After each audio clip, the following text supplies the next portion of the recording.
Welcome to the Friday of the 2024 Gibraltar.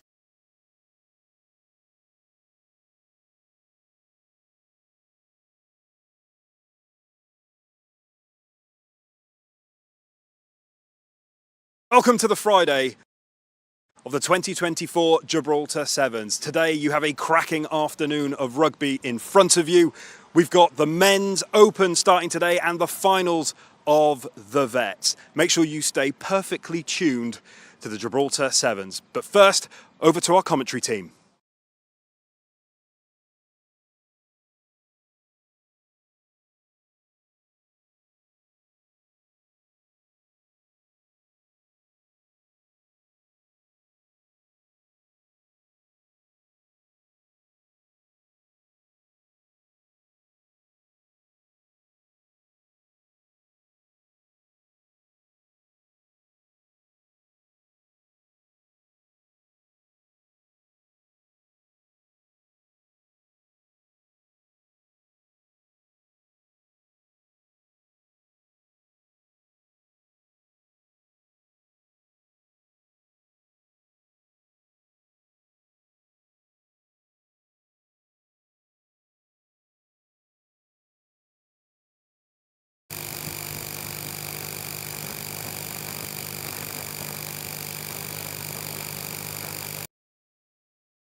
Broad plane covering across, cutting in. But wild ducks through on the right.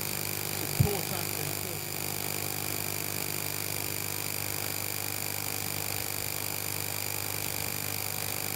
Score there with Zane Finison.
Want to kick.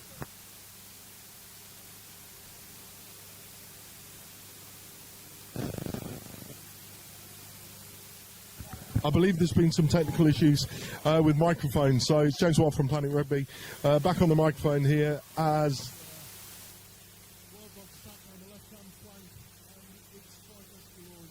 they're 15 through Ferrier Venge. Wild Dogs have really put in a fairly brutal.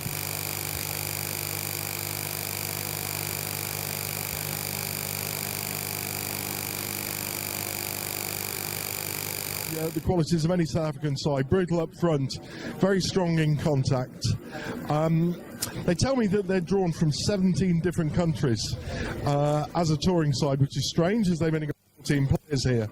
They're very proud of their South African heritage. Every single one of their players has a connection to South Africa, to the Republic, and they're very proud also of their unique Ndambali designed kit, which is quite vibrant. Anyway, with 1 minute to go, it's 15-0 as yet again Ben Hatch, who's having a hell of a game in winning the restarts, sets up another try to take it to 20-0 for Melak Tulizik. Ben Hatch, who's having a hell of a game in winning the restarts, sets up another try to take it to how they've performed in this tournament so far. Half time.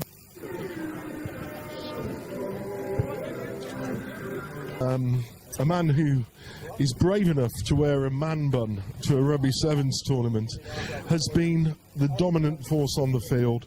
His work in the air has created 3 of the Wild Dog tries. Raw playing are really struggling to cope with the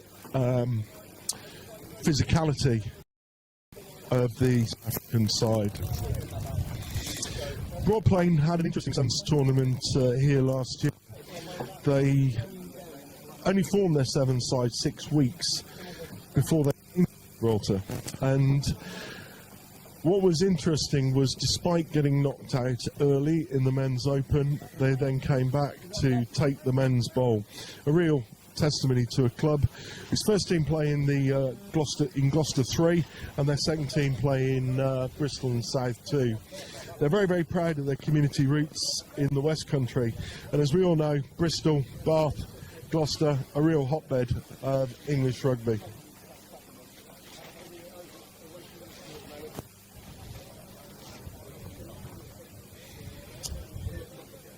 And as I say, the weather today is very un-Gibraltarian. We've got a powerful across the ground. We're stuck three levels of scaffolding up with the wind and rain buffeting us, but we're here to give you the best coverage we possibly can. As Broadplain kick off, playing towards the rock via Ethan Baker. Oh, and that kick was as inebriated as I think some of the players will be later in the bar.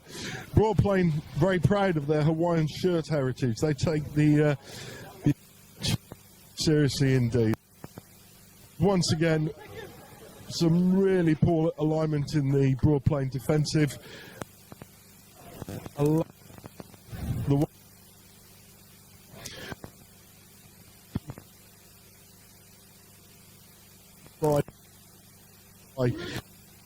Every single one of the broad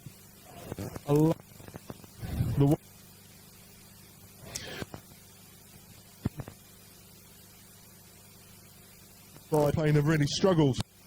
The Wild Dogs have brought to the game.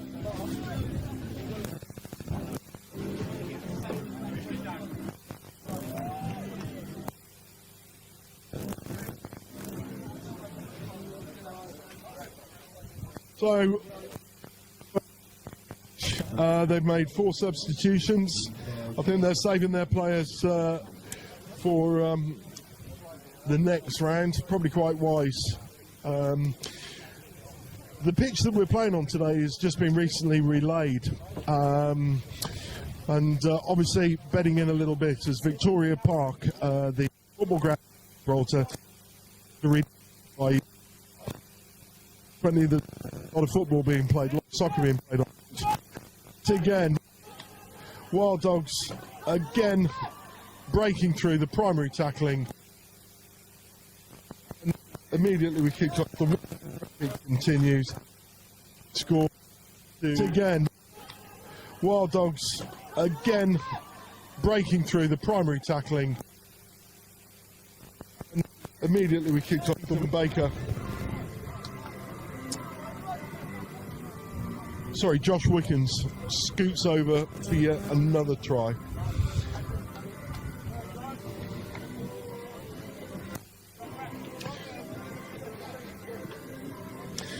For those of you that watch South African teams playing Test rugby on a regular basis, it's great to see a SAFA team win by more than 1-0.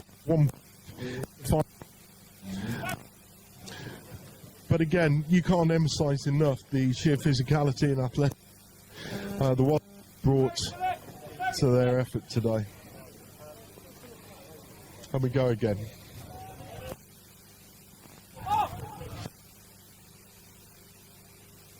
Again, drop zone error. Broad playing really struggling to control that drop zone. It's a key thing in sevens rugby. And again, drop zone error. Broad playing really struggling to control that drop zone.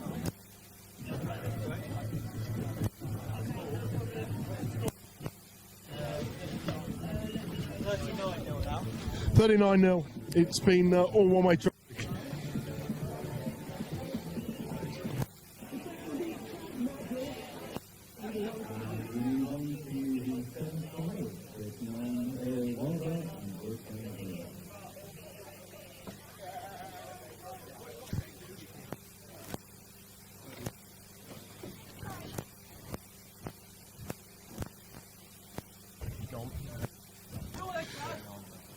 So we resume again with another dropout. Let's see if Broad Plain can deal with this slightly better than they have done. Well, the volley is one way of dealing with it, but again, that control of the loose ball by the Wild Dogs has been a real feature of their game today. Or maybe a little bit of blocking there, but it looks like one-way traffic again as Lewis Pratton goes over in the left-hand corner for another try. By the Wild Dogs has been a real feature of their game today. Or maybe a little bit of blocking there, but it looks like one-way traffic again. Unique way of dealing with it, but all it served to do was to allow Ben Solway to pick up the loose ball and simple move along the line in the Broad Plain defence.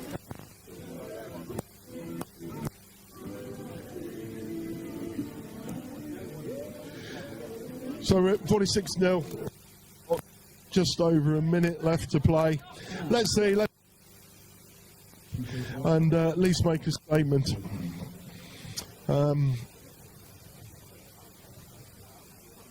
Jake Rogers, again kicking off left-footed. He's gone deeper this time.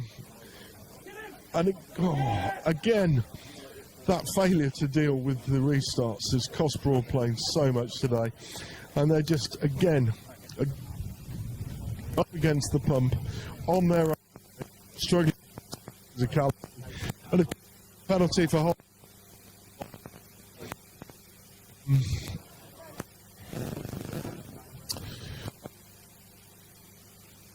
That contest is a big feature in sevens. Those of you who take an interest in French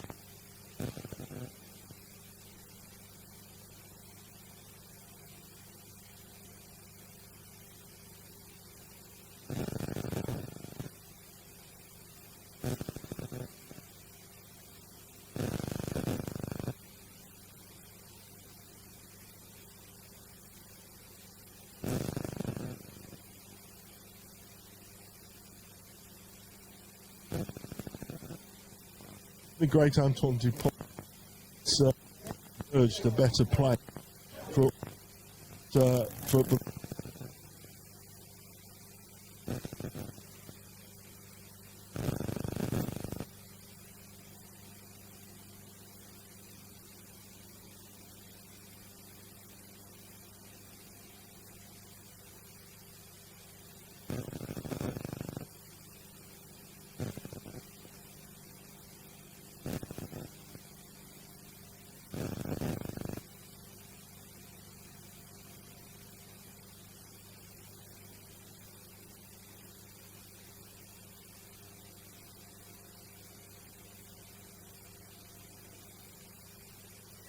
Fibre play.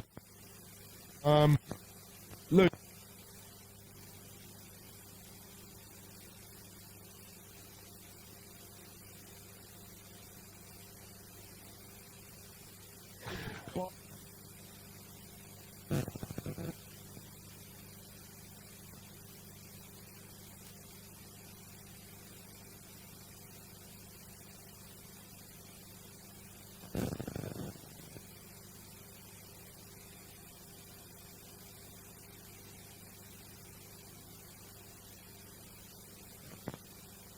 Wearing then.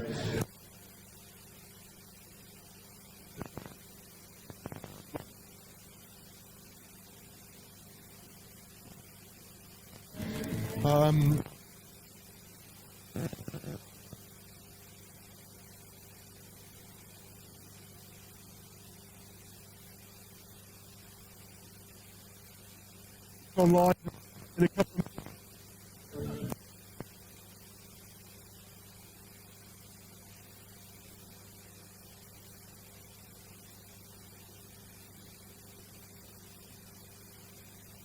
Gibraltar. Got the summer feeling, come on.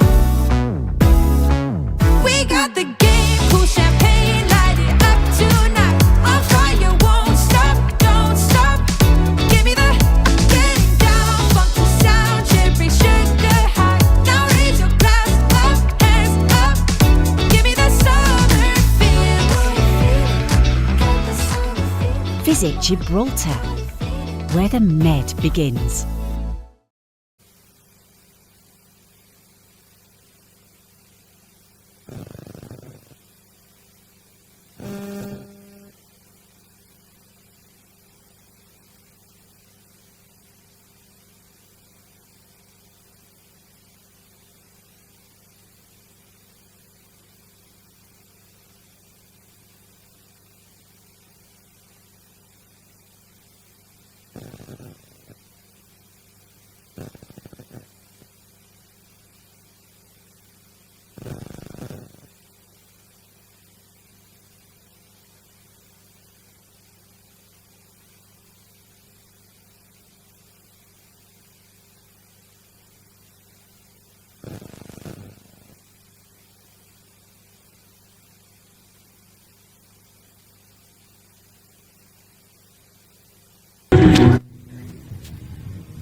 in Pool 8.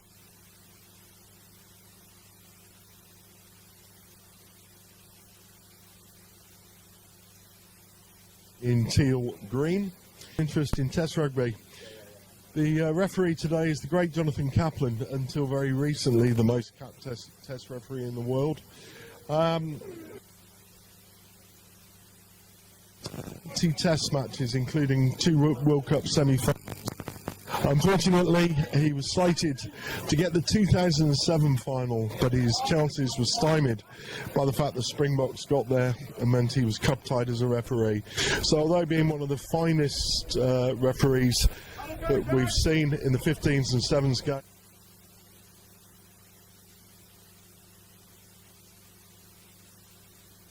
much on top in this game, showing some great fluidity, great movement in their back line.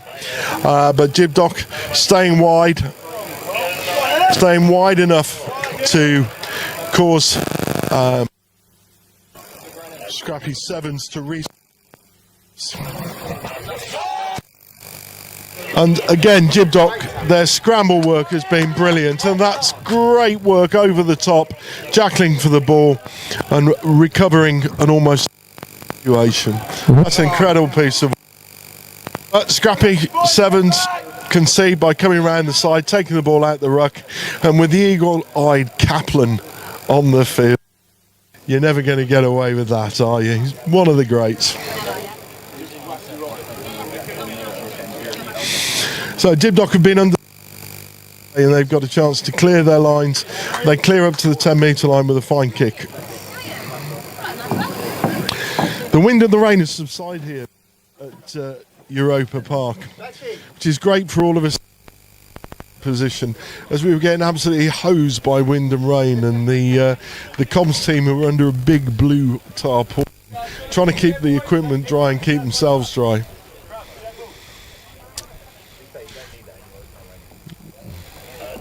So let's go again. Gibraltar throw the ball in. They go short to the line. I don't think that went 5 metres. And again, the eagle-eyed Kaplan pulls it up. Free kick to the scrappy 7s on the 15-metre line, and they go again. Again, switching the play at speed. A lovely little chip kick through. Can we actively work try? Absolutely. Again, switching the play at speed. A lovely little chip kick through. Can we actively work try? Absolutely. No.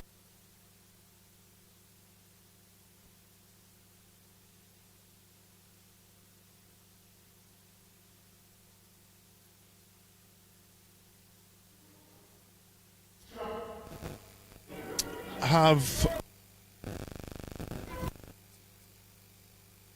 a lovely 10.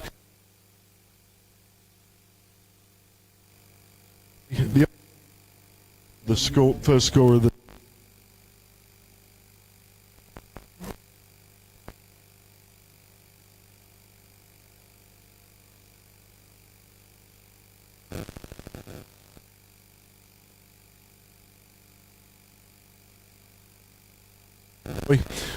skill. Ball recycled out, and Gibraltar go again down the open side, but their passing is letting them down a little bit over eager with their hands and costing them.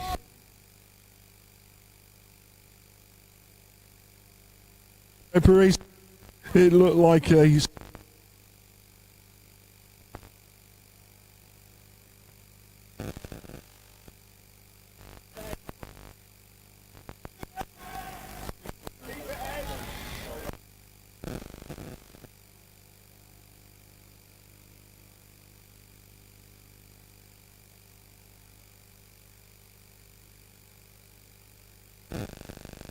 outside here.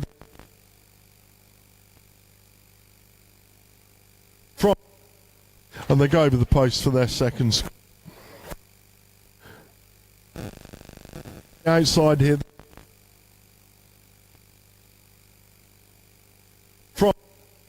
And they go over the post for their industry and a lot of intellect from the inside.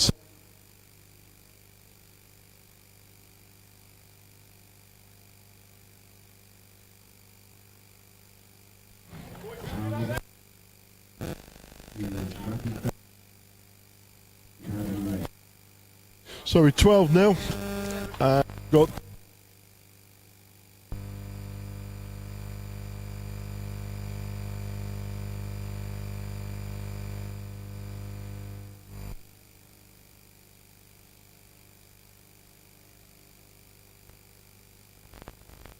again.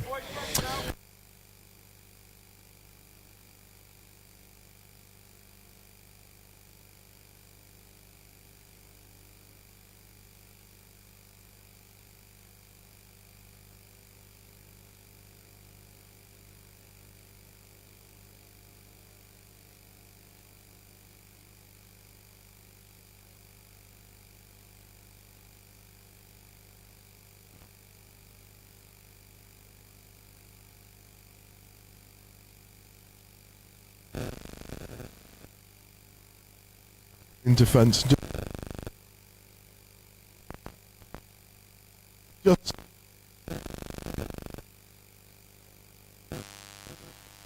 the left winger get round a Gibraltar.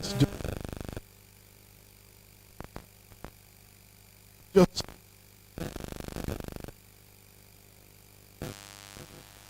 the score is 10-17 to the Scrappy.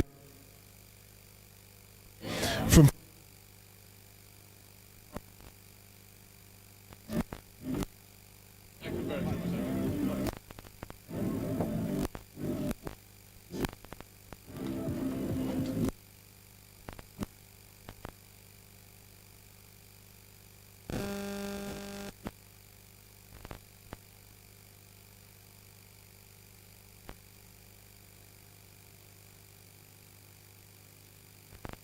there's 20.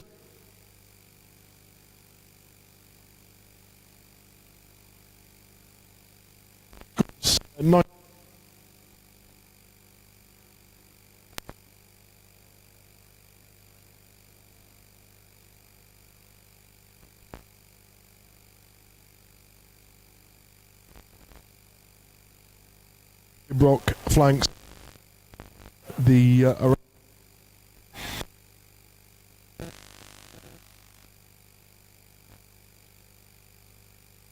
Gibdoc really struggling to cope with the intensity.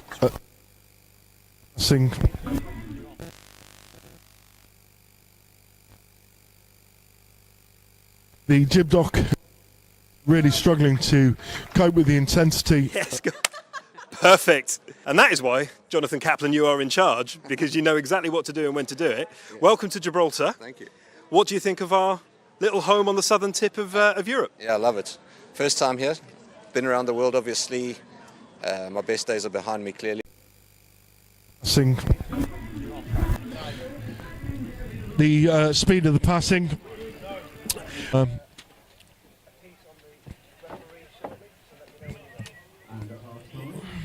He's not on comms, mate. I'm not. Yes, perfect. And that is why, Jonathan Kaplan, you are in charge, because you know exactly what to do and when to do it. Yeah. Welcome to Gibraltar. Thank you. What do you think of our little home on the southern tip of Europe? Yeah, I love it. First time here. Been around the world, obviously. My best days are behind me, clearly. But I love coming to these tournaments, you know, just making a contribution and being a part of the action. Got an invite to Gibraltar. Had to find my own way here. I found a way and glad to be here. And here you are. Yeah. Here you are. Yeah. So first Familiar time. weather? Yes, well, exactly. Yeah. Finally, Yeah. the sun's come out because Yeah. we've gone most of the day without any sunshine. But you found yourself here. How have you found it so far? What would you tell people about the place if you've had a chance to flavour any of it at all to this point? Yeah, to be honest, I've actually been led astray. So I can only tell you about a few of the restaurants that I ate at and a couple of the bars that we were at. We had a casino last night, so we've been well looked after. It's pretty cool that we were given a lead up to the comp, and you know, always looking forward to the rugby, but off field is very important in these type of events. And I'm glad you mentioned rugby because that is, after all, what we're here to talk about and here to watch, and for you to officiate. So unfortunately, you've got to work a little bit. But the Sevens game itself, I mean, how excited do you get about being able to be part of a tournament that has so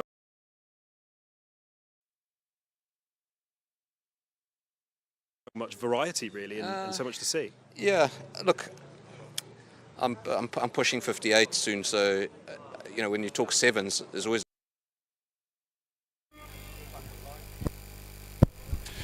Welcome back to the second half.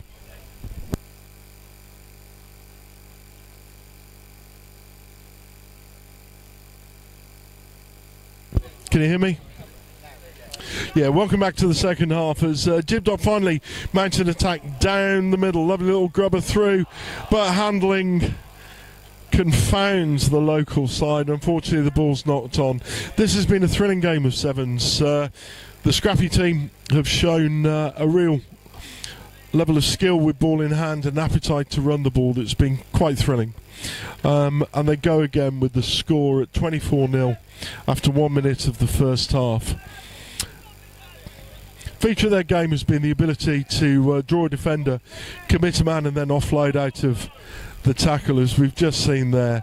And this looks now as if Gibraltar might be stretched as there's a 3-on-1 as 10 takes the ball up to the line. 15 perhaps might have looked at the offload there to the big second row who's playing out on the left wing.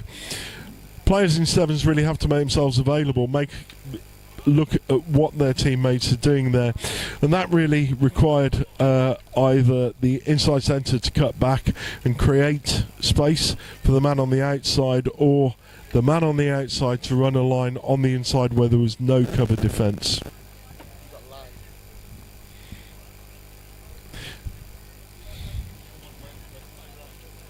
So again we go with the Gibraltar line out. And they win their own ball with the scrum half under immense pressure. But Gibraltar go again. Pitch is a little bit slippery. We've had a lot of rain here this morning.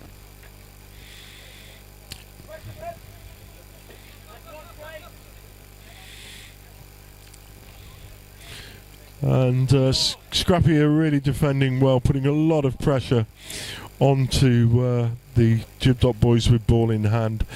And I think there was a difference in physicality there as the Gib boys struggling to get any form of momentum against a very well organised Scrappy Sevens defence. With 2.5 minutes gone in the second half, it's 24-0 to the Scrappy Sevens.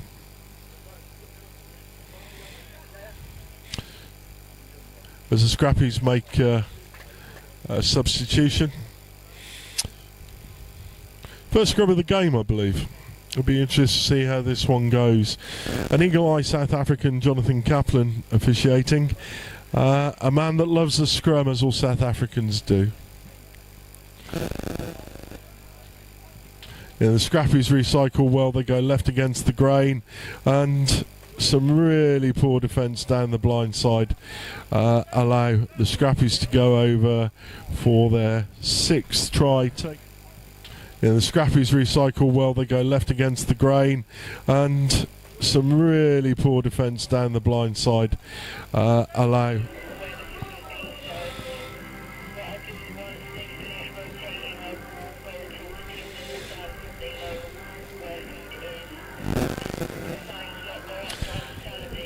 Conversion failed there. So with 3 minutes to go, it'd be great to see the Gib boys pull something back, take something away with them. It has been one-way traffic, but you have to admire the way the Scrappy Sevens boys have been willing to run with ball in hand, and they've really showed an all-court game. As a thundering tackle on the left wing from the restart doesn't reclaim the ball. You wonder if there's a deliberate knock on there as the ball goes into the contact, but Kaplan's playing the advantage as Gib Sevens with a nice little offload, but again, once again they're under pressure, and a brilliant piece of ruck work sees the ball stripped. We're playing Fancy Dan Rugby here now, and I'm not sure the backdoor pass was quite on there, but the Scrappies are enjoying themselves at this point in the game. And they go again. Some really poor tackling in the midfield there by the Gib boys.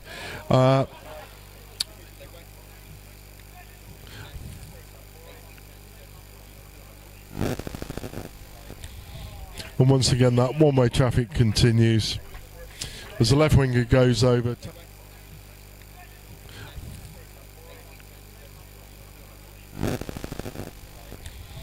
And once again, that one-way traffic continues. There's a big difference in age between these two sides, and the Jib Boys very much a development team. They're having a hard rugby lesson today, but to their credit, they've kept going. They're working their little socks off. They've just been unlucky not to be able to retain the ball in contact, but they've shown some good skill sets. They've shown an ability to run with the ball in hand, but they're up against a pretty powerful and intelligent exponents of the Seven game, and specialists indeed with the scrappy Seven side. 1 minute to go, scores 36-0.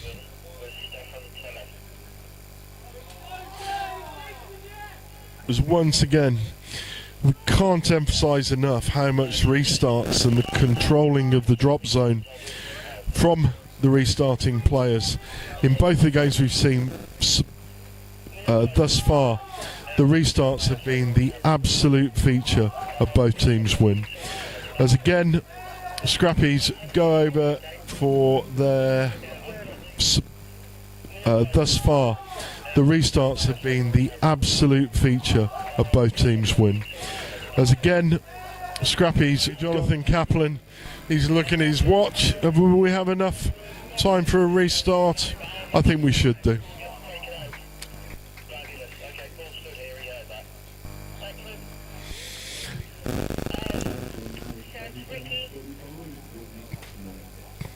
Just enough time for the restart here at Europa Park.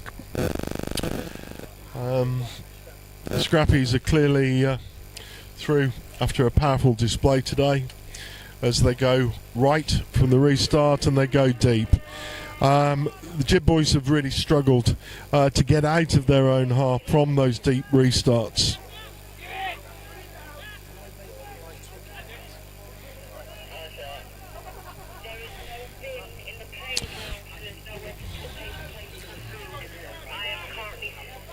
Again, Jonathan Kaplan has seen a bit of malfeasance at the breakdown there. Penalty for holding on.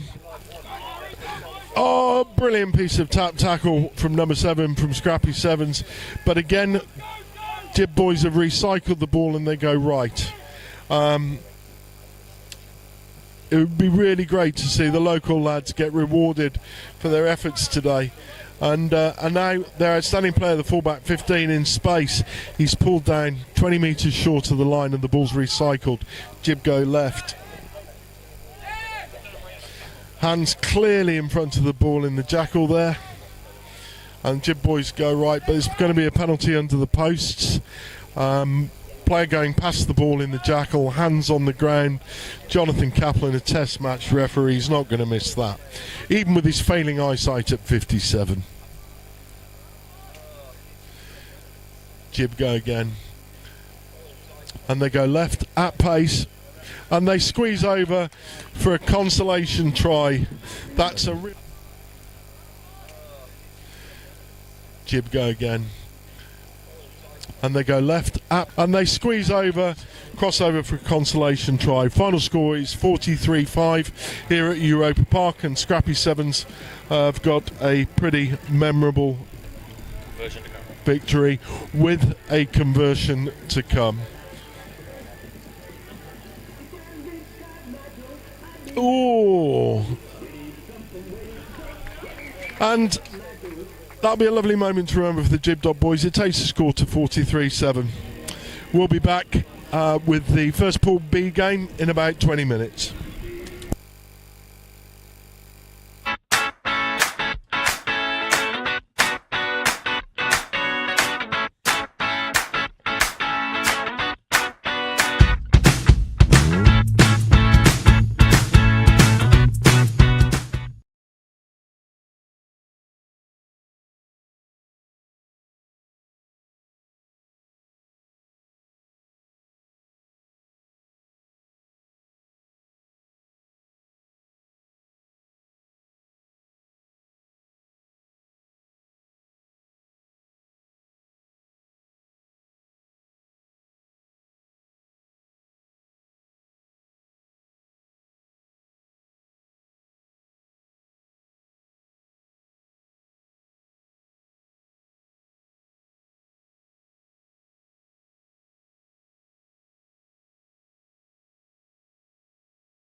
and the conditions are just easing off here at Europa Park with the wind dying down.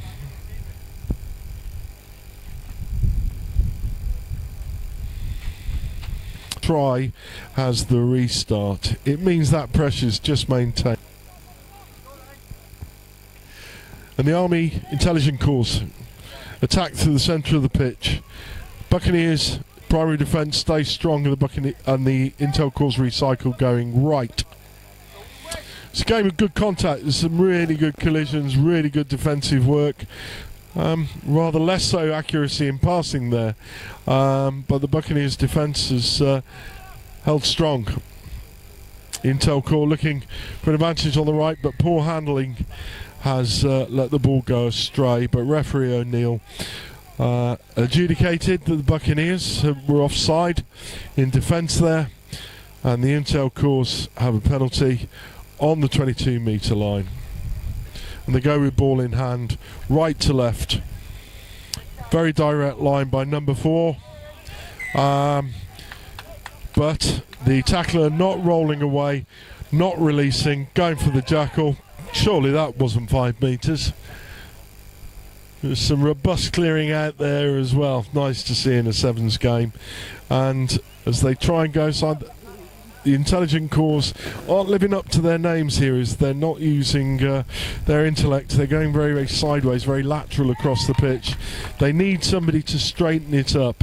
And as the Buccaneers' defence round around them, their lateral movement has caused an inevitable turnover, and the Buccaneers go from their own 22.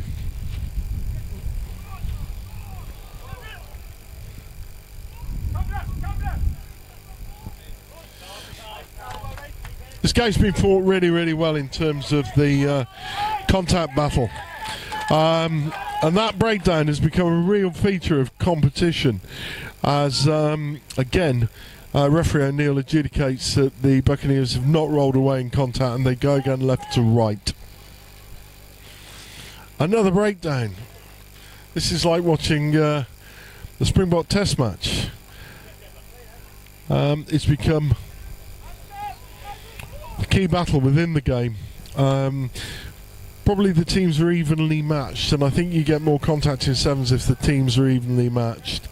Buccaneers kick, trying to open up the inside, and number 15 from the Buccaneers comes through on a brilliant supporting line as the inside kick goes in and results in the try.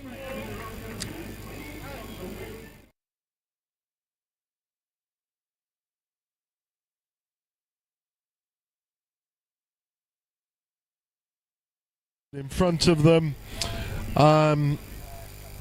taking the score to 14-0. Test referee Carl Dixon there wasn't behind the posts adjudicating on the conversion.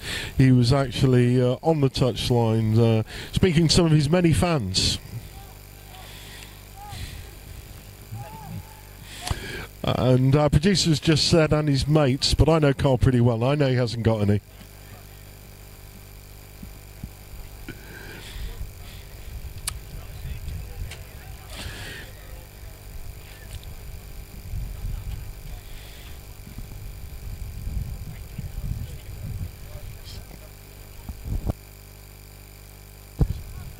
Referee O'Neill there getting a little bit fed up with the Buccaneers faffing around with their restart there, and he's pinged them for time wasted. It's good to see. Sevens is a fast game.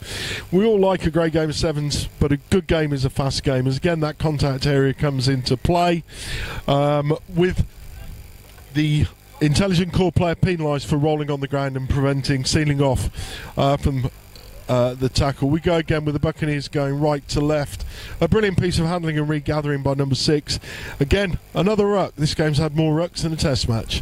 And the Buccaneers go left to right with a long missed pass. Oh! Accuracy of passing wasn't great, but the right winger for the Buccaneers takes the ball out wide, cuts back off his right foot and goes under the post for another try. Missed pass. Oh! Accuracy of passing wasn't great, but but the right winger for the Buccaneers takes the ball out wide and has decided that it's such an easy conversion, he's going to stay talking to his mates on the touchline.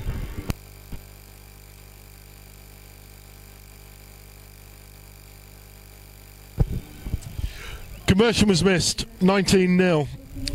Maybe enough time for a restart. We will see. Buccaneers have the ball in hand. They don't want to get penalised again, and they go long. Time's up. The hooter's gone, and this will probably be the last play of the game as the Army Intelligence Corps start to attack down the right hand from deep in their own 22.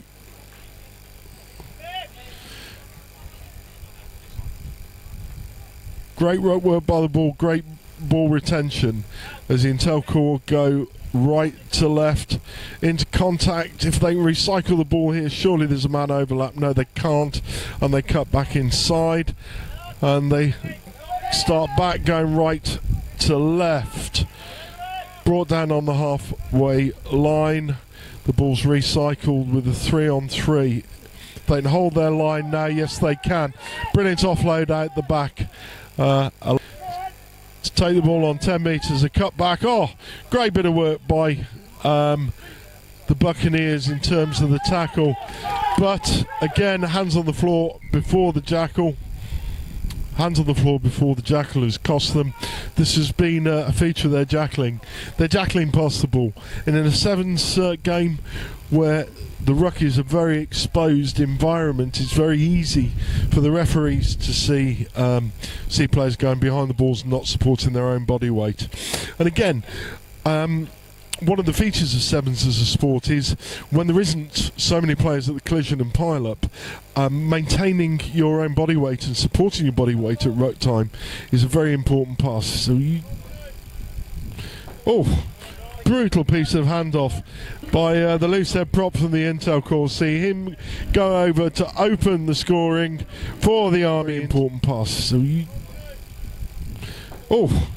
brutal piece of handoff by the loose head prop from the Intel Corps. See him go over to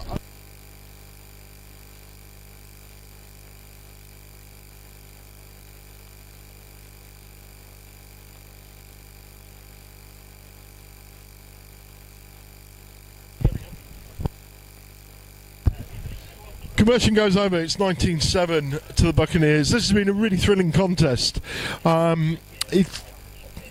Watching sevens here in Gibraltar, you see a lot of the DNA of different teams. Both of these boys have probably not quite had the height of the teams that we've seen in Pool A so far. So the battle has been very much around the contact, the defence, and the breakdown work, which is unusual within a sevens game. And I think at the moment, whilst the Intel Corps have come out on the better side of the penalty count, the Buccaneers, if they can just tidy up their legality and show the referee a slightly better picture in terms of their contact and breakdown, then they'll reap the benefits. At the moment there's been a tendency to get exposed. They've not released the player before going for that jackal, or they've gone over the top of the ball in an attempt to win the ball back. I'm told the Intel Corps have got a little bit of a thing going on by wearing tennis socks rather than their rugby socks. It's quite the look. But it's great to see all these little kit traditions and so on and so forth taking place at a sevens tournament.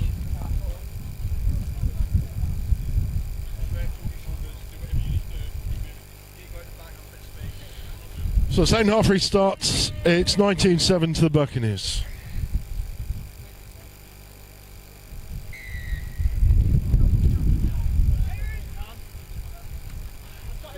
Again, it's great to see this this volley restart, and it does it does actually create a little bit of chaos in the opposite ranks, but the Buccaneers have tidied up the loose ball, and there's some real pace from 22 out on the right wing there as he follows through with his own kick through, but unfortunately the bounce of the oval rugby ball has absolutely stymied him there, and the Intel Corps regather and they go again left to right, attacking from their own 22. I think the Buccaneers must have heard what I said about their breakdown. That was a much better piece of competition. They went low, they went hard, they released the player and then returned to win the ball back in a fair and square jackal contest there. And they go again with a tap penalty. 17 metres out from the Intelligence Corps goal line. But the Intel Corps rush defence is doing a really, really good job there. Oh, little hint of a knock on there perhaps. Yeah, there was. I think the Intel Corps defender there wasn't sure whether or not to fly hack the ball back or try and gather, and he kind of fell between two stools and kicked his own hand and the ball forward at the same time. We go again with a scrummage. Two compact sides. Scrums just in the middle of the pitch on the 22 metre line. And the Buccaneers recycle it. And they switch the ball back inside and they attack straight down the middle of the pitch. The Intel Corps scrummage top. They failed to react after the scrum there to create a defensive line.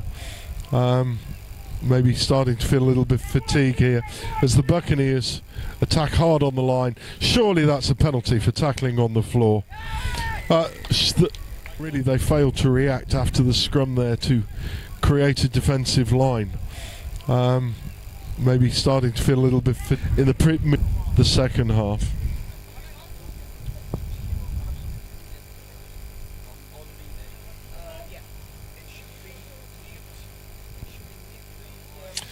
Conversion fails. The wind's getting up here again at Euro 11. The Buccaneers lead. They've been very, very good today. They've played a lot of pragmatic rugby. They're a well-coached side. People that rely upon committing sides in the centre of the pitch before getting width onto the ball. And again, basics of rugby are causing the sides that we've seen today a lot of problems. There's another restart, fails, doesn't go 10 metres, and referee O'Neill calls it back for a free kick to the Intel Corps, who attack again left to right. Oh, a brutal tackle there, man on man, by flanker number 6. Number 14 certainly felt that.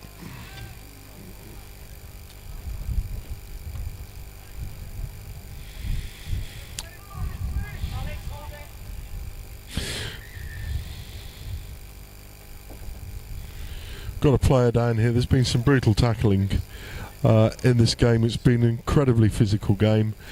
The pitch itself, as we said in the previous match, has just recently been relayed. The MCC cricket side came out here in April and they toured Gibraltar, and the pitch was relayed directly after the MCC cricket tour.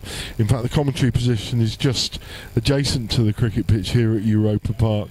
As a result, the new 4G pitch is currently bedding in.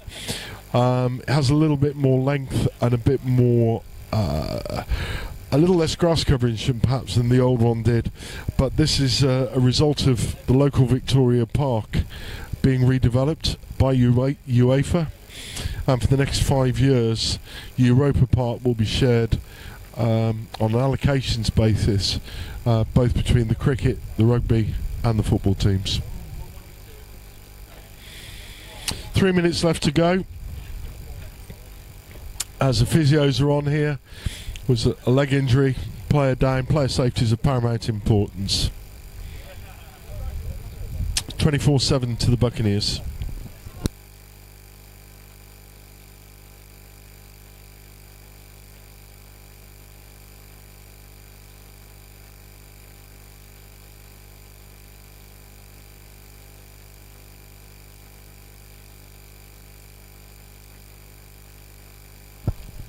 This looks to be a fairly serious injury here.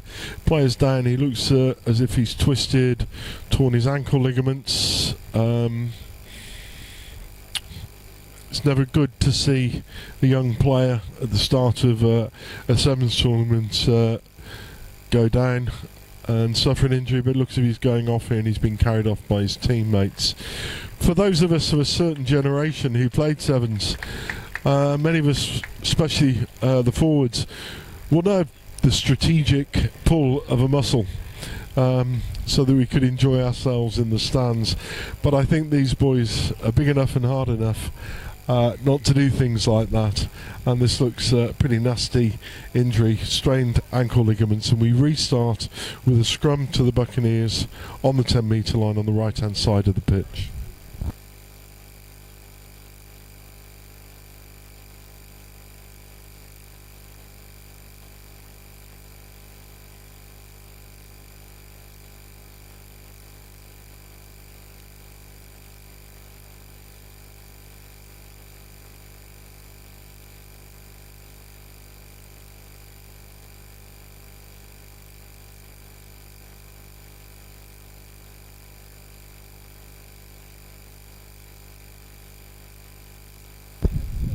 And we restart with a scrum on the 10-metre line, and Buccaneers go again right to left as the Intel Corps defence just making it difficult around the edges there.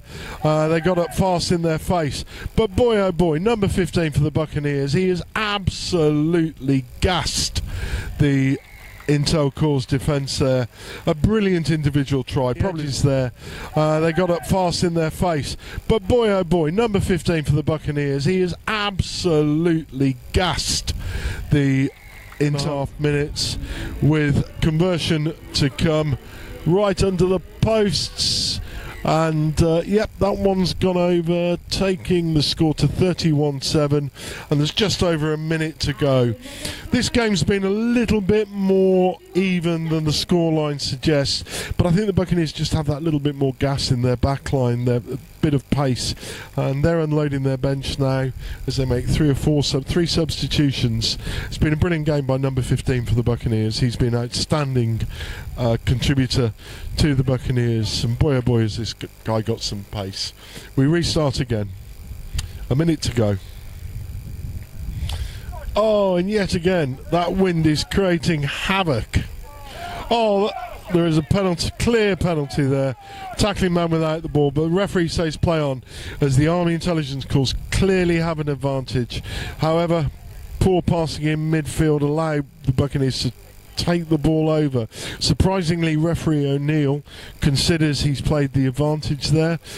I'd wonder if that was the case. There was a brutal taking out of a player off the ball right underneath us in the commentary area, and the Intel Corps might rue that they weren't given a full penalty from that. We restart with a scrum midway between the 10 and the 22 in the centre of the pitch.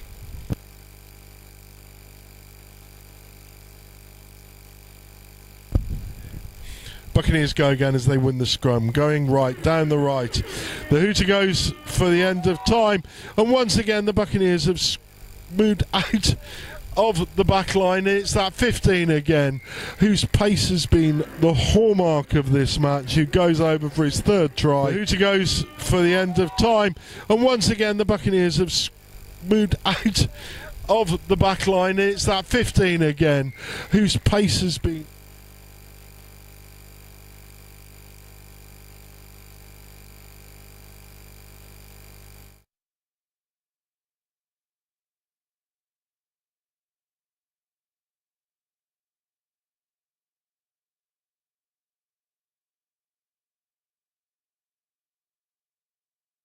win a 10-fought encounter with probably a slightly flattering scoreline of 38-7. It was a highly competitive game, but Buccaneers just had that little bit more pace and power in their back line, a go-over for a well-deserved win. We'll be back after the ads for the next game.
Welcome back to Europa Park, where the second game in Pool B is Miesteg versus Old Mill Hillians. Old Mill Hillians, a great club in north of London, that amongst its alumni, from a cricketing perspective, is England captain Jamie George and England number 8 Ben Earl.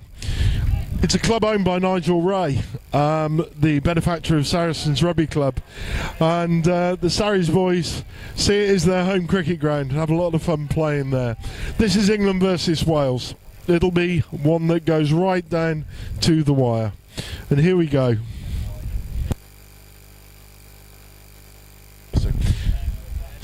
Scrum to Miesteg, just short of the one that goes right down to the wire. And here we go.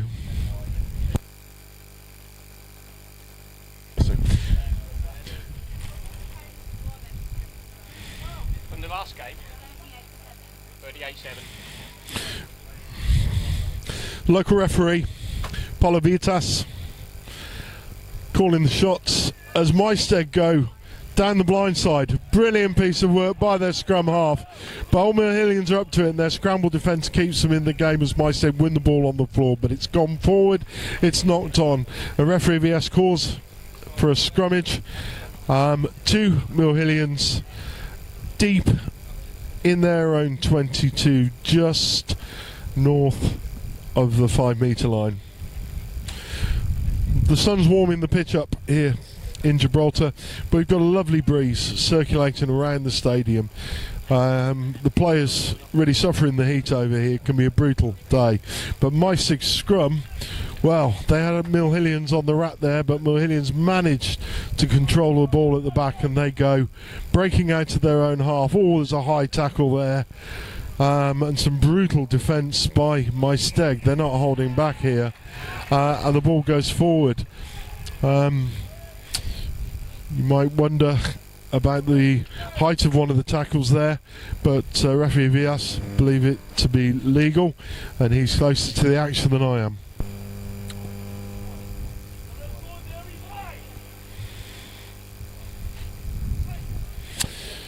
Second scrum of the game, Miesteg put in. It collapses on the tight head side, but the Miesteg scrum half takes his opportunity. Mill Hillians don't defend the narrow side. It's a simple try, and he goes right round under the. It collapses on the tight head side, but the Miesteg scrum half takes his opportunity. Mill Hillians don't defend the narrow side. It's a simple try. Brilliant work by the scrum half. Wales, just all Welsh sides, they have a production line of scrum halves, and that was, I don't know, a typical Welsh try as the scrum half sniped down the narrow side. It was great to see. 7-0 after 3 minutes.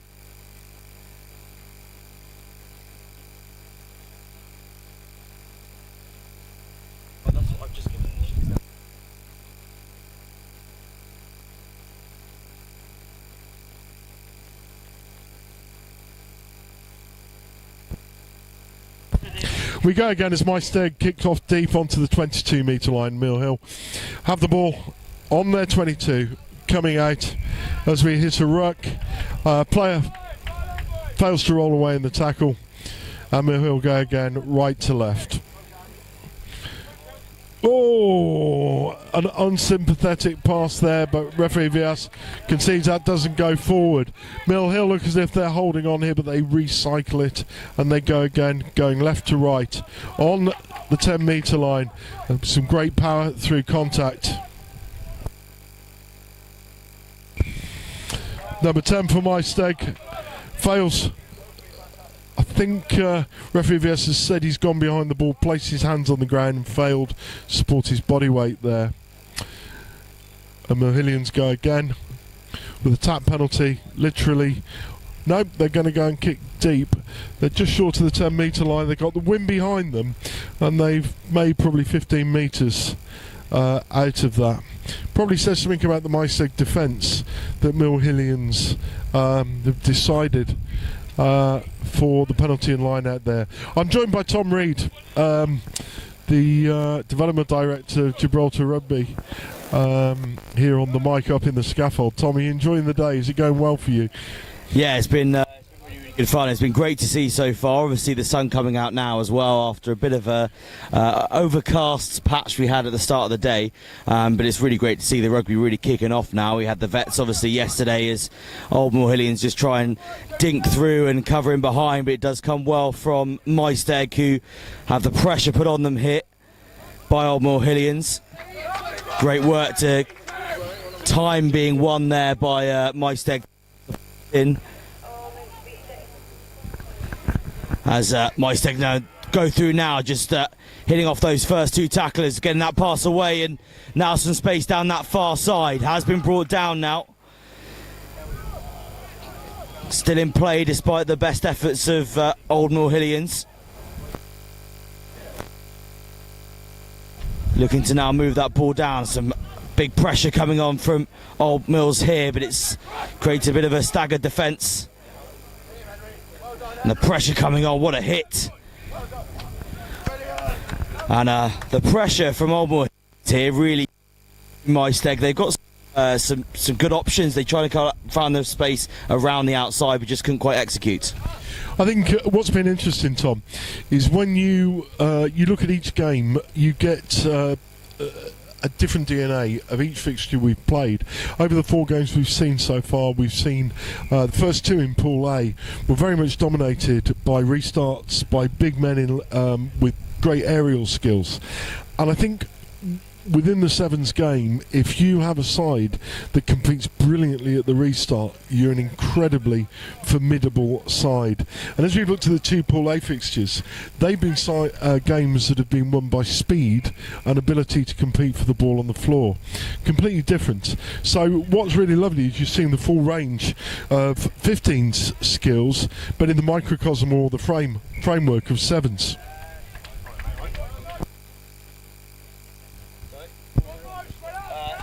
And as we go again, Old Mills going right to left. Miesteg really defending well. They've got great speed in their defensive line. They defend fairly narrow, but they're prepared to back their speed. And they win the ball over in contact simply by flooding the channel with numbers. And they go deep down the left-hand side of the pitch. I think a lot of the sides today will look at the way that they played along the touchline, Tom, and note that when they're cutting their own man out, how important it is for that man to run an inside line if they're being pushed across the pitch. Definitely. Line back on the inside is so important. And see there as well, the opportunity coming through for Miesteg, but the ball going loose. That's a beautiful chop tackle there just to keep them down. The pressure really coming on. And they do win the penalty. It's last play, but we continue on a penalty. It's that breakdown contest again, and this really has been one.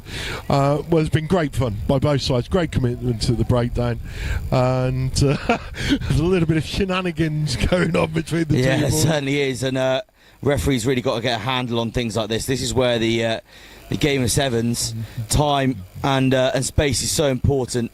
Teams can't be kicking that ball away, certainly not on 2 occasions, but got away with it there, Old Mill Hillians.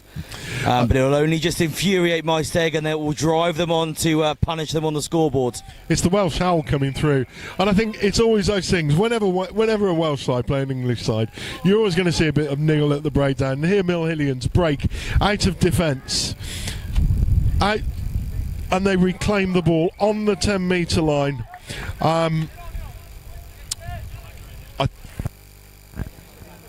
High tackle there, I think. It's unlucky he's dropping as he's gone and taken that, but we know now how important it is to protect the head and that high area, so the penalty is still being awarded. And just really wrapping them up here, just trying to put that pressure on. Being kicked through, and the player down in a bit of discomfort here, it seems. Yeah, there's been some brutal hits. There's been no love lost between these two teams. And they've got at each other hammer and tongs. There's been some real commitment in and around the breakdown. And I think when teams are so committed, and the commitment has been fair and reasonable, they've got each other hammer and tongues, and I think it's safety has to come first. We can see the player; he's right underneath us in the scorebox, and he's just being rolled round now. We think he's just stunned. You know, the 4G pitches are always a little bit hard underneath, and I think as he came down from contact, there's a little bit whiplash as his head hit the floor. He's been taken off the pitch now as half-time comes with Miesteg 7-0 up. We actually played almost 10 minutes in that half. Looking at the player coming off, this looks like...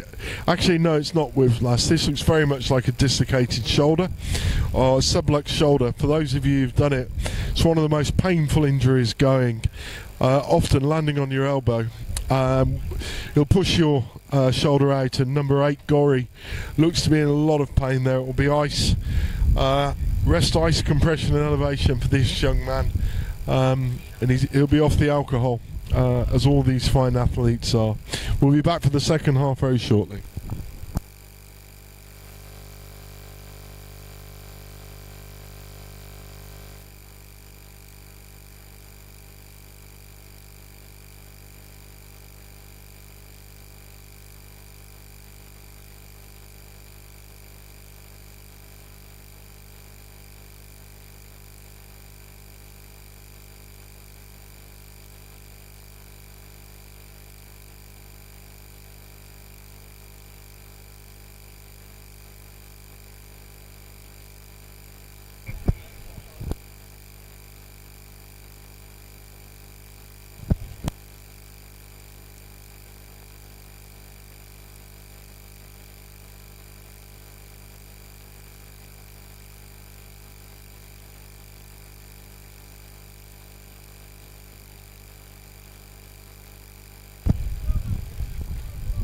Welcome back to the second half of Miesteg vs Old Mill Hillians.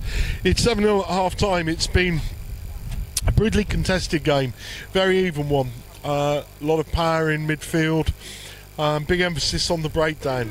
But Miesteg are probably worth their 7-0 lead as we go again, as we kick off in the bright sunshine of Europa Park. The kick-off's good, but Mill Hill have fielded that well, and they create the ruck just over the 10-metre line. Player fails to roll away. It's been a feature of Miesteg's tackling. They've been penalised 3 times now for not rolling away around the ruck. And Mill Hillians go again as they take the ball up. They're going a little bit lateral, it has to be said. They need somebody to be that spearhead and to get the ball going forward. Miesteg are just walking up and pushing them back. This is almost like watching a sevens training session. And I think that if there's one takeout from this game for Mill Hillians, is the necessity to get a player running hard and straight at the midfield and get support runners either side of him. They're lucky here that Miesteg have transgressed by rolling in the ruck, but Mill Hillians were going nowhere in that attack, and they really need that man to straighten the line and add impetus into their midfield.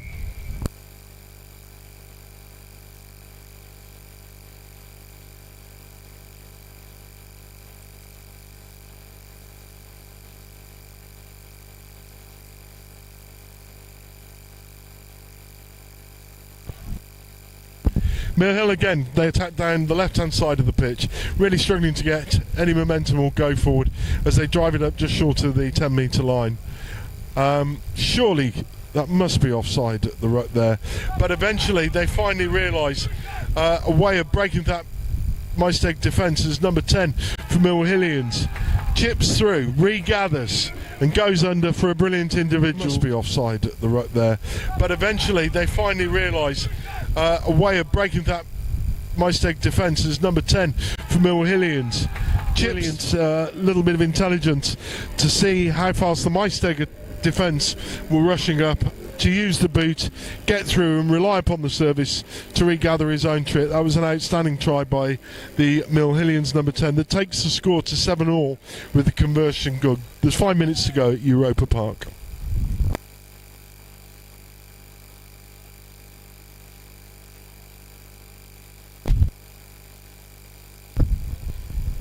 Merlions restart.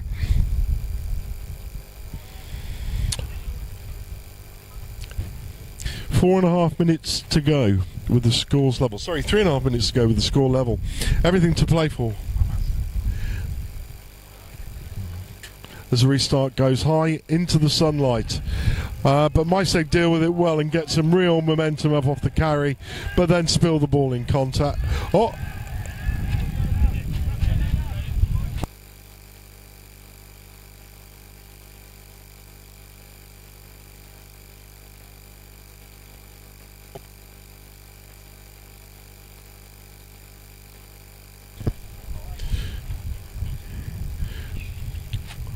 So as the restart happened there, we seen a pretty brutal tackle. The referees are saying that this was high, and they're getting together here. Daryl Chapman, a regular in the English Premiership as an assistant referee and somebody that's refereed at National 1 and Championship level for many years, absolutely top man. He's there to add a voice of experience as one of the Mill Hillian players leaves the field looking dazed and concussed.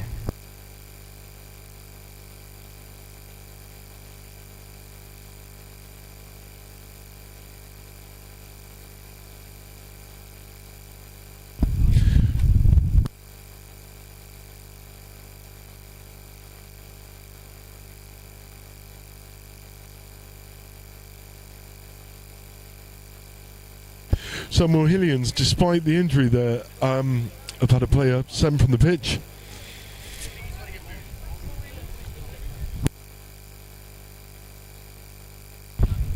And Miesteg restart with a penalty on the 10-metre line.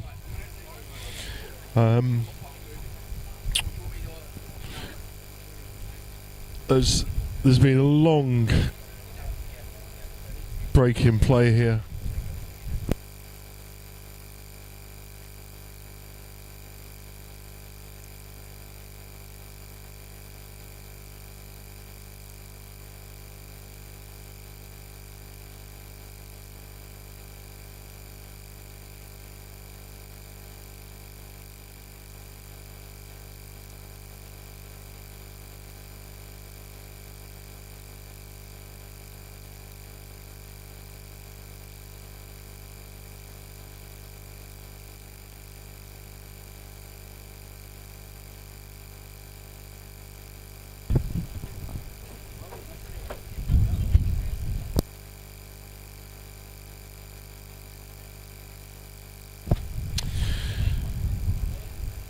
So the game's been just held up for health and safety reasons. The assistant referee has just been checking on the video to see if the Mill Hillians player actually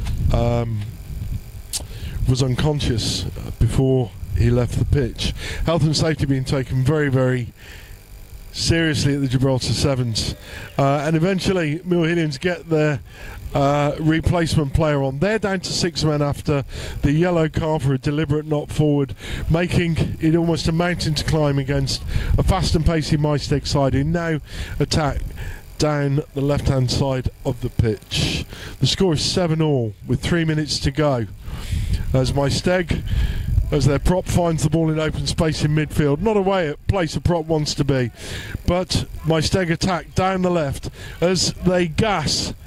They look to gas around the outside, but a brilliant, brilliant tackle by the Old Mill Hillians number 10 takes him out into contact. It looked for all money that the Miesteg left wing was round on the outside there, but the Mill Hillians 10 has been their outstanding player. He was the one that scored with the chip through earlier on, and that was a fantastic piece of covering tackle. Really was exemplary. This game's had a lot of stoppages in it. Miesteg want to get some pace back in. They've made a substitution, and we're going to restart with a line out to Old Mill Hillians.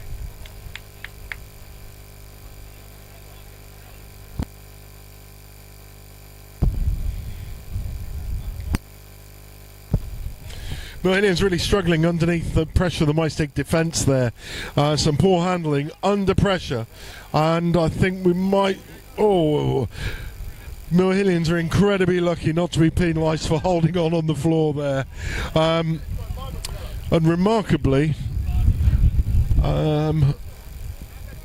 the referee is now yellow carding number 2 for holding on after Miesteg had clearly held on the floor and handled the ball on the floor. A quite remarkable decision.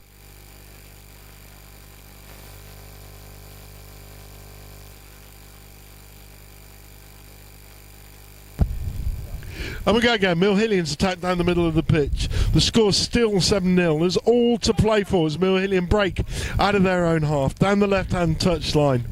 They're looking to straighten up and go again here, but the Miesteg defence is crowding them. And the ball goes loose, and they attack again. Now with one man to beat, this game could all be in the balance. The pass looked forward from up here, but the referee was just behind. And Miesteg's number 10, who's been the outstanding player on the pitch, goes over to beat. This game could all be in the balance. The pass looked forward from up here, but the referee was just behind. And Miesteg's number 10, who's been...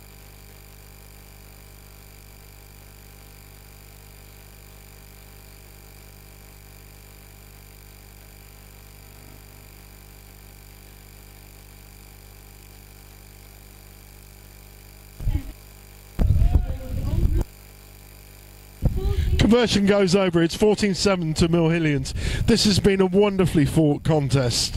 It's been one of nip and tuck, of ebb and flow.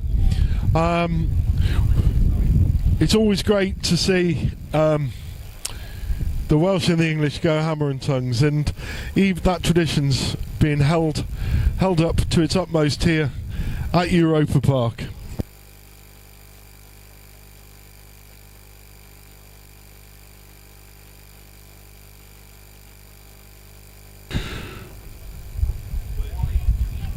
One minute to go as Miesteg win a great restart, and the number 8 goes flying down the right hand touchline before being brought down by Miesteg. He offloads and Miesteg go again, going direct and straight down the right touchline, but lacking the men running the inside line that we've seen from other players. But now it looks like the Mill Hill defence is going to be stretched, but a knock on in midfield. No, the referee adjudicated goes backwards, and Miesteg go again. Held down on the first line. Miesteg are looking for the final whistle now. We're well into overtime as Miesteg almost throw the ball again with an overthrown pass, which allowed Miesteg to attack to go the length of the pitch, and it's only the bounce of the ball now. Miesteg have snatched a loss out of the jaws of a draw, if there's such a thing there. They had a clear 2-man overlap on the right hand side, with only Miesteg have snatched a loss out of the jaws of a draw, if there's such a thing there. They had a clear 2-man overlap. 18-7 with the conversion yet to come.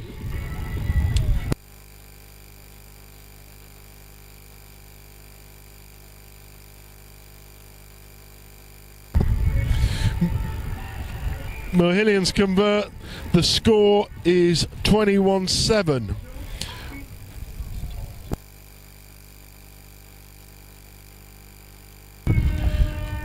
And the final whistle goes. Have we got time for a restart?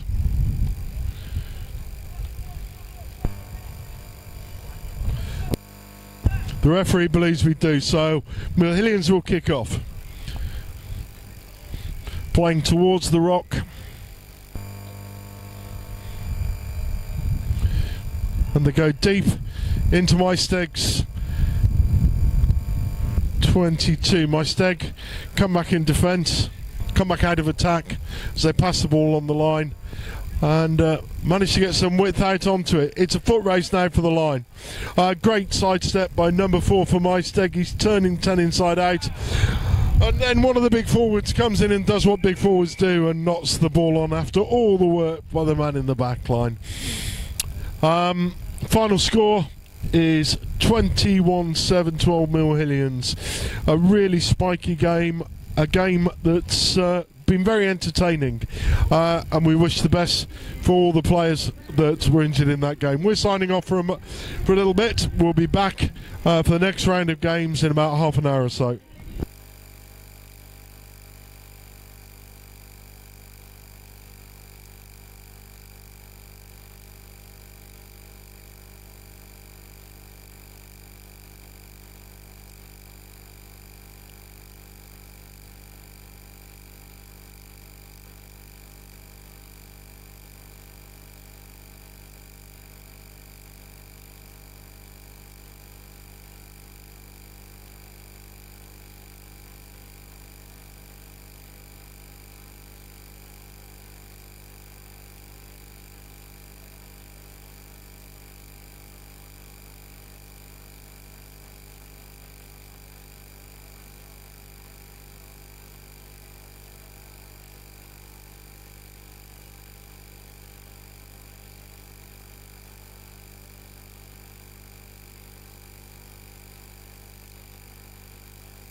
Good afternoon, everybody, and welcome to the Veterans. It's Stuart Borrow here, back on the commentary, and I'm joined to my left, not that it's really all that important, I think maybe, by Mike Mulroy, who will be calling this Vets 10s game with me today. We've got the 10s and 7s.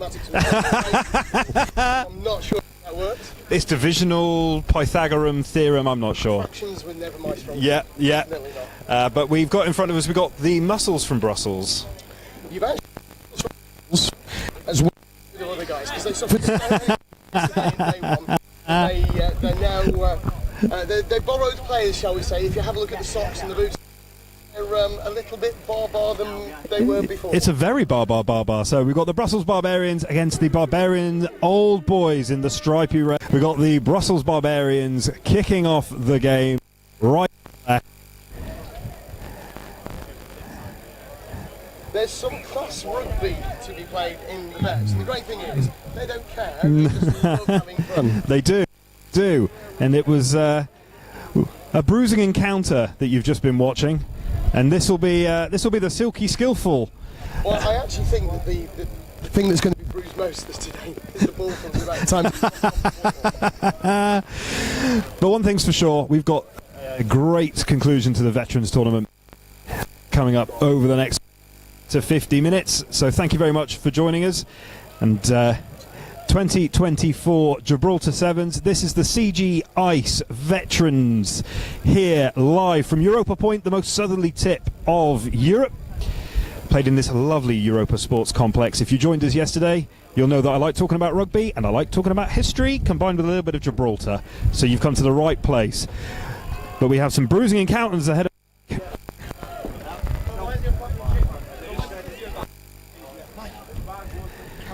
and the Brussels Barbarians are coming out of the block swinging, I think it's fair to say. They had yesterday to get used to seeing each other, then, as you said, Mike, a bunch of them got injured, unfortunately. And they have begged, stolen and borrowed players from all over this beautiful complex. Well, we always say that the 10s is sevens for fat blokes and old blokes, just like me. But this is classic. I look at the breakdown. There's no width on the pitch. Well, there's lots of width on the pitch. There's no width on the players. Everybody just wants to get in there. Great refereeing, just ignore it and let them play. I think there's plenty of width in some of those players, unfortunately. But here we have the Bobs, the Barbarians Old Boys. Show in the corner. Has he got the legs? He definitely hasn't. He stopped the number 2 bus out of Europe. Looks slightly forward to me there, Mike, but I think we're all good. Play on. Great steal from the Brussels boys. The great thing is it was open play, so no offside, because there's no way that he got back to the offside line. It's like dancing around a maypole. Do you have maypoles in Gibraltar? There's probably one hidden inside the rock somewhere, I'm sure. We always have everything for... You can come to Gibraltar and find almost anything you need. That's the beauty of the place. Maypoles in Brussels, that's the other question. I imagine there probably is. That's a big penalty for off feet. Oh no, it's an offside. What were we just saying about offsides? Yeah. I'll tell you what, though. Brussels Barbarians have come out and really put the hammer down. It was against the Miesteg Celtic yesterday that they really suffered. A very, very physical team. Yeah. Here, then, no quarter given. There's a couple of Celtics wandering in the backfield. They're the ones that are putting width on the game. Whilst everybody else was just rumbling it, Route 1 up the middle. Good old-fashioned rugby. But they're doing very well at this stage just to try and control the game, aren't they, Mike? Because at this stage, they're just gradually inching their way up and down the pitch as they get on. Quickly ball to hand. Great tackle from the Barbarian Old Boys there. And they are well tackled as the 10 hits the deck of the Brussels Barbarians. And the ball is back. Is it me or are they slower to get up now? They were a little bit... As we get towards half-time, hey, look at this. It's a race on. There's a chase on. Is he going to get there? He's not going to get there. He's got it. What a great defensive tackle from the Brussels Barbarians. Whoa! What a try!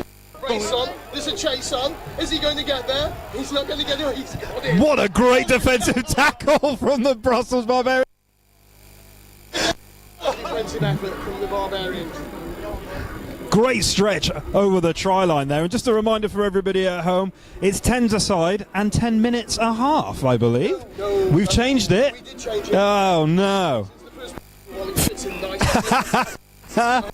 Everybody doesn't get confused. And honestly, given the weather last night as well, I know it's cloudy today and a lot cooler. Yeah. Very, very hot. Yeah. And, you know, people think 10 minutes is easy. It just really isn't. Yeah. And I can count about 20 players that are glad that they get 3 minutes shy of 10. When we had the managers meeting, they were really games. But a great score there from the Barbarian Old Boys. Based out of Gibraltar, this team has been playing together for a while on and off, but they've been pretty well. And it's the Brussels Barbarians with the ball back in hand, hoping to keep possession, and they move it lovely. They're starting to use a little bit of the width, but it's a good double tackle. Not sure there's a clear release there. Referee gives it anyway for the holding on against the Barbarians. you can't tell I'm stood next to a reffing pro. Oh, can you? You can see what others can't. You're the best we've got. I'll set up the flare gun. But it is a great referee team that we've got there this weekend. They travel all over the world with us, doing tournaments. This is our 6th week on the road in Europe. What silky skills! he's in, he's gone. Is he going to go for the post? He's holding up. Try for the. Doing tournaments. This is our 6th week on the road in Europe. What silky skills! He's in, he's gone. Is he going to go for the post? He's and that is. That is champagne. It might be more sparkling wine, but you know, Carver is French for champagne. Did you know that? No. Okay, that conversation. Stu, where did it go from there? I don't know. For a second. I don't. Yeah, talk about anything fizzy and bubbly. I mean, this is a sevens tournament after all. Today I can tell. Everyone's scoring the tries. They are indeed. Right, Barbarians. 14-0 now. 14-0. Come out swinging, and that is for sure. Wonderful stuff. So it's down to the Barbarian Old Boys to kick us off. Cheeky switch of the kick. It's made. Nice long range kick, gets the bounce as well. I enjoy that. I like a good kick. Great clear out, but he got his hands on the ball. It's the way to do it. Let the other man There's Barley. It's a lovely. 11 and 12 usually. Yeah, yeah. And he's in.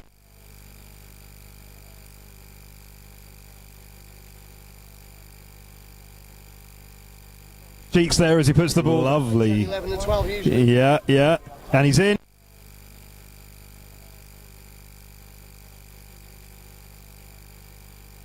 Enough, with some of the Buccaneers barbarians already sat on their haunches, taking in the But considering they've come together in the last 15 or so seconds, not bad. So that's half time here. Score now 21-0 for the Bobs against the Brussels Barbarians. So, half time. Let's just. But about the Gibraltar 24 edition of Gibraltar. Got the summer feeling, come on. We got the game, cool champagne, light it up tonight. On fire, won't stop, don't stop. Give me the getting down, funky sound, cherry sugar high. Now raise your glass up, hands up. Give me the summer feeling. Got the summer feeling. Visit Gibraltar, where the Med begins. a little message there from Gibraltar, proud partners of the 2024 Gibraltar Sevens. And there is plenty to see and do in Gibraltar. What a great place to become. It's fantastic. I can't say enough about it, and I think if I don't say more about it, they'll rip up my little red ID card. Yeah. You got one of the little red ID cards. Gibraltarian through and through, mate. Bar the Scottish bit. It's great. I mean, Gibraltar is a fantastic place. This is our third year running the event for Gibraltar Rugby. All of these. There's plenty of partying. Low. I mean, I can't see these guys going up the med steps this afternoon. I think the only steps they go up are the ones to the bar. And you know what? A little bit of history. Screens there. That is the shrine of Our Lady of Europa that you can just see over the stand right, there. The original church of this. It is indeed. Am I right in saying it was converted to a mosque For a little while.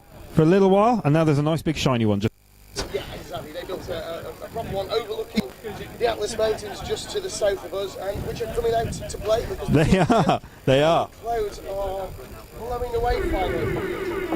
So here we go, getting underway the second half of the third-fourth playoff in CGIce. Yeah. CGIce. Thank you very much to CGIce for partnering with us for the Vets 10s. Carry on, Mike. I've got it written down on my desk somewhere.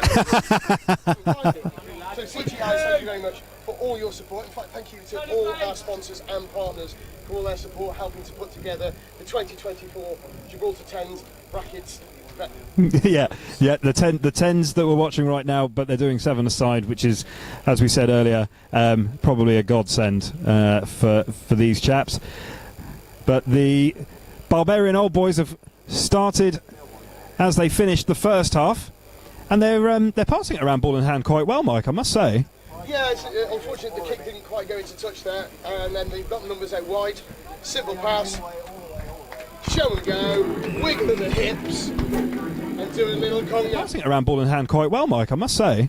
Yeah, it's unfortunate the kick didn't quite go into touch there, and then they've got the numbers out wide. Simple pass. Show and go.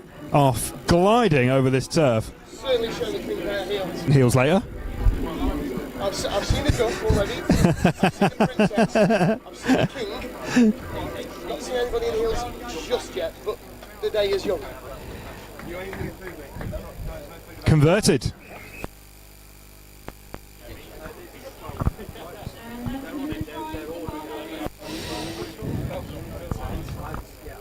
I keep telling everybody. So of course, those not familiar with the 10s or the 7s, from this one particularly, keeping the 10s, sorry, the 7s. Knocked on there. Just so that the some of these players, although they're playing in the Vets today, they're playing in the 7s today and tomorrow as well. They're getting their steps up, Mike. They certainly are. Their steps up, getting up and down to this game. And just a word for the man in the middle, Luke Pearce, I believe, from here. That is Luke Pearce. For those of you who know rugby, and they've all just squinted at their TV there. Luke is a lot bigger and with a lot shinier head than the one that they all know. This is Luke Pearce, the New Zealander who lives in Spain and is actually a Gibraltarian referee. There you go. We actually had Luke running some of the Vets games yesterday, and we gave him a Porro point for his mustachio. A Porro point? We've been handing out Porro points during the Vets commentary. Negative Porro points am I on so far? No, you're just about. But it's you collect more of them, Mike. Oh, that's okay. So it's good. But we've got So Luke was actually with the Sevens referee team 3 weeks ago now, in the Algarve. That was his first taste with the team. Did really well, so we invited him back. There you go. Points make prizes. Points make prizes. Open it up! Open it! Open it! Come round the Advice side! coming from big dugout. Find the space. That was a little bit of a late hit, if I'm honest with you. And our commentary booth is located just above the team's dugout, so we get to hear all the advice before the players do. Great tackle from the Brussels Barbarians, number 1. And it's it was just playing all parts. It was a great take there. We're just having some subs now. I don't know whether we got. I'd love to. Quite the take. Is it? No, we missed it. Thing is, as both sides start to get, just frankly a bit more tired, Mike, that it is going to get stodgier and stodgier. The guys from the Brussels Barbarians and everybody else for their team, they don't have any substitutes either. So they've got and a bit minutes on their own. Were they out last night, Mike? I would imagine so. As you know.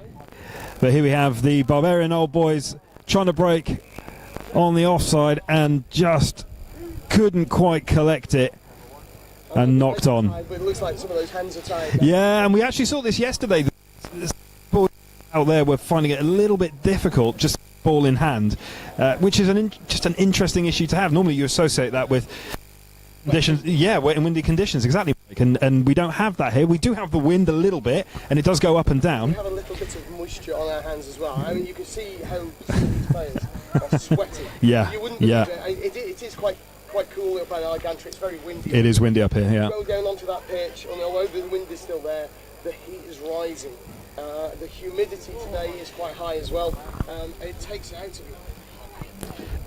Yeah, and we do have changeable conditions, but fundamentally, the one constant is it's okay. It's when the sun's out, it's warm and sunny, which is all you want. Just look at the fourth officials in the men. Luke's not happy with that. He needs it to come up. Take it from the wrong place. So this is our fourth playoff for.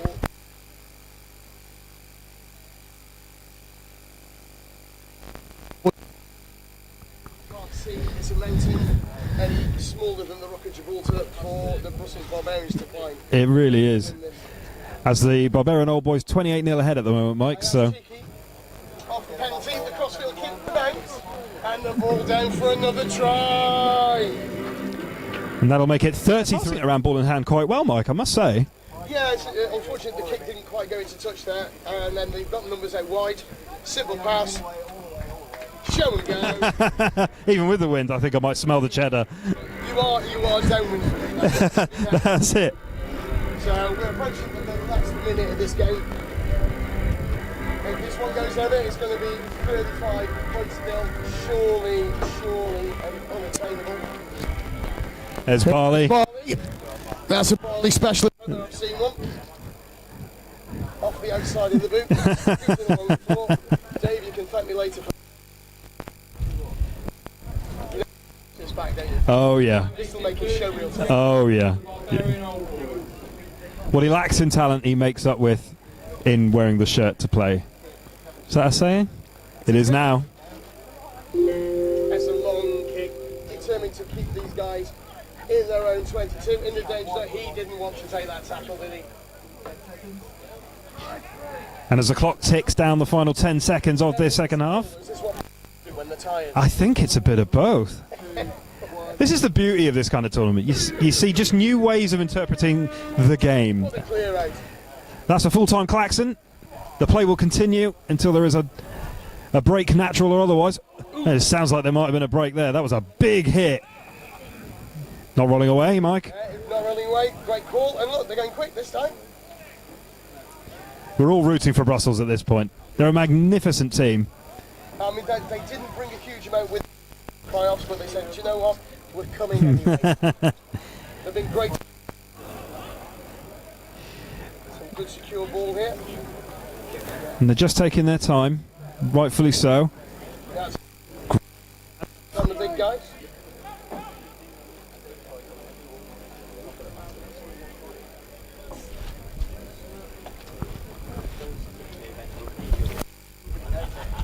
And we're here.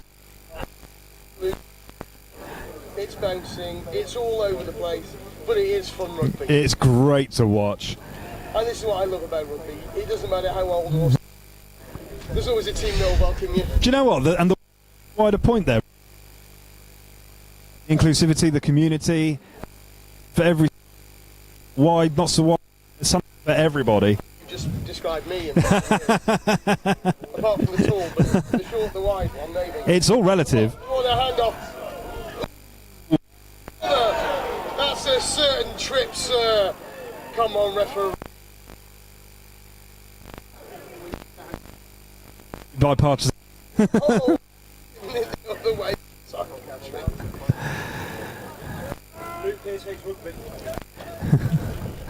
And No. here we go. Actually, it's not even a foot race, is it?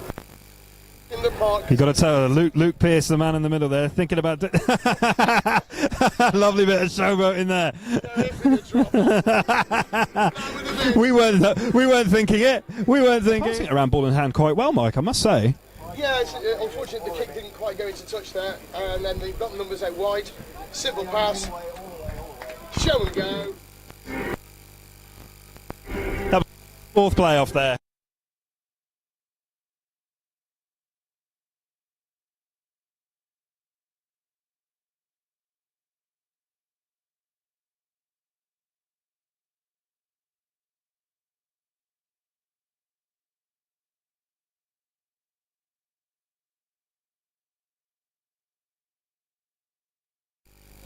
Determined. Yes. They a few years yesterday.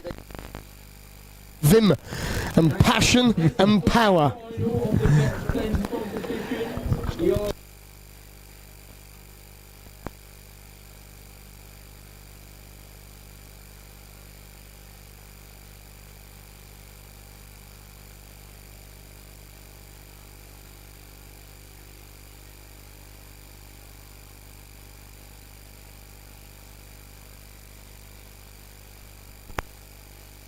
They're passing it around ball in hand quite well, Mike, I must say. Yeah, it's unfortunate the kick didn't quite go into touch there, and then They're passing it around ball in hand quite well, Mike, I must say. yeah, it's unfortunate the kick didn't quite go into touch there, and then they've got the numbers out wide. Simple pass. Show and go.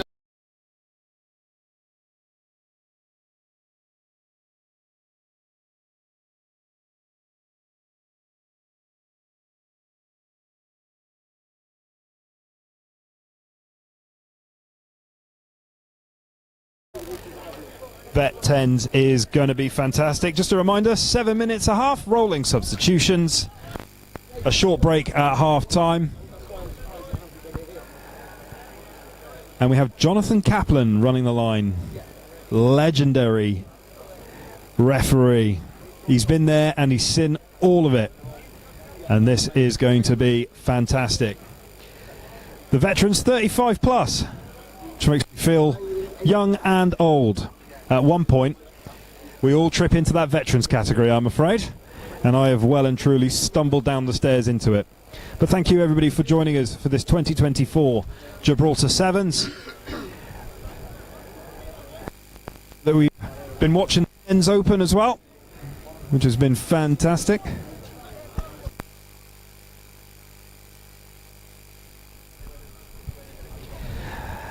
And we have rugby all the way through to Sunday, live for your delectation.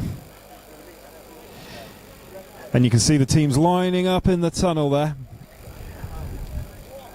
The nerves, the anticipation, the anxiety, the excitement is all there.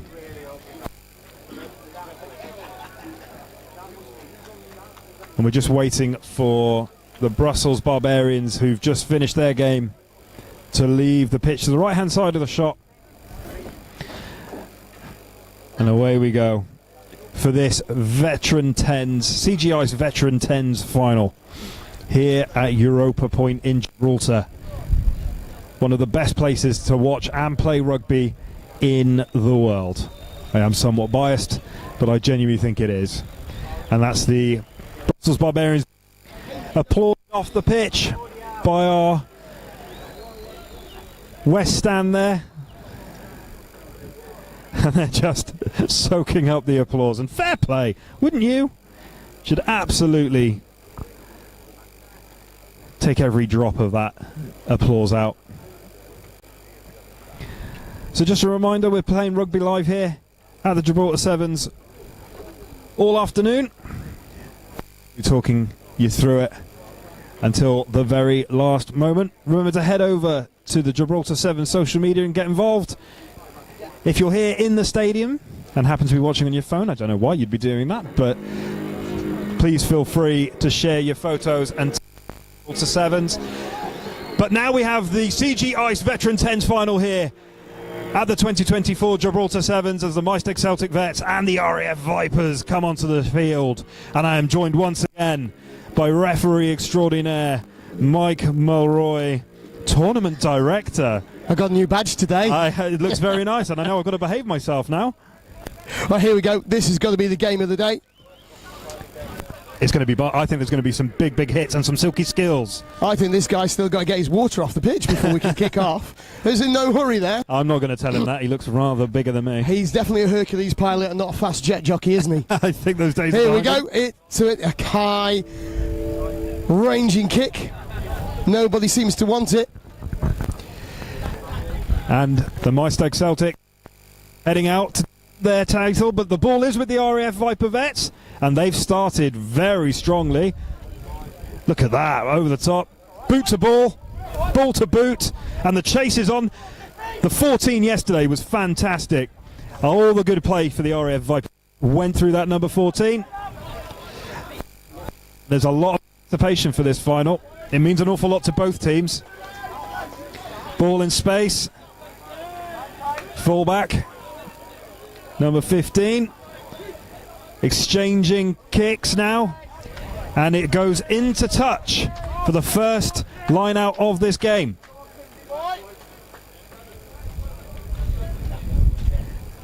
That's a nice moment, holding hands. So the first line out of this game, ref just asking numbers.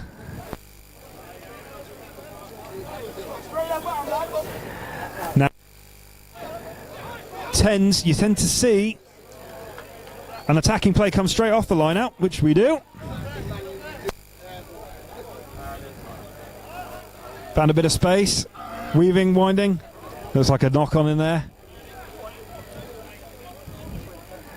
And I must say, the anticipation of this final, I've been excited since last night, if I'm honest with you. It's been a real pleasure to see the Vets. No, not rolling away by the looks of it. Quick penalty by the RAF Viper Vets. Hold on to the ball. Referee Daryl Chapman on point as always. He loves doing the Vets games. Here we go. That's 3 in a row, son. You're off. They're still not 10 metres. I think that's the problem. Now, Miesteg last night was very keen to get back that 10 metres on the thing. Not so much today. Here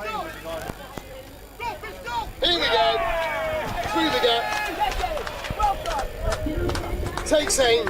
Fires. Very keen to get back that 10 metres on the thing. Not so much today. Here we go. Through the gap. Because yesterday they were well and truly played off the park by the Miesteg Celtics. It's a day of two halves, clearly. So how many Poro points do I get for RAF associated puns? You will get 1 every 4. Because I can't just hand them out 4. liberally, Are unfortunately. they that valuable? Apparently so. So we just wait for a ball. We'll have water on, but we won't play with the ball. So you refereed today for this game, Daryl Chapman, professional referee in England. Done over 600 first-class games with the RFU. Oh, there we go. Awkward bounce though. Very, very awkward. Miesteg flooding this breakdown. So much so I don't think they've got anybody left out wide.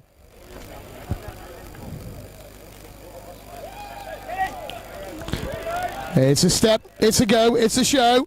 It's pass before contact. It's scrappy, it's like herding hamsters right now. Looks like the Miesteg Celtic Vets team are a little bit rattled by the way that the Vipers came out of the blocks. Are they rattled or are they hungover, Stuart? I doubt they're hungover, and I shall tell you for why.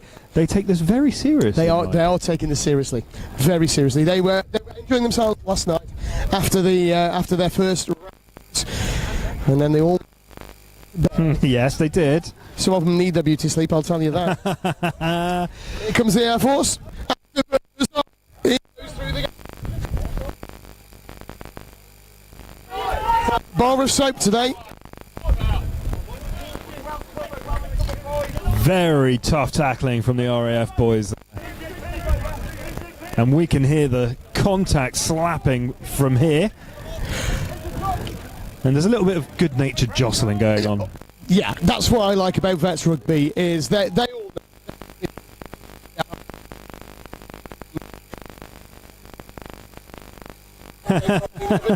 Looked a little high there. I think he was ducking a little bit into that one. It's funny, we actually have 2 RAF personnel on our team today in Broad. One's even from Gibraltar. He's the one that isn't Scottish, by the way. Yeah, that's the giveaway. But it's a high-intensity final, exactly what we wanted from this CGIce Veteran 10s final. Still playing very tight. Yeah, very, very tight. All of the RAF team are within the one side of the pitch. There's nobody past the halfway point. What a hand off to the face. He takes a slap through. Oh, what a tackle! So never mind, as Miesteg Celtics go in for their first score of the game. What a hand off to the face. He takes a slap through. Oh, what a tackle! So never mind, as Miesteg Celtics go in for their first score. Don't get us. His mother used to slap him in the face like that as well. Maybe that's where he learnt it, Mike. And looks good. It is. At 7 apiece. Game on, Stuart. Was it convincing? Yeah, I was right. Your maths is coming My on maths really is well. coming on really, really well. So it's 7 apiece in this CGIce Veteran 10s final. All to play for. And the Miesteg Celtic Vets, the defending champions, Mike, are finding their feet. Unfortunately, straight out. Come back to the free kick in the middle. What's this guy doing down here? It's like some calisthenics. It's either that or he's really struggling to tie his shoelaces. Yeah, indeed. It's beautifully poised, though, for a final. Look, it's finally. Shame about the pass. Backwards. There's a referee. His 15's quite good, isn't he? That's it! Commentator's curse. He gets nailed. He gets buried. They put the soil over the top of him, and he gives the ball to the bishop. He's going to feel that one in the morning. So it's the Welsh team that were back on the ball. And it's going to be another card. And it's a yellow. So that's 2 minutes in the bin. Well, let's hope the big girls don't cry when you put on the naughty step. If you're watching this at home, the problem is I'm not entirely sure you can hear the music being played in the background. So at this stage, Mike is just saying words in a line. I'm always saying random words, Stuart. You know that. I know that very, very well. I love this PA team. They got some great music clips, keeping the crowd Over happy. the top. Oh, that would lots have of been fingers. beautiful if they connected. The team from Wales That dialing looks it a up. little bit high, if I'm honest. There's loads of space. Miesteg are putting in a sweeper in the backfield. I'm not sure he's going to cover the ground that well, though. No, but they've got to do something to balance the fact that they're now down a man. That's true. Oh, Miesteg. Oh! One job, son. So at half time, Stuart, give me what's on your fingers. We've got 7 to this stage, but the important finger that goes down, the fact that the defending champions had a man sent to the bin in that half.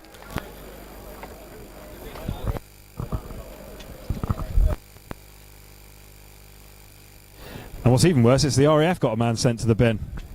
Now, if I wasn't a very nice commentator, I would have said that live on air. You should have done. Well, You maybe- should have done. Maybe I should have done. So half time here at the 24 Gibraltar 7. It's all level. It's everything to play for. It's the cup of the CGIce Mens Vets. See, if I wasn't a very nice commentator, I corrected you live on air there, Mike. Good to you for me, so thank you. Oh. Deserves another one. And you see now some of our partners collaborate. Holiday Inn, Europa Suites, our 2 hotel partners and accommodation partners this year.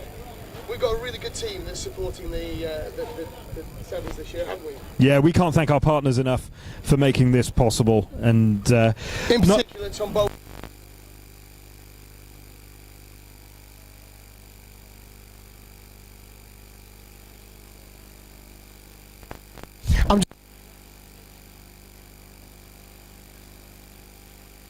The points difference.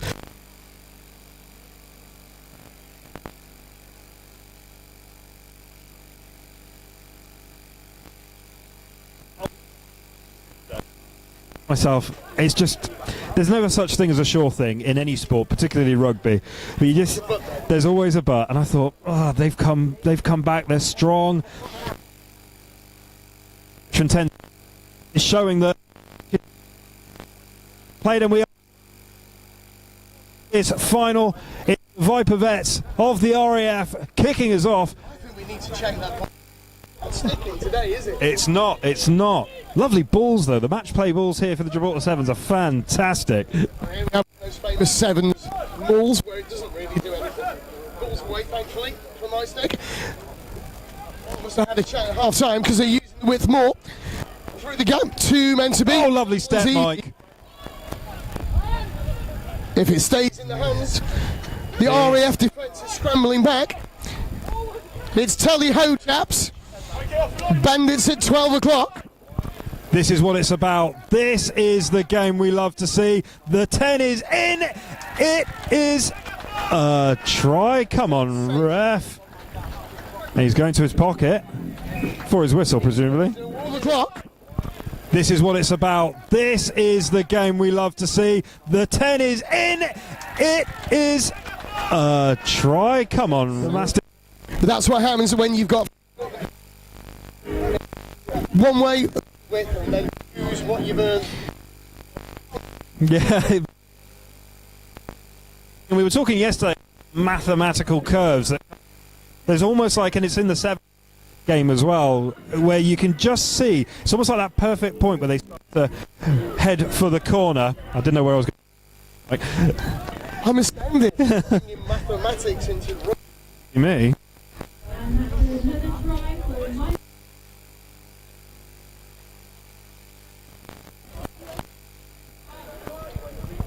So while we wait for the ball, and the ball boy. Oh, now we've got 2.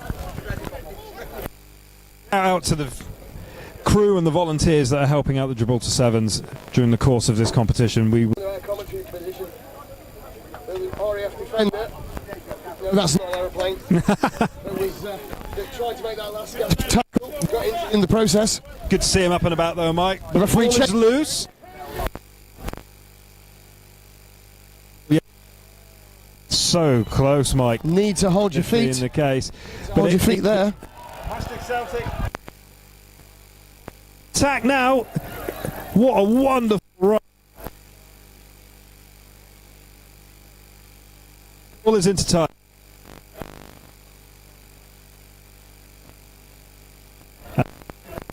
and enthusiastic crowd, which is Absolutely. The crowds are building. Teams that have got later games are starting to pour in. Spectators are coming in.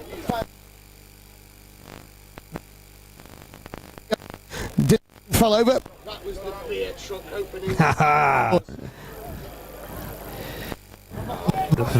very close. Again, I don't know whether it's just they reach rather than chasing their feet to get to their to the passes, but it's been scrappy with ball and passes. But when they stick, well, this second. You can tell they're well drilled, actually. To be honest with you, you know they're a really when they get it right, they're a lovely sight to watch, Mike. And I think certainly somebody said something at half time because they are doing a completely different game this half. Yeah, yeah. Strong scrum. And small differences make all the difference, but it's the RAF Vipers that did have the ball. That was a big tackle that made him throw the ball the wrong way. And there's an awful lot of space out here on this near side now. If they can just make it work.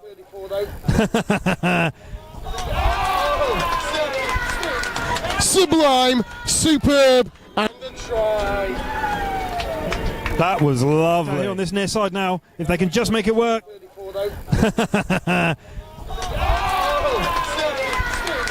Sublime, superb, and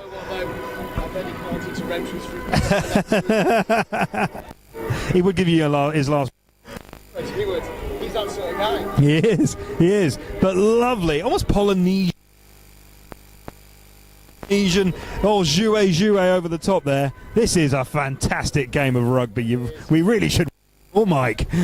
Out here on this near side now. If they can just make it work.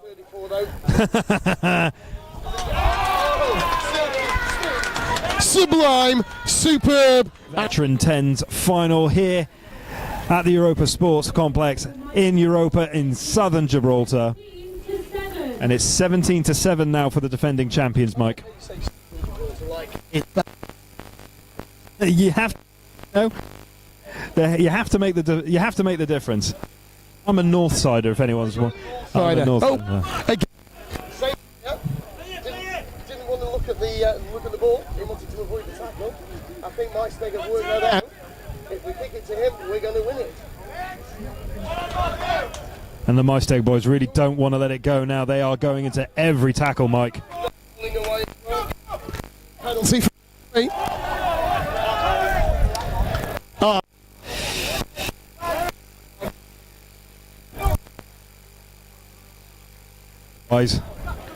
But the number 14 for the RF Viper Vets on the ball once again. Great tackling again from Miesteg. They, What's the knock on? They just know that they're in the ascendancy now, Mike. They know they can see that trophy, retaining it. They want to take it back to Wales with them for sure. Can he touch it down? And they can. Right. They're in the ascendancy now, Mike. They know they can see that trophy, retaining it. They want to take it back to Wales with them for sure. Can he touch it down? And they can. That was a wonderful try.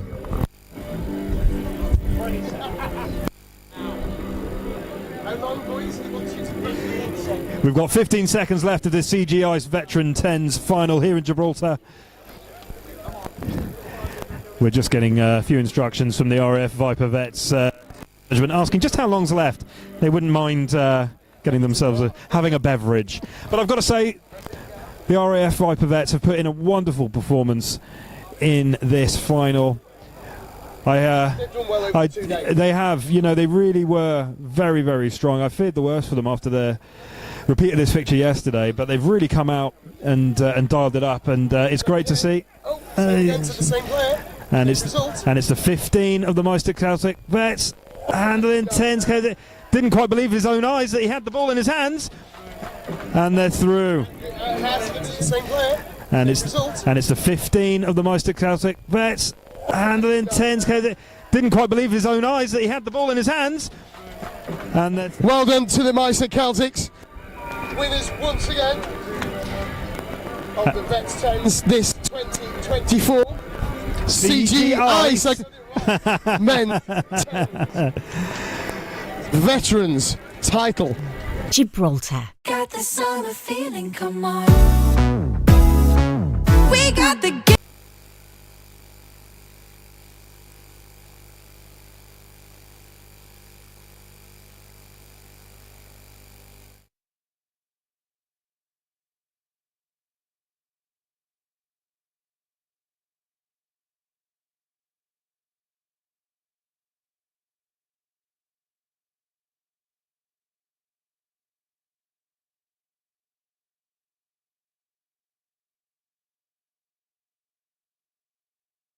Gibraltar. Got the summer feeling, come on.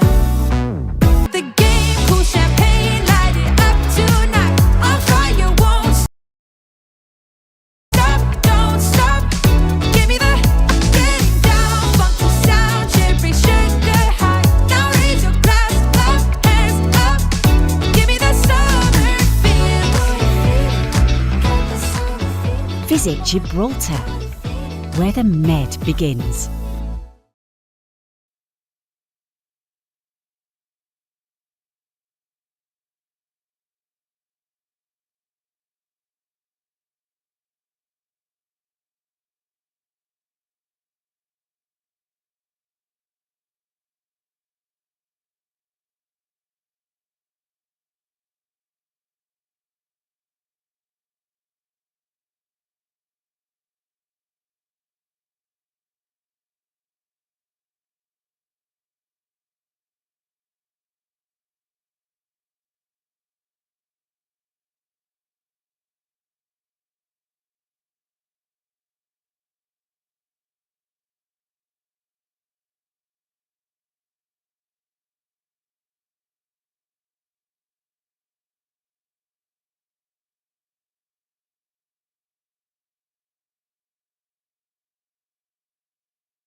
Gibraltar. Got the summer feeling, come on. We got the game, cool champagne, light it up tonight. On fire, won't stop, don't stop. Give me the getting down, funky summer feeling. Got the summer feeling. Visit Gibraltar, where the Med begins.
Keeping the ball alive. Turnover there. Loving it.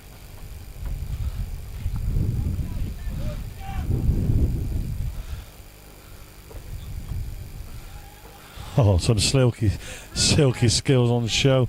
Keeping the ball up. It's just now whether he can finish.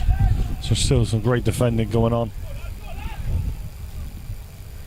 Great reach. Oh, he looks like he's short. Oh, is that a try or a penalty? We don't know. Looks like it's a try. Great start to great reach. Oh, it looks like he's short. Oh, is that a try or a penalty? We don't know. Looks like it's a try.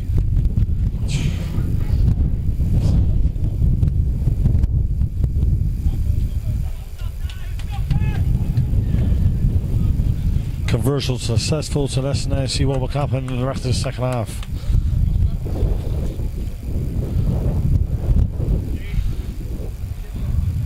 I think that game's close now. 12-7, 17-7. Let's see if we can get the game going now.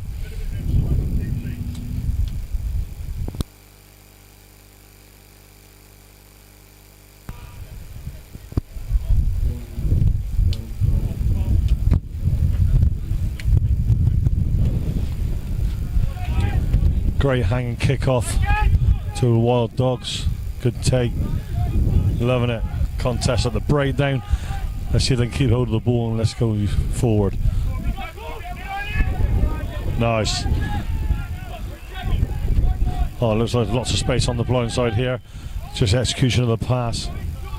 Oh, good step. Great fend. Can they finish it off? Oh, turnover. Scrappy Stars now in possession. Oh, look like he's in space. Vision to kick the ball down into the opposition's 22.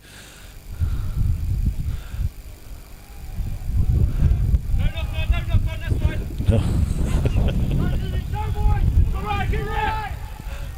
Here we go, Wild Dogs on the attack.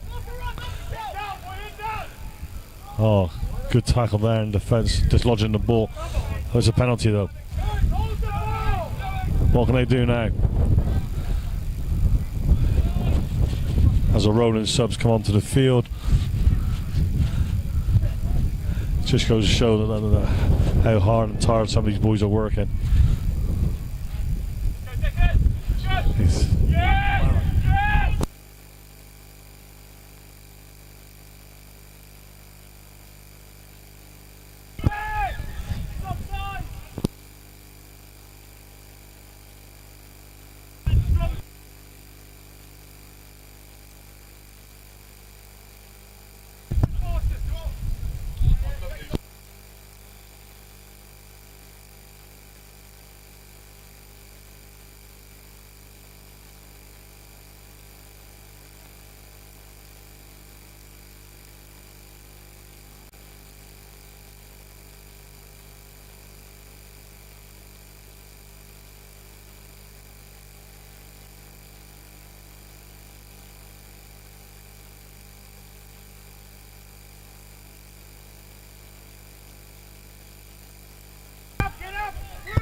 It's fierce contest at the breakdown there. Let's look at now what the Scrappy Stars can do with the ball.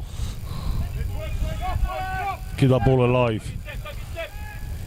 Yeah, looking for the vision. Going forward, he's backing himself. Ball's out. Oh, it's got to be holding on there, surely. Oh, no. Obviously seeing something a little bit different here, it looks like on the sideline. Very close contest this. This can go either way the way it's going. Penalty again.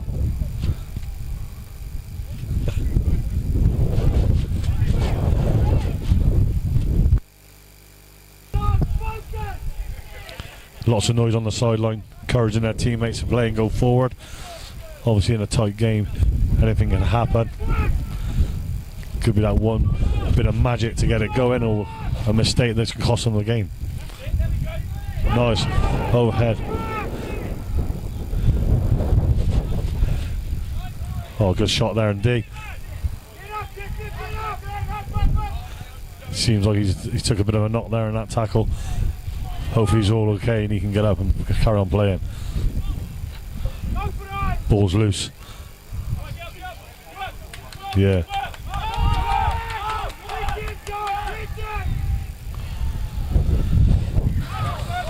Oh, penalty again. Numerous penalties now for the Wild Dogs. Kick to touch, looking to keep the ball. Let's get in their half and play some rugby.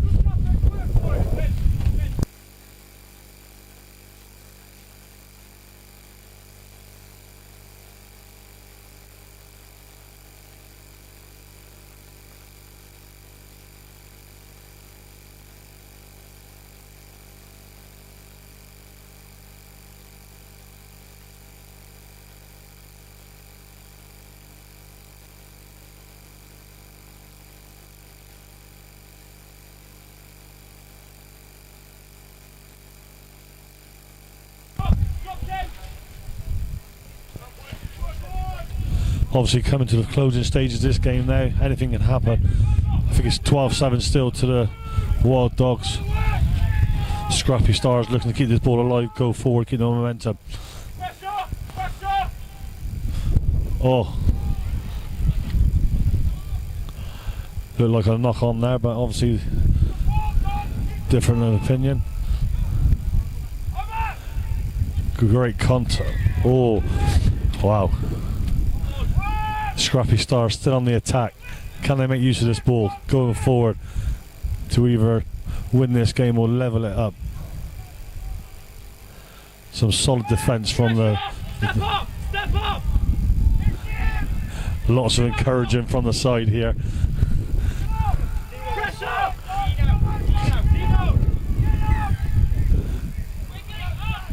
This is obviously the last play, so this is all to play for now.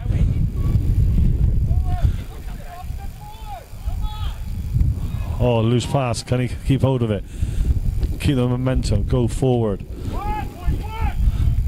Oh, great step there. Uncovered. Offload off the floor. Looking good here. Can it get in for the vital score? Oh, just lost the ball. It seems to go backwards. Great individual skill to score and bring the game level. Looking good here. Can it get in for the vital score? Oh, just lost the ball. It seems to go backwards. Great individual skill to score and bring the game. They'll be on the sidelines anxious. So knock on, that looks like.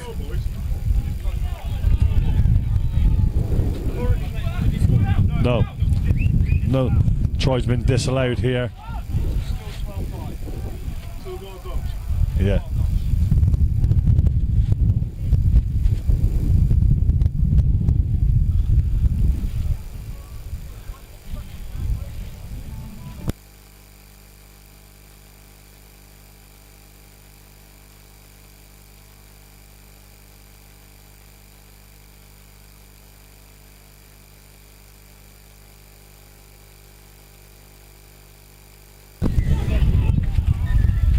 Time is up. Oh, yellow card shown now. What can the Stars do now? Oh, the posts. Wow, haven't seen that before. End of the game, the posts have been dismantled. Oh no, what's gonna happen?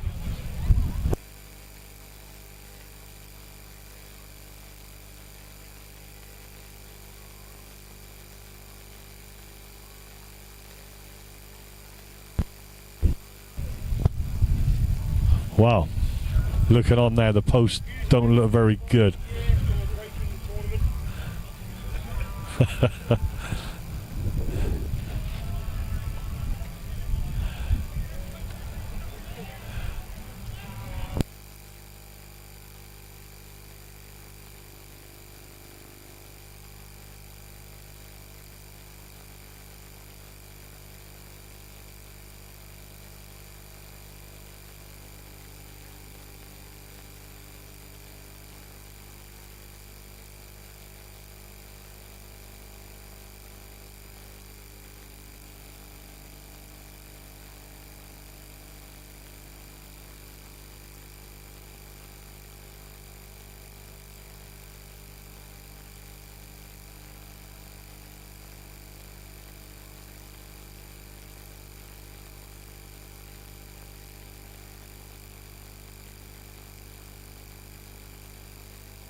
Okay, whilst they try and rectify the problem with the post, looks like they're going to go to the other end and try and get the kick done there while these guys work on the post. So we might have to just nip out with Carl Dixon. Yep. We're on the eve of the Gibraltar Sevens tournament, and we are here with none other than Carl Dixon, who is back in Gibraltar. Yeah.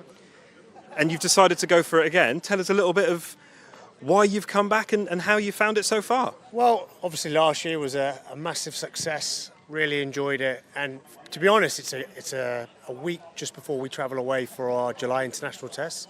So it's nice just to come around, have a run around, get back into refereeing, you know, blow the whistle, move a little bit, and just sort of hone my skills ready for travelling to South Africa next week. And obviously you've done your job all over the world. So you've been to many, many rugby stadia. What do you think of our little home here in Europa on the southern tip of Gibraltar?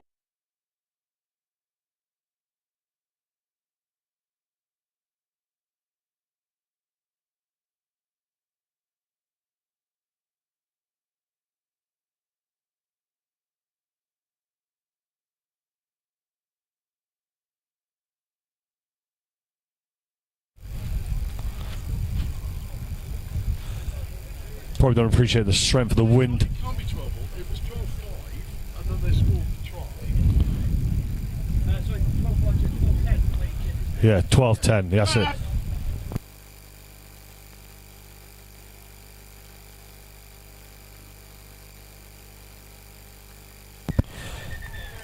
All.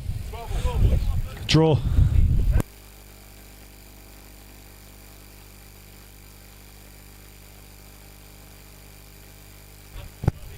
Wow.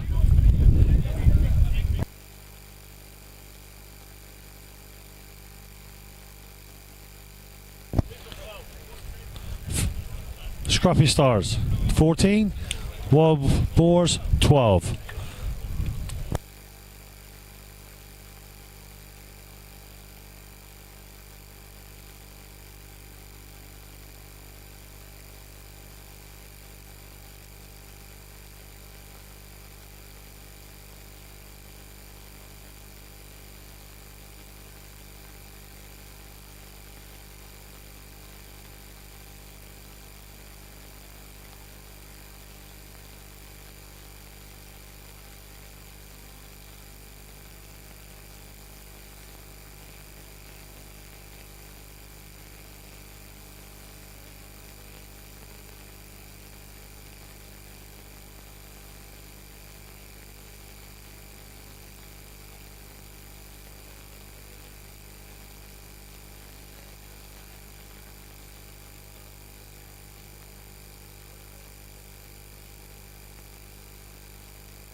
Welcome back to Europa Park.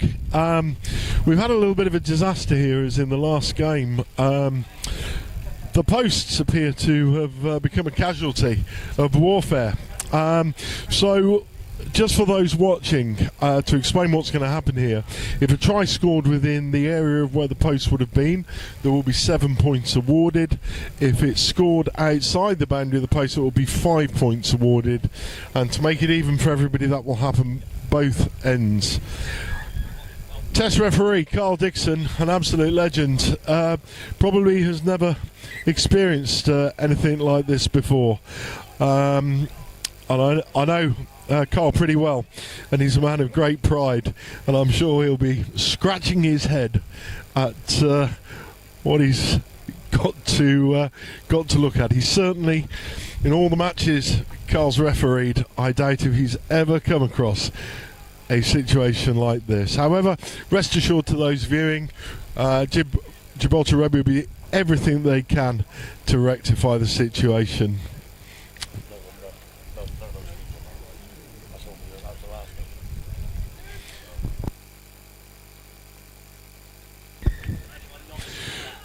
Broadplain beaten soundly in the first game by the Mad Dogs, coming again at pace against the Gib development side, Gibdoc. Gibdoc showed great resilience and ability to move the ball at pace, and they're again on the attack down the left hand side of the pitch. Lovely offload into players. They're working well in chaos here, and that's a brilliant individual try by number 22, who goes in underwear where the post would have been for a 7-pointer. I'll tell you what, if you're a prop forward and you score a try down here, at least you don't have to suffer the ignominy of fluffing your own kick directly in front of the post. That would be hugely embarrassing. Now, it's really great in terms of referees to see so many world-class referees at the Gibraltar Sevens. Carl Dixon was telling us before the game this is a crucial part of his own fitness and sharpness routine as he leads into a test series where he will be refereeing the second test in Durban between South Africa and Ireland. Bit of a grudge match there, and he'll be running the touch in the first test match with Christoph Ridley, I think, is the appointed referee for that first game. Angus Gardner, the Australian referee, was supposed to be refereeing the first game, but as we all know, Angus has sadly had to withdraw from the Summer Test Series due to family circumstances, and we wish Angus Gardner, great man of rugby, somebody that refereed a World Cup semi-final this year, all the best in his recovery. And now Broadplain completely eviscerate the Gib scrum there, but the ball squirts out. It's all about control of those fringes in sevens. A sharp scrum half can work. Broadplain completely eviscerate the Gib scrum there, but the ball squirts out. It's all about control of those fringes in sevens, and even the score at 10-0 to Gibdoc. That was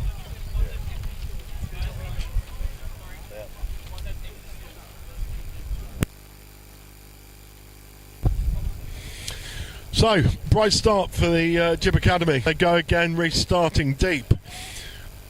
Well into the 22, and they look to be stretched in defence here.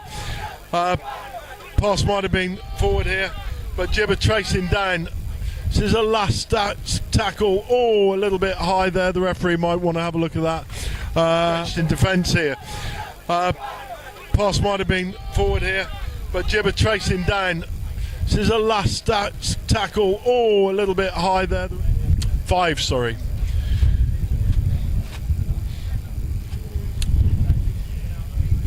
$12-5 to Gibdoc.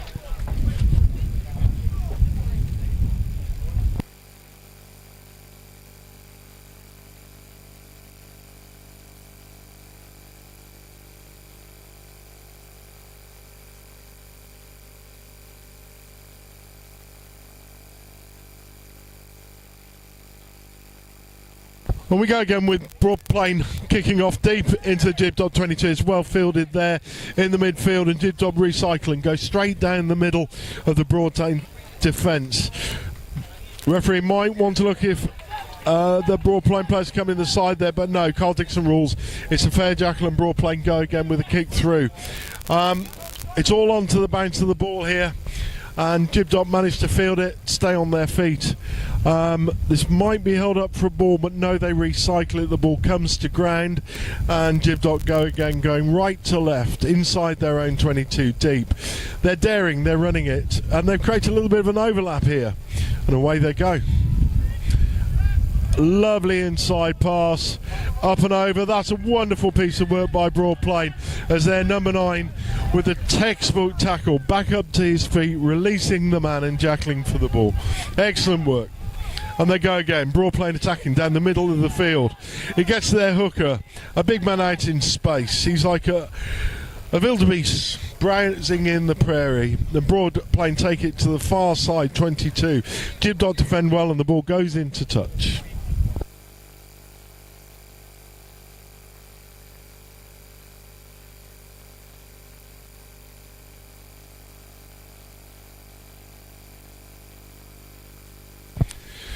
One and a half minutes left to go in this game.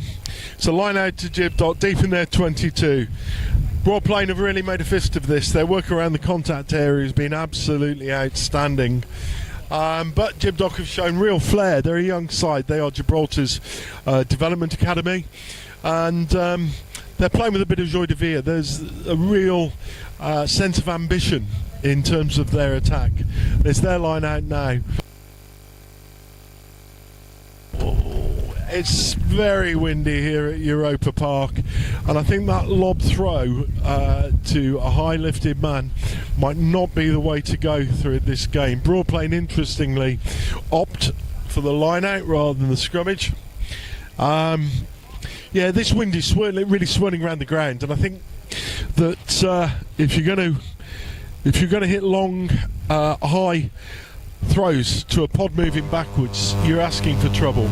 You want short, sharp, percussive lifting, and that's exactly what Broad Plain have done as they go short to their hooker, who stampedes straight through the defence to score wide on the right-hand side. You want short, sharp, percussive lifting, and that's exactly what Broad Plain have done as they go short to their hooker, who stampedes straight through the defence to score.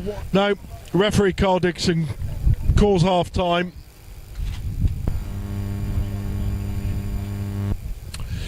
It's been an exciting and thrilling encounter. There's been a lot of skill on show here, a lot of ambition keeping the ball in hand. It's very, very tight, and we'll be back shortly with the second half.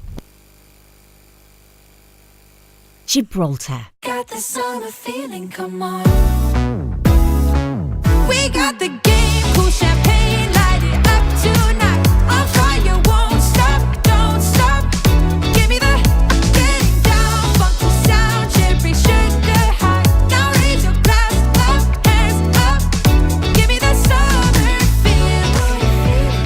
Got the summer feeling. Visit Gibraltar, where the Med begins.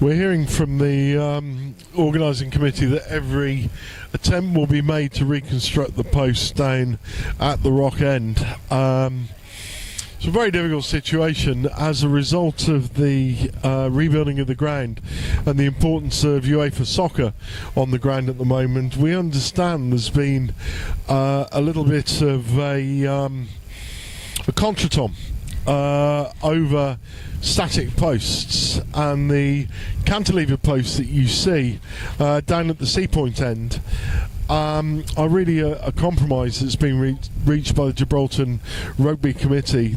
There's been a little bit of differences of opinions in how those posts were constructed. And I think that looking forward, there'll be a request for clarity as to the use of concealed holes. Broad planer on the attack. Off the kickoff, they've reclaimed the ball. They've just some lovely clearing out work, but the pass that followed wasn't as good as the clear out. Broad planer really struggling through their own poor handling. Driven way back, losing some 40 metres purely down to the inefficiencies of the handling. But they've broken out of it well, and they get the ball wide. They're looking to get some degree of momentum, get behind that Gibdoc defence. The young Gibraltars have been resolute. And their work at the breakdown, their ability to close down broad plane has really been a feature of this game, and we see it happen again as they force the turnover. Referee Carl Dixon spots the knock forward, and we go again with a scrummage.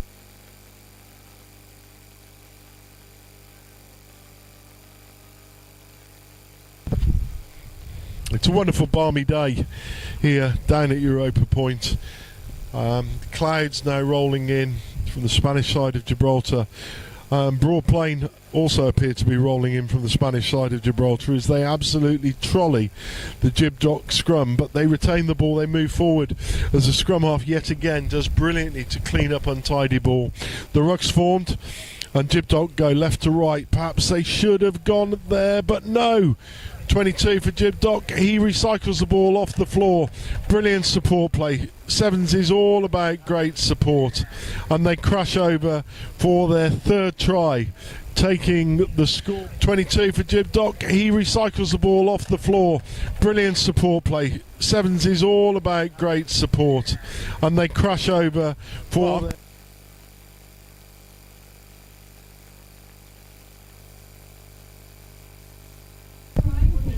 correction, with the new rules that's actually 19-10. That's my apologies. It's very difficult to work out the scoring without goalposts. So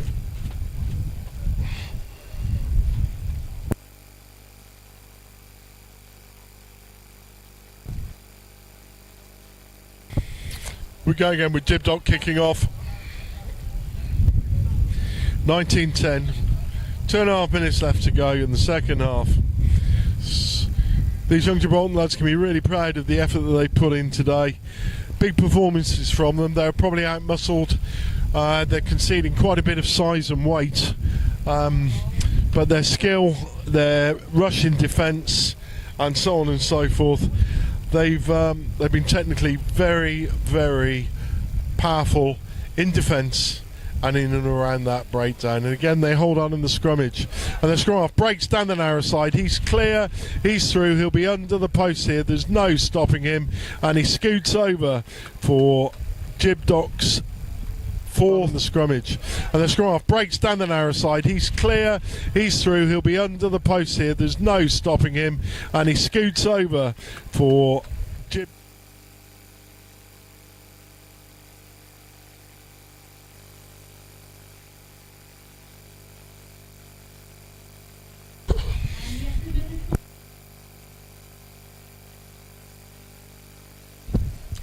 Broad Plain are unloading their bench. They're a lovely club. For those of you who live in the West Country of England, they're based just between Gloucester and Bristol, in the absolute hotbed of English amateur rugby. Although some might argue that the handling and contact there might be slightly amateurish as well. But we go again as Broad Plain managed to hold on to it. It's a scrum to them as Carl Dixon says enough of that nonsense. Let's restart with a scrummage. Broad Plain just inside their own 22, centre of the field. They've been powerful up front all day. Let's just see how they go.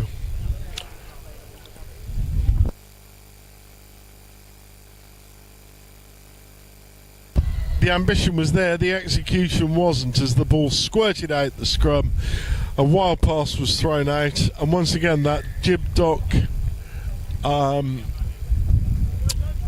pace, that Gibdoc speed causes a little bit of problems for the visiting side. Try scored.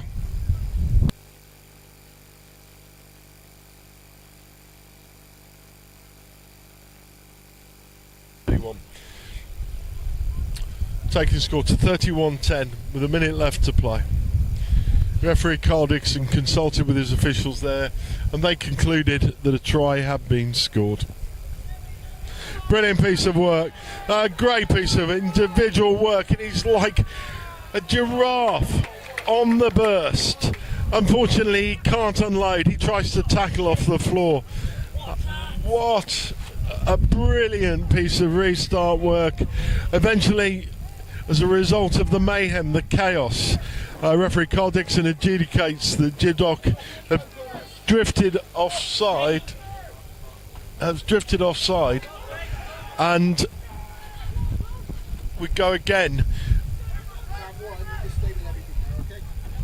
We go again as Broad playing attack down the right hand side. They recycle the ball, but they knock it on in contact. Carl Dixon spots the knock forward as the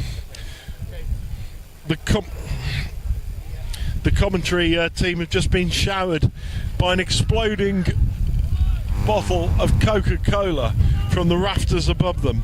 It's chaos down here in the commentary box. We're being showered with Coke.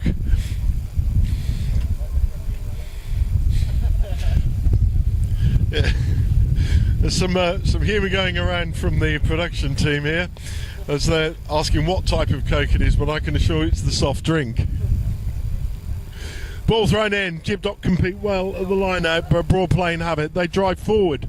They're their number one. Ball comes out into the 10 channel. The ball's taken up straight, crashed up into contact. Oh, that surely is blocking the tackle there. Some very good clearing out at the ruck, and a dummy thrown, and Broad playing score to 31-5 as monitors go crashing in the commentary box. It's chaos up here. It's chaos on the pitch. Given the things that have broken in the last hour, and the fact that things happen in threes, we've had the post go, we've been showered in Coke, and our canvas protection has gone, and I'm just hoping the scaffolding that my 18 stone is standing on is going to stay in one place for the rest of the game. 30 seconds left to go.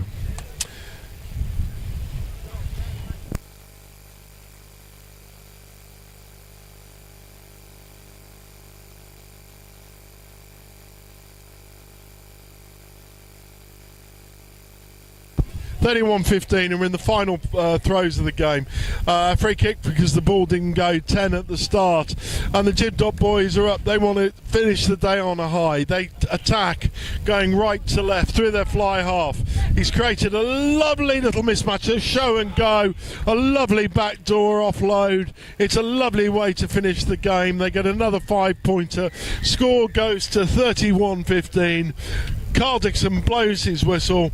What a thrilling game, full of incident. Most of the incident was up around me in the commentary box. I think the boys and girls are managing to piece things back together, but there's a lot of expensive electrical equipment up here, and it's been hard work.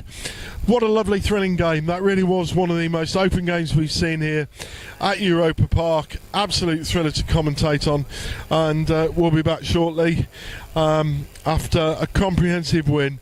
Very proud win for the local boys, the Gibraltar Academy, who play, sponsored by Richard Beers and the team at Gibdoc.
Welcome back to Europa Park, where the Buccaneers are taking on Old Mill Hillians.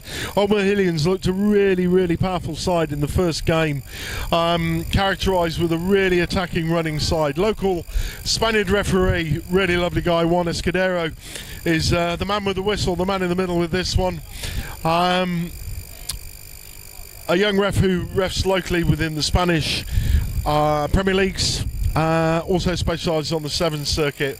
He and I were having lunch together earlier on and talking about his love of scrummaging, and we were arguing about the various interpretations of hinging in the modern game. The Buccaneers kick on deep, straight down to Mill Hillians. There's a possibility of a knock on here as they go again through their outstanding 10, who I was talking to after his performance in the first round. His name is CGIce. He's an absolutely lovely guy. Outstanding rugby player, and his skill with ball in hand was a feature of Mill Hillians in the first round. Ball is in touch according to young Juan, so we go with the Buccaneers line out on the 22.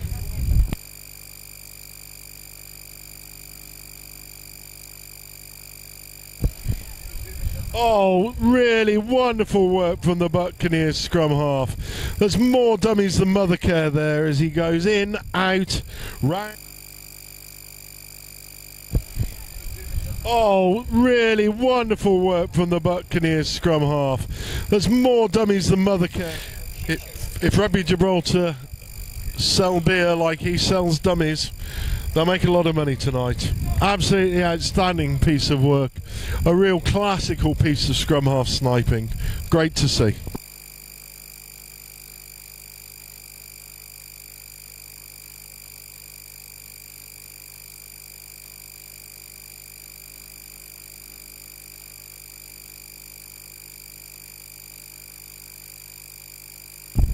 We go again with the Buccaneers. Oh, it's been a real Achilles heel of so many sides today. He's failing to complete those restarts. The Sevens rugby, the restart is the crux of the game. And Mill Hillians go again through CGIce as he runs straight and attacks, brings his man. A lovely support work, and he picks up the pass back inside. That was a lovely piece of work. That was reminiscent of the interplay that we see with the likes of Duponton and Tamak, but probably it's a slightly lesser level. Mill Hillians attacking, going wide. CGIce chips through, regathers, and he scoots under all the way, just short of the line for a level. Mill Hillians attacking, going wide. CGIce chips through, regathers, and he scoots under all to the Buccaneers. But a brilliant piece of work from that young man CGIce, who dominated his first game for Old Mill Hillians and once again showed his absolute class as he created a try from nothing against a very robust defence from the Buccaneers. But I think when you look back at that, you look back at what created the opportunity there. It was the fluff restart, and it really shows you just how important nailing the basics in sevens are. The fundamentals of rugby are the same, whether they be sevens or 15s. So we go again with Mill Hillians, who kick off deep in the 22. It's well caught and well gathered by the Buccaneers, who break through the primary defence of Mill Hillians. Will he be caught? He goes to the line. It's that man CGIce again. What a tackle on the line. This is heroic defence by Mill Hillians, and they break out against the odds. This is wonderful, thrilling stuff down the left-hand flank. Oh, surely that's a penalty. He's off his feet there, referee. But no, play on. This is an open game of rugby. We go again with Mill Hillians attacking down the middle of the pitch, just outside their own 22, competing at the breakdown, but failing to roll away. Juan Escudero believes that the man has come in without his teammate rolling away, and it's a penalty to Mill Hillians.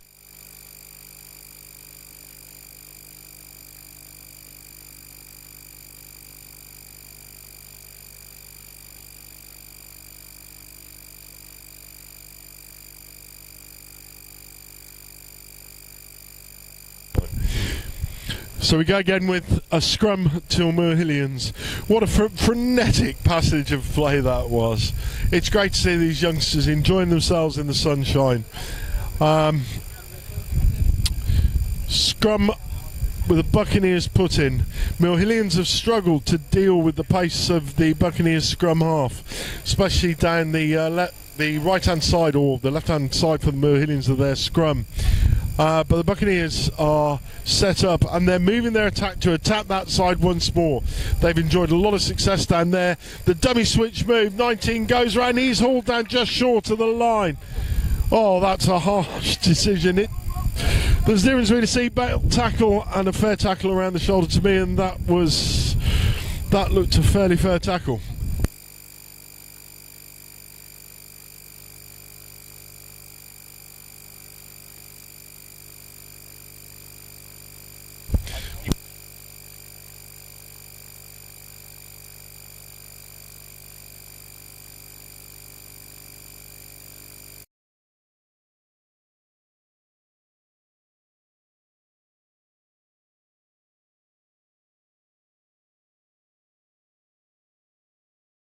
Gibraltar. Got the summer feeling, come on. We got the game, cool champagne, light it up tonight. On fire, won't stop, don't stop. Give me the getting down, funky sound, cherry sugar high. Now raise your glass up, hands up. Give me the summer feel. Got the summer feeling. Visit Gibraltar, where the Med begins. Up the deluge of Coca-Cola. Everybody will be tapping away on fairly sticky laptops and on sticky mixing desks for the next couple of hours, and I think an emergency supply of wet wipes has been called for within the commentary box to get over the sheer amount of sugar that's been consumed on the techie desk. Right, we continue with a penalty. Normal service has been resumed, and the Buccaneers attack. They're passing not fluent, but they look as if they might have created an overlap before they take the ball back into traffic. Again, probing on the 22. They go left through the number 6. There's a man outside. He cuts back inside, running a really great supporting line. And it looks as if Buccaneers, if they come right now, have got an extra man. Can they get the ball across the line? Yes, they do. Number 19 is full out in space. He has nobody left to beat. The classic rugby adage, creating numerical mismatches. It's 14-5. Yes, they do. Number 19 is full out in space. He has nobody left to beat. The classic rugby adage, creating...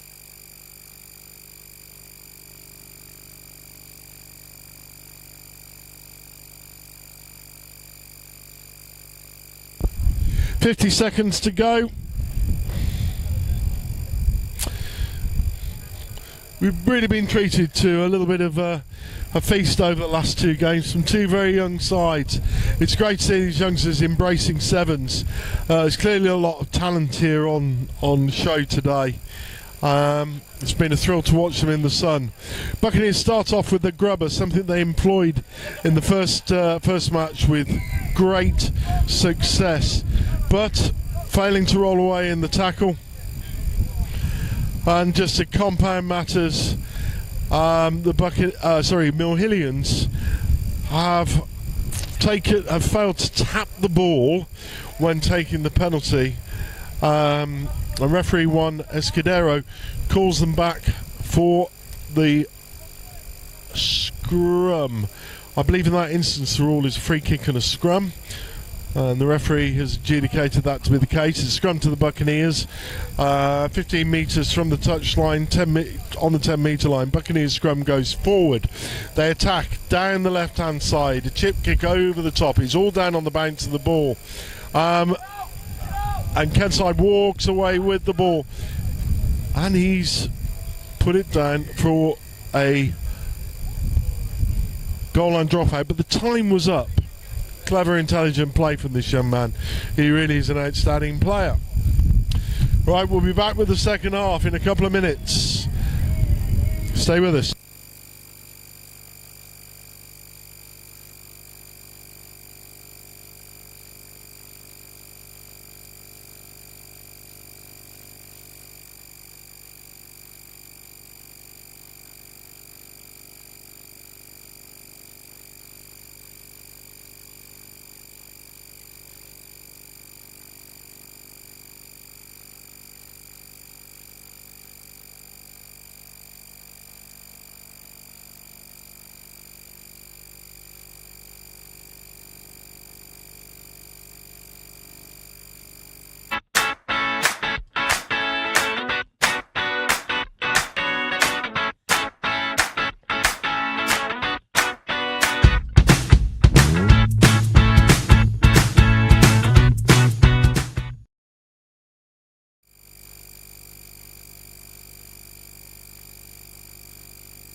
So here we go with the second half.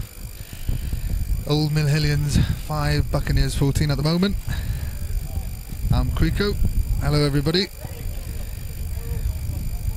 It's turning out into a good afternoon of rugby. Both teams going at it hard. Some really good rugby out there.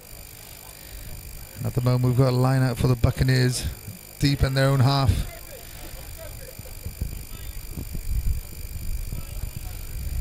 Can see the conditions of blowing a nice southwesterly. That wind catches the stand and comes down onto the pitch and makes it hard for a throw in. That's why they're going for the underarm throw. Slightly overcooked, but it's a free kick given for the Buccaneers.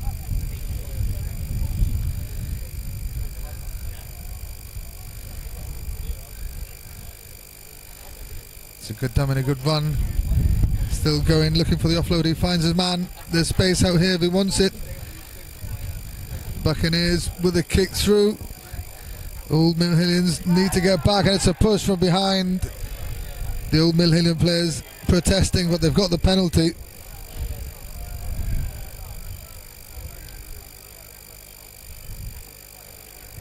It's tough out there from the players, you can see. It is a nice hot day here in Gibraltar, as expected at this time of year.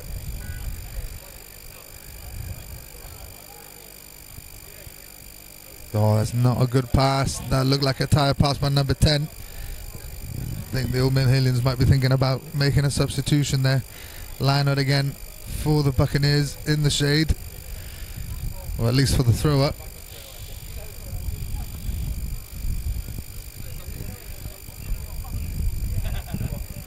Currently the score is Old Mill Hillians 5, Buccaneers 14. Line out comes in, goes over the top. Buccaneer player picks it up, setting up the ruck there. Now ball comes to the left. There's a bit of space here for number 22 for the Buccaneers, but he decides to step inside, dinking his way through. Finally gets stopped, and good hands from the Buccaneers. Oh, it didn't quite stick, but they've still got possession. And I think it's number 22 again. Oh, sorry, number 7. He gets grabbed just short off the line, but he needs to be released, and a penalty given by the referee. Quick tap taken. Can he make it? Good pass and a try for the Buccaneers, and they extend their lead. Released, and a penalty given by the referee. Quick tap taken. Can he make it? Good pass and a try for the Buccaneers. Try by the Buccaneers.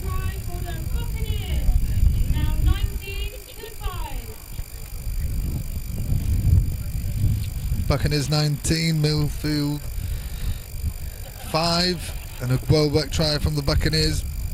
Good patient rugby, using the space really well. Just got caught about 2 or 3 meters out there, and they took the quick pen and managed to score in the corner.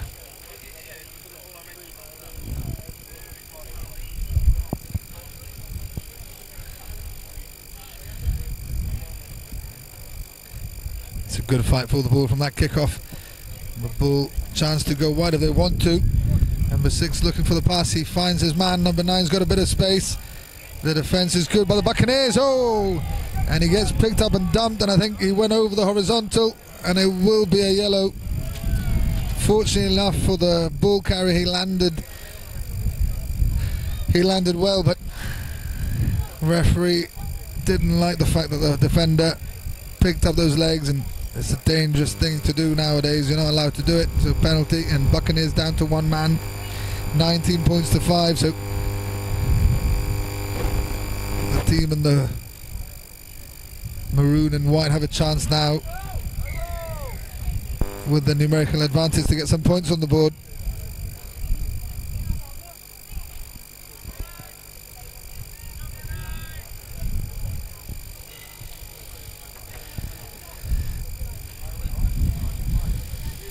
Good step there by number 10. He makes the break and he's through. That's weak defence from the Buccaneers. I think it was Luke Eastwell. Good step there by number 10. He makes the break and he's through.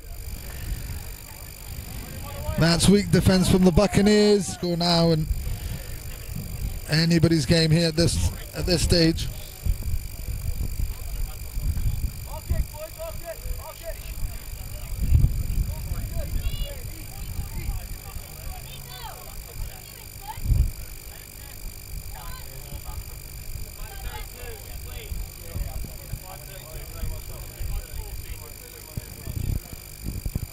One minute 40 to go. Kickoff is allowed to bounce, and there'll be a line out in their own half for the Buccaneers. They'll want to try and have a bit of possession here, kill the momentum. 1 minute left now, so all to play for still. 1 minute and 7 is a long time.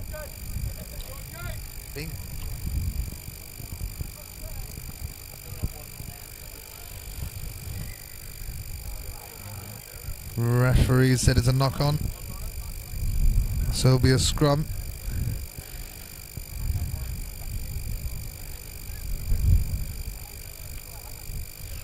You can see here Buccaneers taking their time, walking back to the scrum. Not sure if the referee said clock off. He has now. There's been 2 guys coming on for the Buccaneers.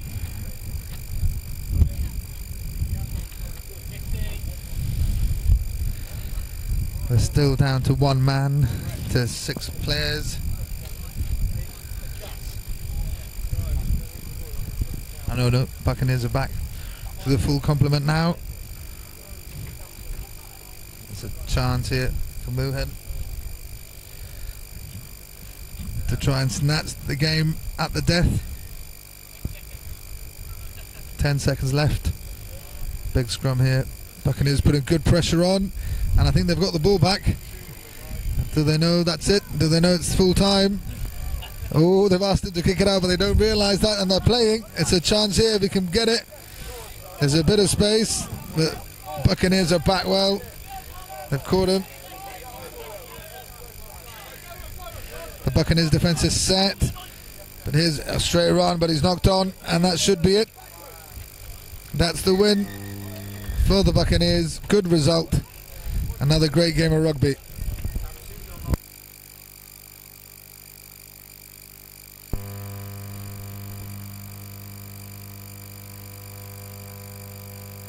To the Buccaneers and 12 to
So we're now ready for our next match.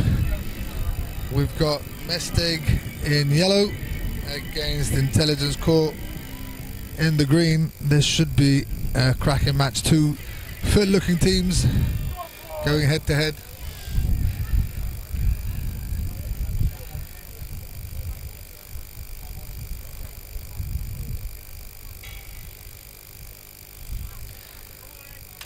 So the Intelligence Corps to kick off with number 10. Here we go.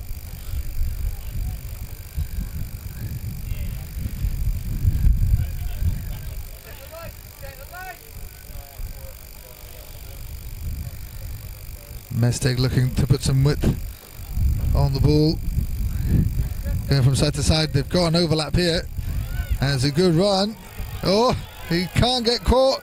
There is cover. Number 1 takes the ball.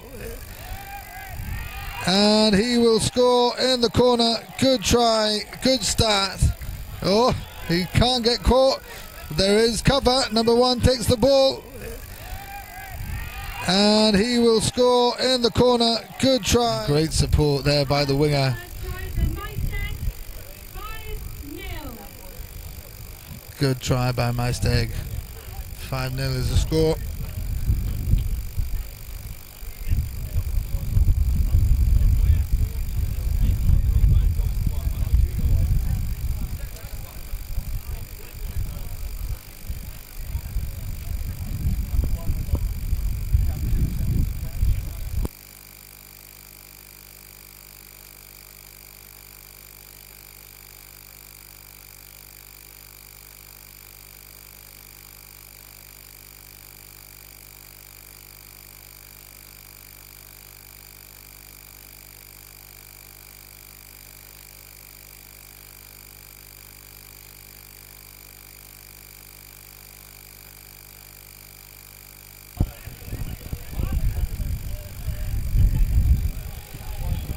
Miesteg are winning at the moment, 5-0. But the Intelligence Corps have the ball on the halfway line. Oh, a bit of a juggle, but he's going for it. Looks for his support, number 3 with the ball. Good hit by Miesteg, and he knocks on, and there'll be a scrum. Good defence. That looked like a good chance for the Intelligence Corps. Good break, but the defence was solid. And that's a moment where you have to make your mark in the defence. He had to hit him with everything, and he did. And the big fella, number 3 for the Intelligence Corps, just couldn't keep hold of the ball. I think he was probably slightly blindsided there. He knocks on, and now it's a scrum.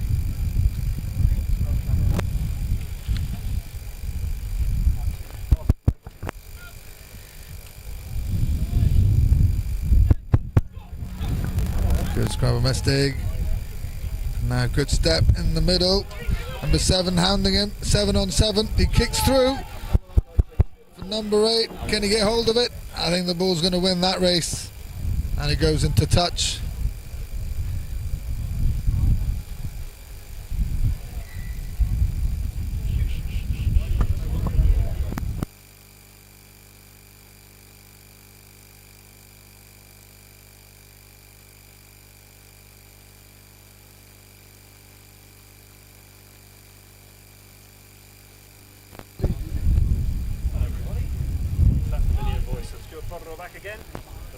Out Porro points for good play. Alongside Rico. Did you introduce yourself? I did. Wonderful. I just about remembered. We've got the massive Celtic 7s here in front of us. It's been a bruising set of encounters so far in this men's open. But silky smooth hands, don't you think? As well, yeah. Really silky, but the defence has been solid. Apart from now, number 10 looks to go through. Good defence. Held up. Yeah, good defence. And this is what we like to see. Just a little bit of tight action. But silky smooth hands. Number 3 going through now. Oh, nearly at the try line.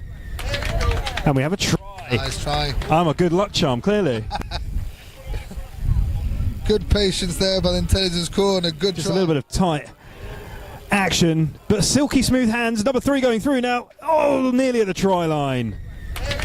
And we have a try. Nice try. We love rugby, and we love the physicality, and we love the skill set, which is why we're here. Sevens is about the skill set as much as anything else.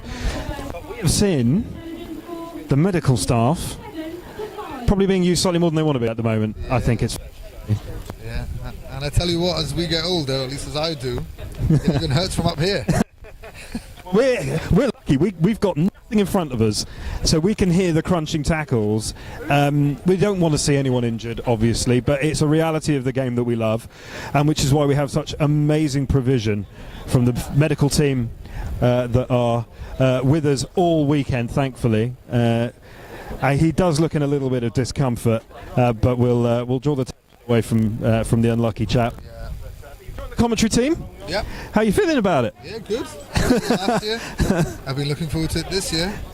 And it's good to have you on board now. Thank you very much. Thank you very much. It's been. Last time I saw you was, what was it, Wales? We were in Wales. Where is this going? I was in Wales. I was very glad to be supporting the Gibraltar international men's team as they played the Wales deaf team, world champions.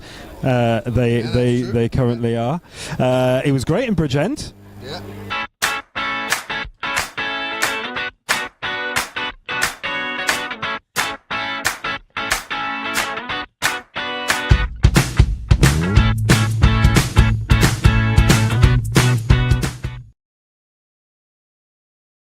Mate. We're saving it for. You hear that? We're saving it for a special. Exactly. Okay. Good. So. But I remember it was a cracking match by the boys. Really good match. Really good rugby. Conditions were difficult for them. Really, it was wet. Lucky it didn't rain at the time, but it was all a bit boggy. But they were brilliant. So what was the final score? 7-3. Yeah. No, it was fantastic. And do you know what? It's always amazing. We're on the eve of the Gibraltar Sevens tournament, and we are here with none other than Carl Dixon, who is back in Gibraltar. Yeah. And you've decided to go for it again. Tell us a little bit of why you've come back and how you found it so far. Well, obviously last year was a massive success. Really enjoyed it, and to be honest, it's a week just before we travel away for our July international tests. So it's nice just to come around, have a run around, get back into refereeing, blow the whistle, move a little bit, and just sort of hone my skills ready for travelling to South Africa next week. Now, obviously, you've done your job all over the world, so you've been to many, many rugby stadia. What do you think of our little home here in Europa on the southern tip of Gibraltar? Yeah, I mean, it's not quite an Eden Park or an Ellis Park, but it's a you've got the rock behind you, you've got the sun, you've got an Astro pitch, so you're going to get some good rugby, and I'm sure into the weekend we'll get a good crowd. And I've heard there's a Heineken room which is free flowing, and it's an all-you-can-drink bar, so I might find my way into there before the end of the weekend. You're absolutely right. There is an awful lot of Guinness and Heineken. They've got to get Guinness and Heineken in there for you to enjoy. But there's 4 days, give or take, ahead of us, and there's all sorts of different levels. But what do you think of what we have here in terms of, obviously, you've got teams travelling from all over the world. How do you find it from where you are in a very unique position, right in the middle, seeing everything? Yeah, I mean, that's the great thing about Sevens. I was very fortunate growing up to play a bit of Sevens and did a bit of travelling, and it's a great opportunity for these guys to play against different countries who quite aren't international rugby players, but they get that experience to travel all the way across Europe, around the world, different cultures, see different things, and be part of that rugby family. So I think it's a great opportunity, and I'm glad that everybody's come out here, and we've got a nice full schedule. You've sold it to me. You've sold it to me. That's what I like to do. And Visit Gibraltar are very kindly partnering with us this year. You've now been to Gib at least a couple of times. Putting you on the spot, favourite place to go or favourite thing to see when you're here? Oh, I mean, I don't know if you want the real answer. I can give you the real answer is obviously going up the rock and seeing the view, and being able to see Africa is quite unique from one continent to another.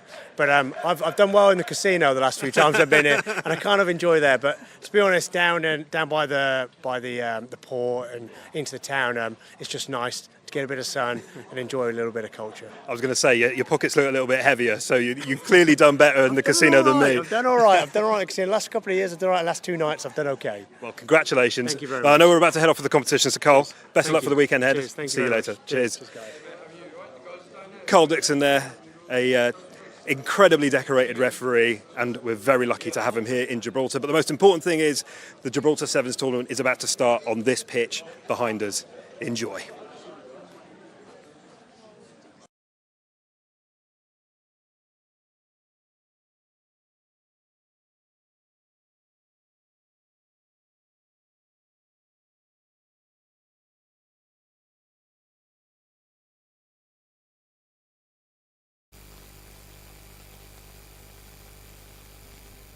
And thankfully the injured player has been seen to and is responsive, and a good round of applause has been taken by the medical professionals, and we can get on with the match.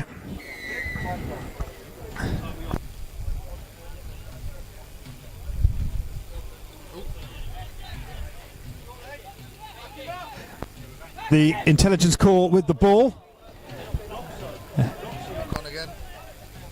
Advantage player, chance here for number 10 to go. Can he make it? He has, good try. What a try! Advantage player, chance here for number 10 to go. Can he make it? He has, good try.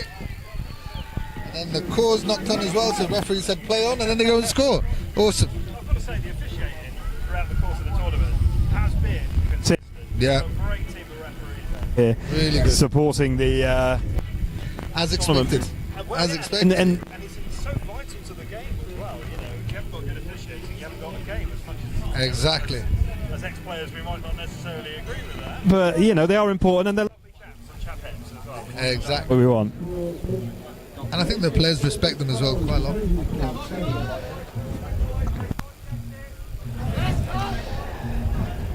So it's the intelligence corps have got the ball back.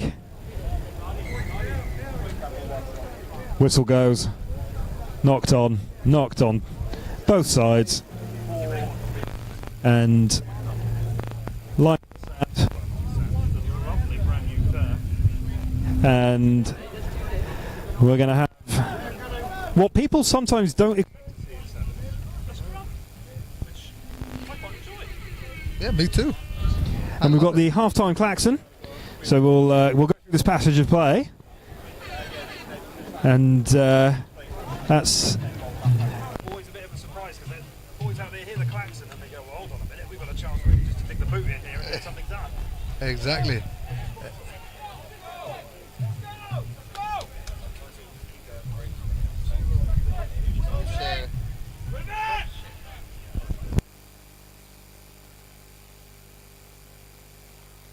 no, I've got to dispute.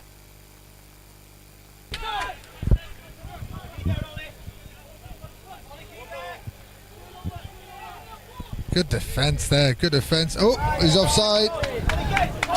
So the Cause have a chance here if they can go quickly. Hands will do it. Oh, head. Play on, I think. Yeah, good refereeing. Oh, Ooh, knocked on. knock on, it's gone out. I think that's half time. Good half. That was a good half. Half of rugby. Gibraltar. Got the summer feeling, come on. We got the game, cool champagne, light it up tonight. On fire, won't stop, don't stop. Give me the getting down, funky sound, cherry sugar high. Now raise your glass up, hands up. Give me the summer feeling. Got the summer feeling. Visit Gibraltar, where the Med begins. It's a great pleasure. There's nothing better than being a Gibraltarian in Gibraltar talking about rugby. Good lad. I was told That's what it's all about. too much history, so I'm going to try and back that down a little bit. No, I was enjoying the history. I logged in earlier this afternoon to watch the old Barbarians playing. That was my old team, and it was a joy to watch them play. Some of them can still run around. Yeah, really fast. Amazing score. I think it was Dave Barley crossfield kick. It was Dave. Was it Lyons that picked it up? Yeah. And then gave it to Stephanie, scored under the post. Yeah. Amazing. Barley, who plays 10, 11, 12, 2 and 15. Yeah. Everywhere apart from the front row. He says he's too pretty to play in the front row, apparently. It's hard to disagree with the facts. Yeah. But no, it's great. It's great, and it's wonderful to be able to share this sevens with everybody at home. And if you've ever thought about coming to Gibraltar, then there is no better place to go than our partners Visit Gibraltar. They are all over the internet, and they've got a lovely list of things to go and visit. Second half kicks off, and it's retained by the boys in yellow from the land of wind and dragons, known to me and you as Wales. Got a chance here. He's found a gap. Good hands, number 11. Can he make it? He's caught just short. Now I think if they use their hands, they might be able to get in. Oh, he's done all on his own. Good try. Good try. He's caught just short. Now I think if they use their hands, they might be able to get in. Oh, he's done all on his own. Good try. The groove, and it just moves so quickly, doesn't it, that the opposition just can't.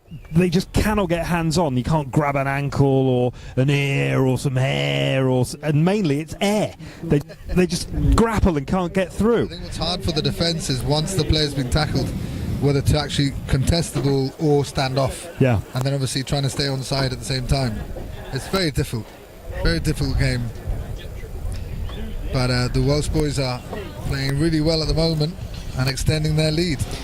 Well, they want to mimic their veteran colleagues who walked away with the CGIce Veteran 10s title today.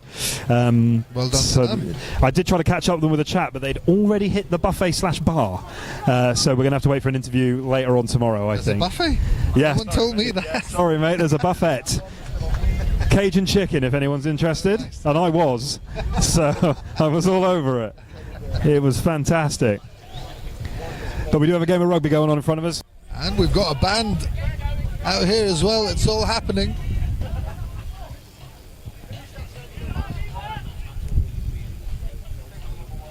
Intelligence call with the ball now. This is the silky stuff we were talking about earlier, where that's it. That once you retain the ball, move it. Chance here, move it. On the overlap. They've got a pass. I think it was. I think it was as well. The intelligence call, not happy with that one though. It was a good chance. Well worked play, but yeah, final pass slightly forward. And it'll be a scrum for the Welsh boys who are making some changes. It's tough out there. Couple of plays and you need to make some changes.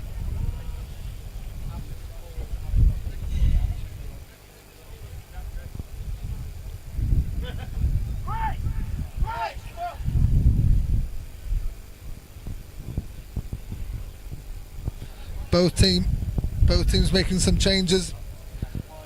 A scrum for Miesteg. Quick ball in and out. And he's looking for a kick through. Clever stuff. But the ball beats everybody again, and it'll be a line out for the intelligence call. They can go quick. No. Fastest player on the pitch, the ball, normally, isn't it? Always. Yeah, the boys in green need something soon, if not this game. It looks away from them. Really warm out there. It really does. You know, we're up close to these guys, and they are, some of them, as red as the red stripes in their intelligence. It's not a dig. It's just so hard to play the game, which is so quickly from the line out. The one's got away from it. Good lad, go on. One. He's going all the way. He's going all the way. He's been caught by the fantastic Celtic there. Good support. See if they can find some space. They might come this way now. And then there you go. Penalty given. I think the defender not letting go. And now's a chance. Oh, good defence. That was a fantastic book.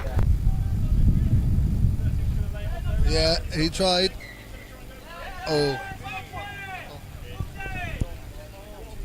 Unlucky.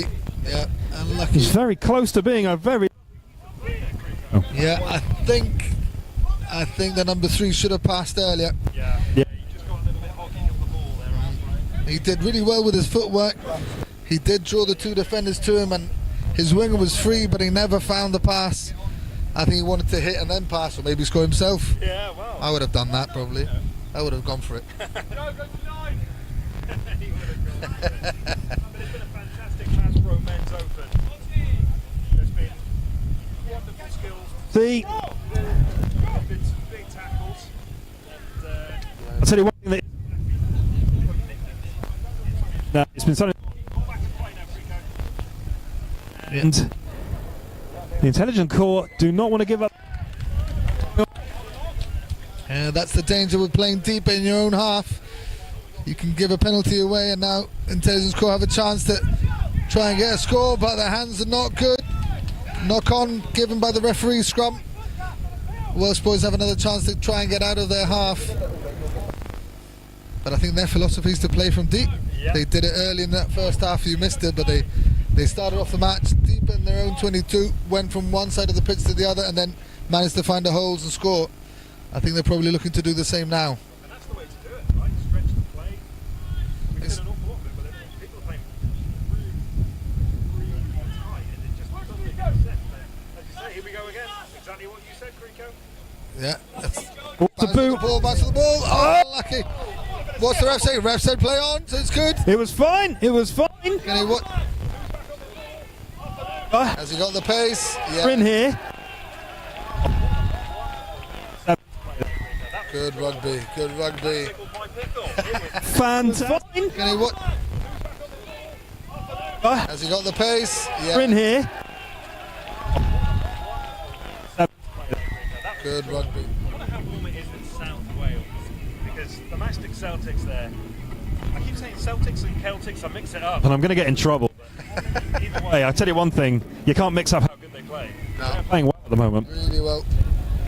Really good rugby. I guess if they're used to playing in the cold and in the wet and in the rain, this must be paradise. You can imagine so. Of course, the Seventh Circuit takes people all over the world. True. But there's nowhere better. Absolutely nowhere better. Nowhere better.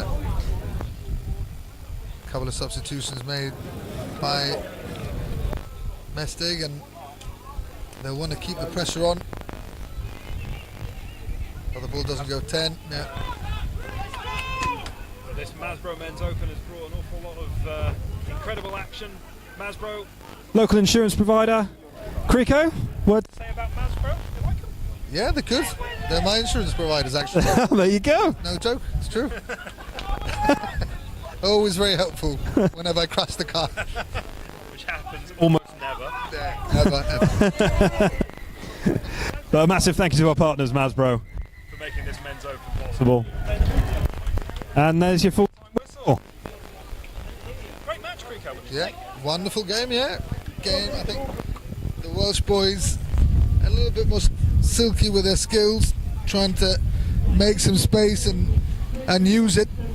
Intelligence Corps, I think, are a little bit more direct, a bit more brutal in their approach, which maybe towards the end of that half, you could see that maybe just one pass or two they could have got closer than that scoreline, but it wasn't to be. I hope that guy who got injured is Yes. okay, and we hope to see him soon, and we can share a beer with him hopefully later on. Agreed. Yeah, get well soon, mate.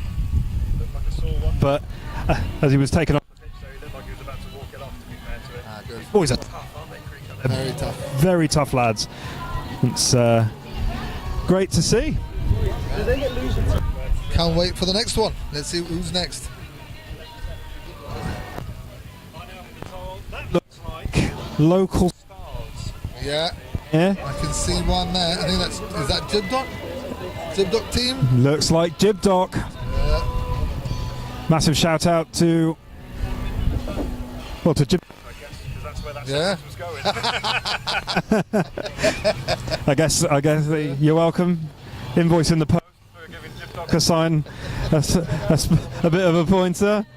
But no, the support for local rugby in Gibraltar is absolutely fantastic. It's growing all the time, isn't it? We see that in our international, side of doing an awful lot of work with to boost our international profile, and you do an awful lot with it, don't you, Crico? You're heavily involved in the GRFU here in Gibraltar, and the change has been isn't it? Yeah, it's great to see. I mean, with the example of Jibdoc, I know the managing director, Richard Beards, his son, I think, is playing in this team, and obviously that's what you want to see. You want to see if a family member or your son, your daughter, or your kids, whatever, are playing, and you can, sponsor them and help out, and that goes towards the kit, goes towards the equipment, and that's what it's all about. And it's great to see them out there today against, well, it looks like a good opposition as well. Yeah, they look tall. And yeah, you're absolutely right, just talking about partnerships there in the game. You know, there's a fantastic media team here in now. Thank you. Specialising in making sure every penny gets the maximum amount of exposure, but more importantly, so that we can continue growing the sport that we love and that we enjoy, and everybody can take the value of rugby league 7s, 15s, maybe 13s one day if you want to go on the wrong side of the code. Yeah. And get yourself out there. Yeah, Gibdog Academy here, wearing brand new shirts from Samurai, the new Gibraltar rugby partners. Very smart indeed. No room for a gut in there, Creeko, unfortunately. Good thing I'm not playing anymore. You're still svelte. You're fine, mate. It's very slimming. Oops, and not very forgiving. That is unfortunately true. What are they playing?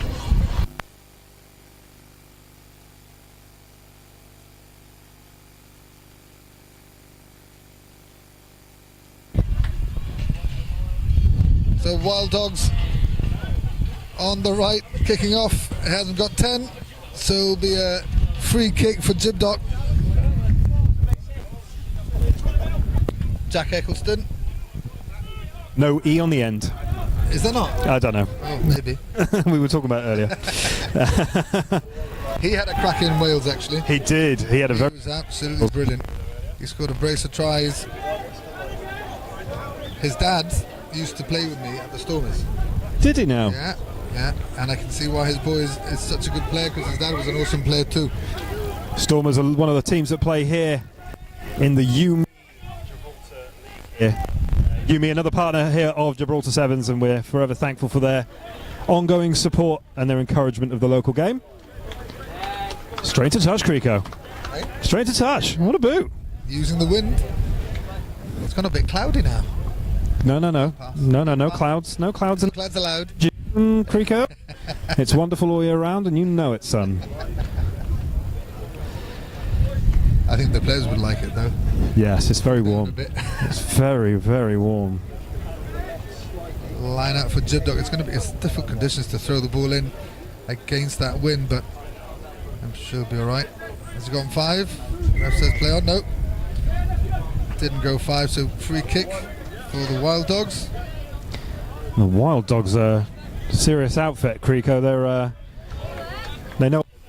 Yeah, looks like a good team.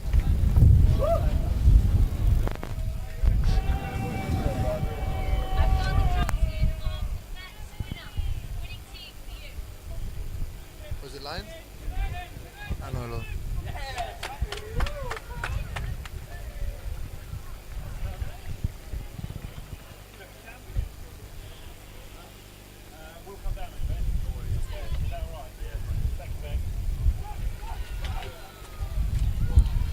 So the Wild Dogs with a chance down the swing. Can it get stopped? Number 6 with a step. Good tackle, good defence. And the ball goes into touch. That was a good chance. It's the first time we've seen them with the ball in hand. And they look dangerous. But Gibdog standing strong and a good defensive tackle by number 23. And it's a line out again for Gibdog inside their half.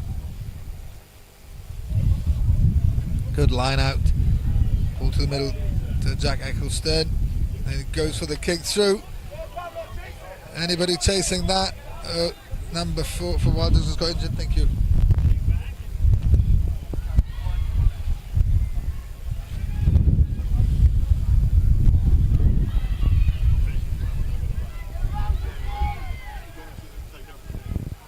Oh!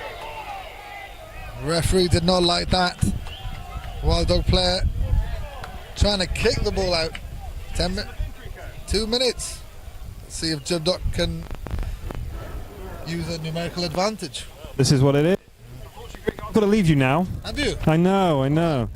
But I'll be handing over to a much better man, so you don't have to worry about that. Back to James. Thank you very much. See you all later. Bye. Cheers, mate. Bye. Oh. weather's really rising up here in Gibraltar. It's a lovely balmy day. Breeze coming in from the side of the hill. From the west. It's the west. It's the west, and that side's the west. Yeah, it's coming from the west.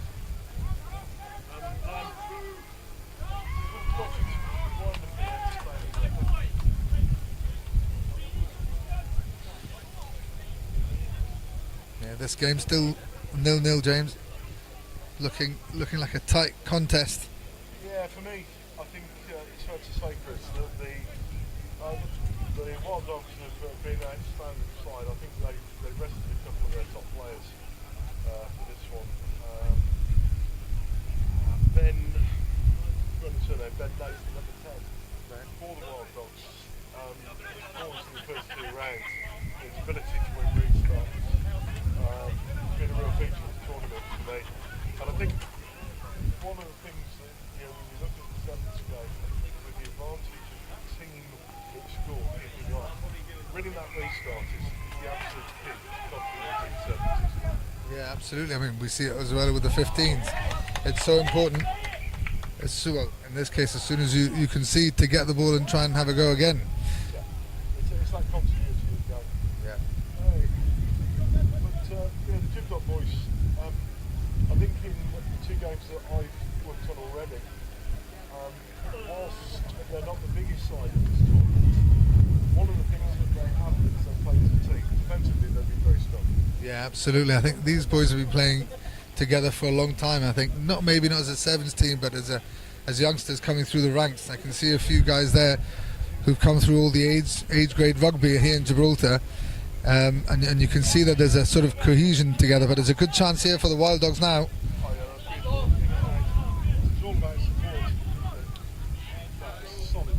Oh, I think a Jib Dog player there saying that he might have been hit on the face in that clear out, but referee says waves it, play on.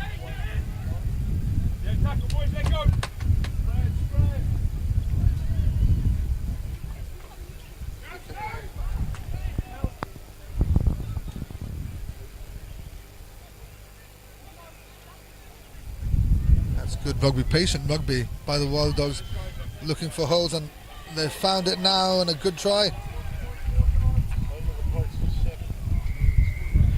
Good rugby. That's good rugby, patient rugby by the Wild Dogs, looking for holes, and they've found it now, and a good try. I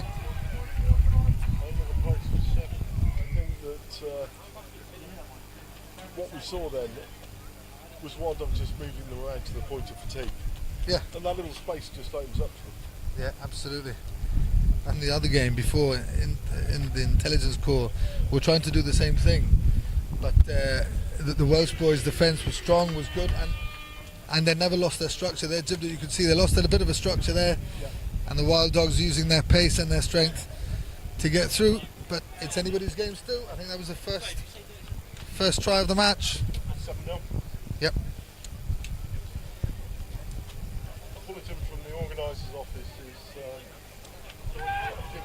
Chad Thompson has been got us all the post this year, and we'll be hopeful of an update of that by the end of the day. But again, we emphasise that this has been causes. The Wild Dogs break through a lovely tip and chase to the number 14. It's all on the bounce of the ball. Oh, good finish. We emphasise that this has been causes. The Wild Dogs break through a lovely tip and chase to the number 14. It's all on the bounce of the ball. Oh, good. This is always going to be, Chris, I think, a real test of the youngsters of Gibraltar. They're up against a big, brawny South African side that play a lot of rugby together. And there is a definite difference in physicality there, even if the youngsters are holding on well and commit themselves in defence. Yeah, they'll learn from this. I think they'll learn from it. They learn, well, they need to see what level they want to be at. You can see this Wild Dog team is that next step up, but I think they'll learn from it. And I mean, one thing you can't take away from them is the passion and the heart that they're showing. And I mean, looking at them now, their heads are still held high, and you know, they'll regroup now, and they'll be chatting on what they're going to do next and how to attack this Wild Dogs team, and I'm sure they'll do something good. And I think, as with Sevens, you've got to see the big boys get tired towards the second half. So Yeah. Yeah, the gaps will open up for them. It'll be interesting to see. The Wild Dogs have rotated their side for this game. It'll be interesting to see if they unload the bench and bring some of their big starters we've seen in the first 2 games on.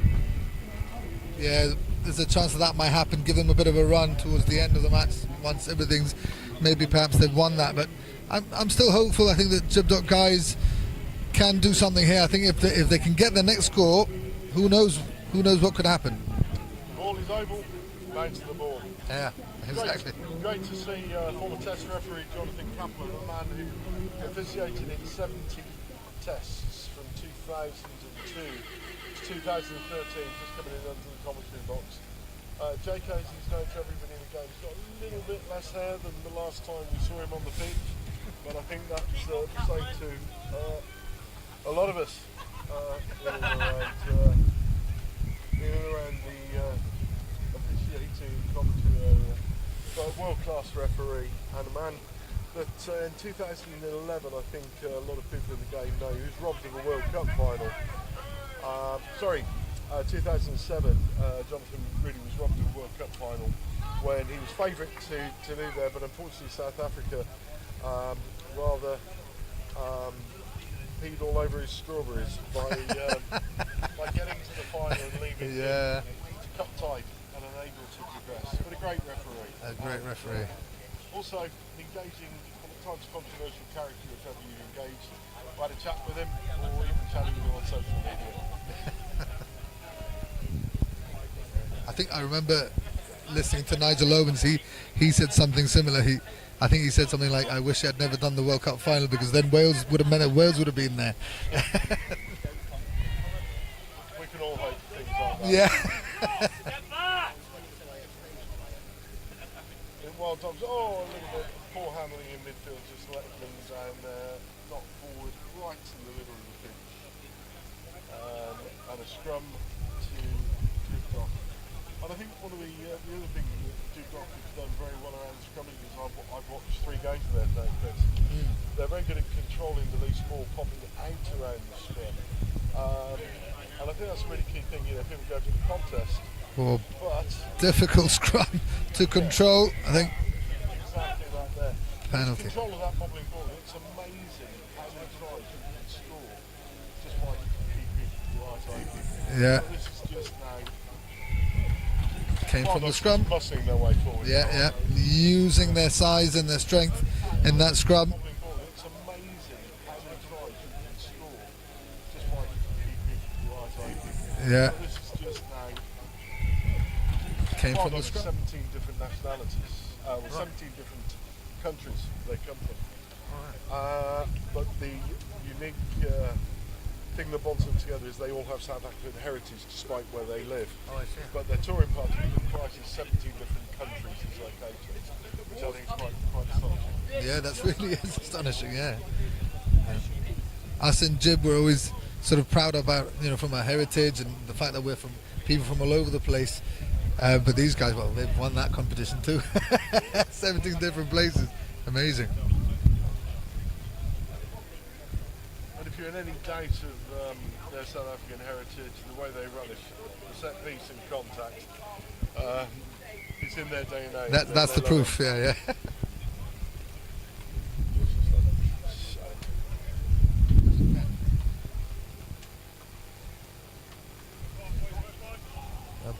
Talking about it before, the bounce of the ball, beating the Gibraltar players into touch. It's quite surprising, Chris, some of the sides that have struggled to exit in the wing that you've got. I've been surprised not to see some of the smaller sides not use the boots a little bit more than they have done today, especially with the winds blowing from west to east across the ground. In sevens often the kick is an underused weapon sometimes, I think. Yeah, but we've seen a few teams using it. I think it's difficult to judge. Good hit in the middle. David Slade's Goliath there. There's a chance here. The Wild Dogs, he's just going to go. You could see it in his eyes. He was just going for the try line, wasn't he? Good try. Good finish. Wild Dogs, yeah, he's just going to go. You could see it in his eyes. He was just going for the try line, wasn't he? Good try. Good finish.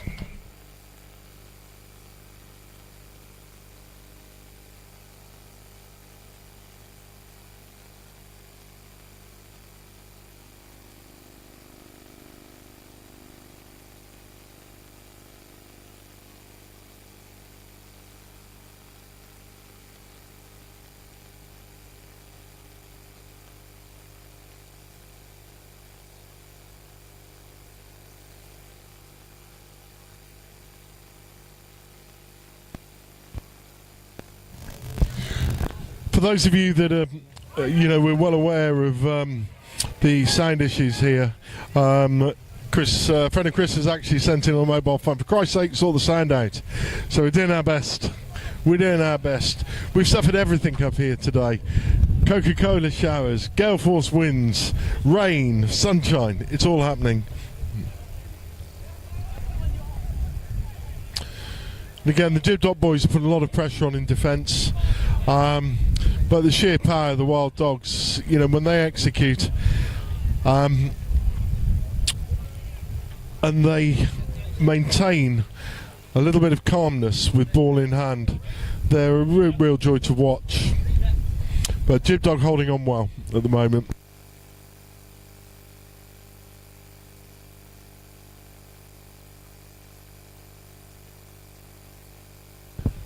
It's 26-0 for the Wild Dogs with 2 minutes to go. It'd be lovely to see the local boys just put one on the scoreboard.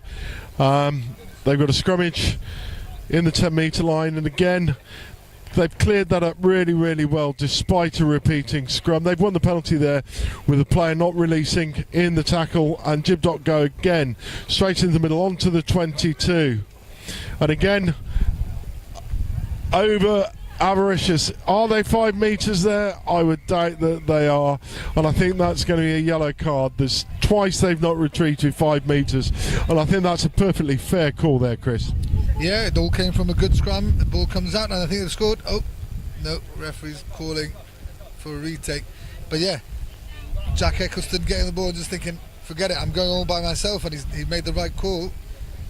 It's backing yourself in that situation, and what I think's really good is they've maintained a little bit of composure under pressure there, and the Wild Dogs might really want to think about a little bit of discipline. Might cost them a try towards the end of the game. Yeah, it's a good chance here. They're about 2 metres out now. If they can keep possession, then they scored. Good try. Absolutely fantastic to see the local boys much against the odds at the end of the game. Yeah, it's a good chance here. They're about 2 metres out now. If they can keep possession, then they scored. Good try. Absolutely fantastic to see the local boys.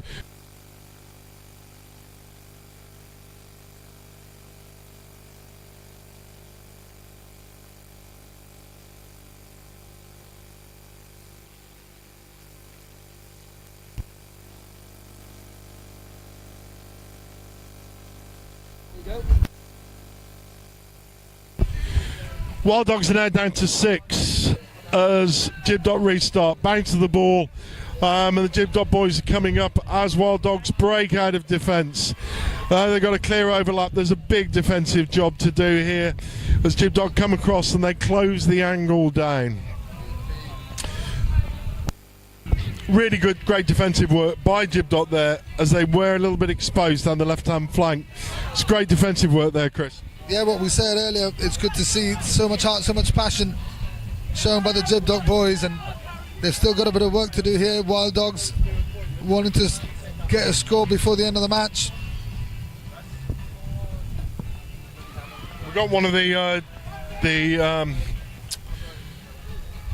Wild Dog players down now, young scrum half there.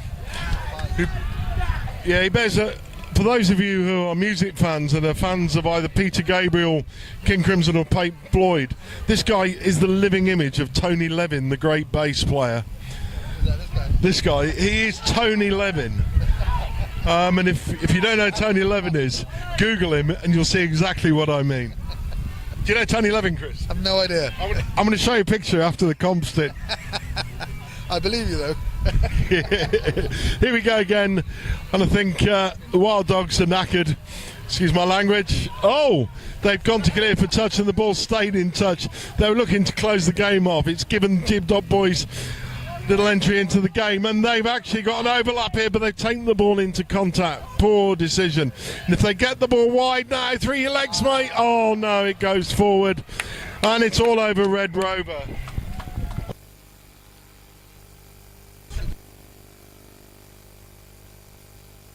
(26-5) at the end of a hard-fought game. Jib Dot Boys can really.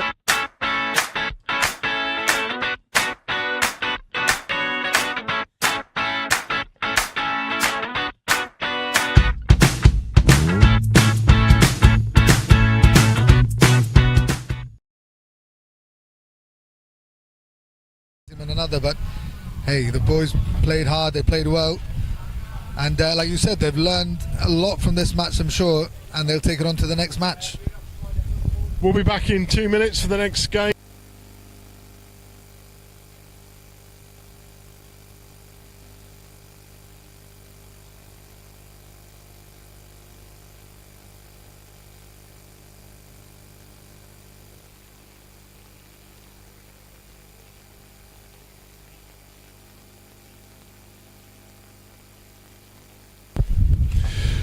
We've got the Scrappies versus Broadplain RFC. Now, Chris, I've been, virtually up here for most of the day. Broadplain, whilst they're a local Gloucester side, they've been formed in 1909. They're very proud rugby heritage, but the Scrappies have been one of the outstanding teams in terms of pace and power and so on. And I think this might be a bridge too far for the Broadplain side. Yeah, we'll have to see how they do. I remember Broadplain last year, and a team full of passion, full of heart, and boys that can play rugby too. But the Scrappies are looking good at the moment in the competition, so looking forward to it. Should be starting in the next minute or so. And the Scrappy Sevens. Oh yeah.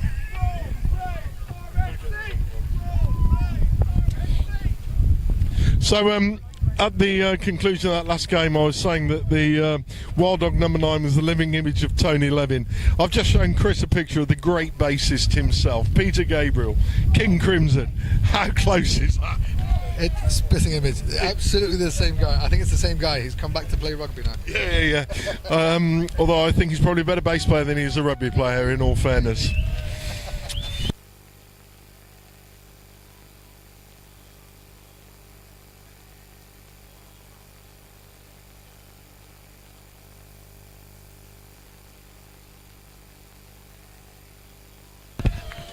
Right, we're back on comms, and it's Broadplain versus the Scrappies.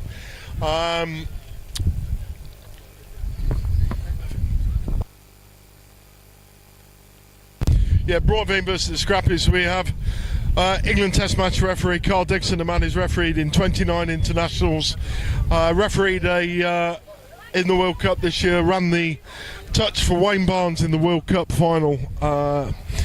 A game that was a thriller from start to finish for those who saw it.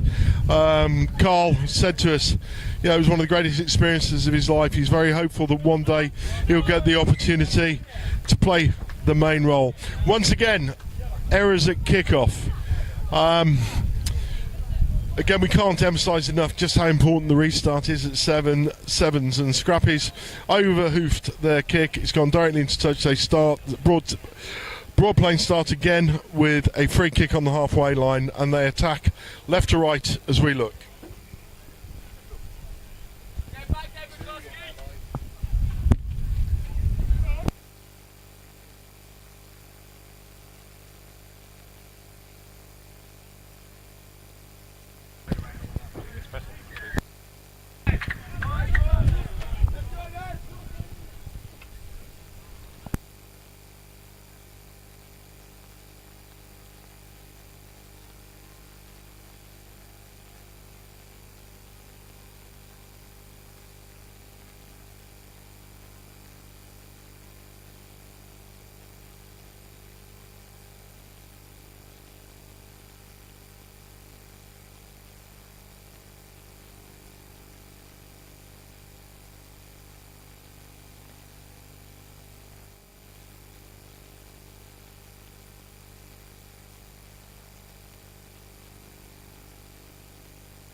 Deliberate knock-on to prevent the scrappy attack continuing. They regathered and went under the post.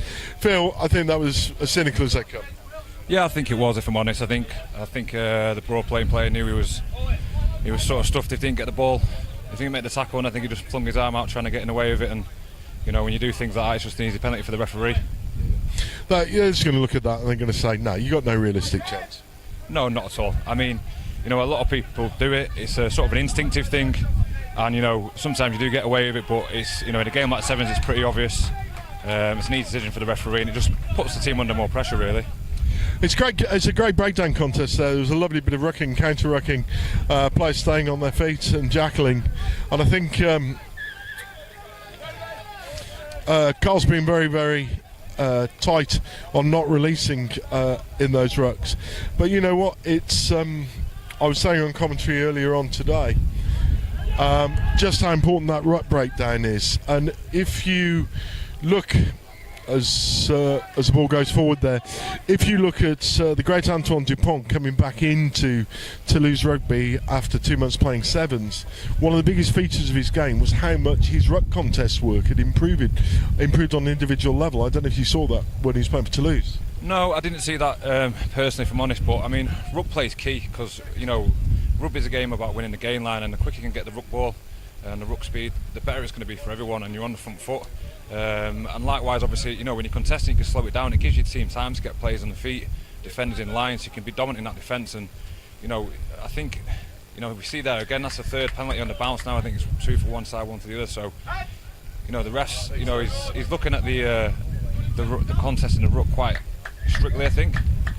And again at sevens, you see there again. That's the third penalty on the bounce now. I think it's 2 for one side, 1 for the other. So, you know, the refs, you know, he's looking at the contest in the ruck quite strictly. Yeah, pace on too.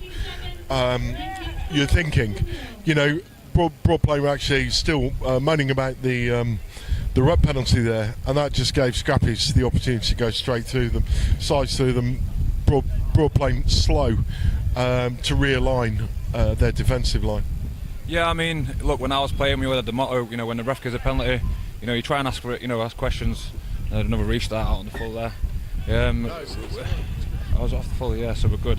But yeah, with the penalties, you know, you just want to get back in line, accept the penalty, get back on side, and deal from there. And you want to be questioning the referee, you know, a break in play, at a set piece, something, rather than drawing there, because quick tap, loss of space, it just puts them on the back foot again. So here we go with the line out to broad plane defending on the 22. They're going deep. Oh, it's been picked off at the front. Terrible bit of throwing. And the big number 5 for Snappy. I mean, that was a Christmas present, wasn't it? I mean, I don't think he's really got the excuse of a wet ball here today. So, yeah, I think it was an individual error, but, you know, they happen. He's just got to look to it and just move on from it now and just, you know, look to his next line out and his next job.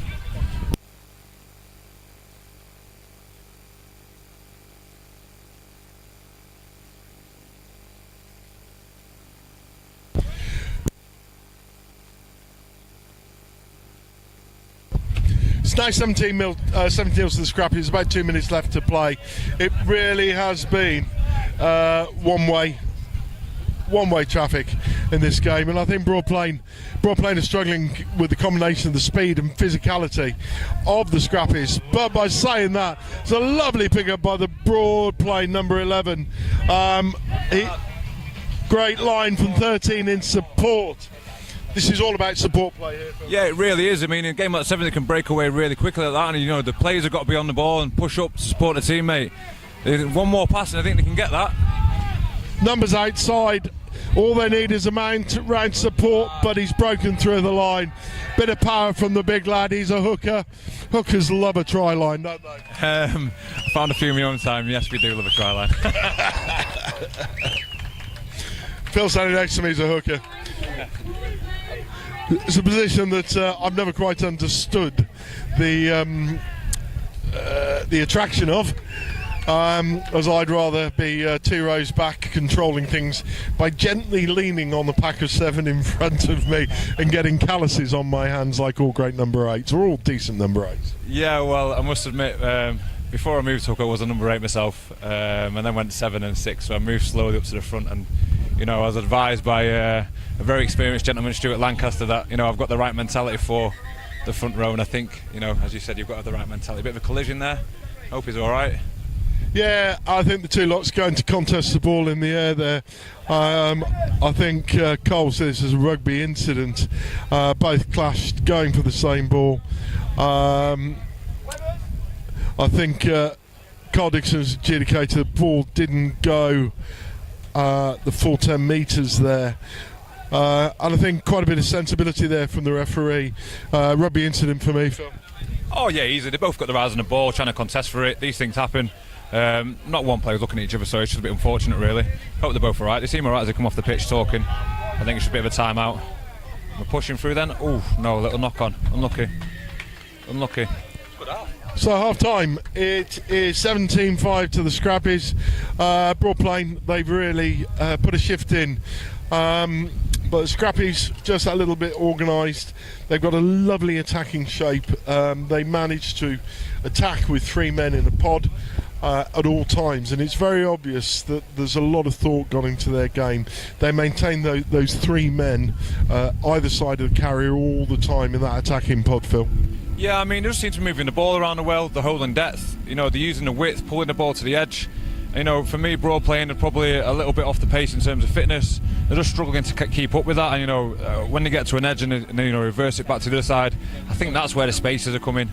For me, Scrappies just need to focus on the game plan and keep switched on, because you see, that last break by Broad Plain there was, I think they just switched off a bit. They're 17-0 up, and they just got caught on the short side. So there's still another half to play, and as long as they stay switched on, I think it'll be, I think they'll finish the victors. But they want to make sure they don't pick up any injuries going into the rest of the tournament. We'll be back in a minute or so with the second half.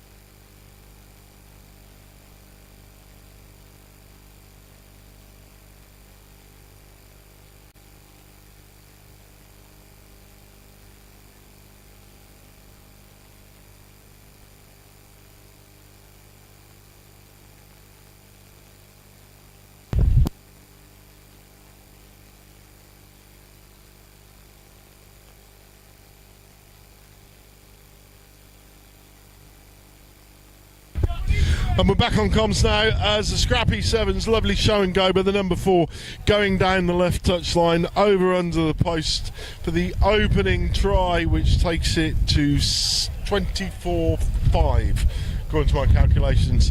Phil and I have just discovered that we've both got an association with the same rugby club, as we both spent our time playing up in Yorkshire for a club once heading league, then became League Tykes, and then became Leeds Carnegie, Phil. So happy days up there. Do you enjoy yourself?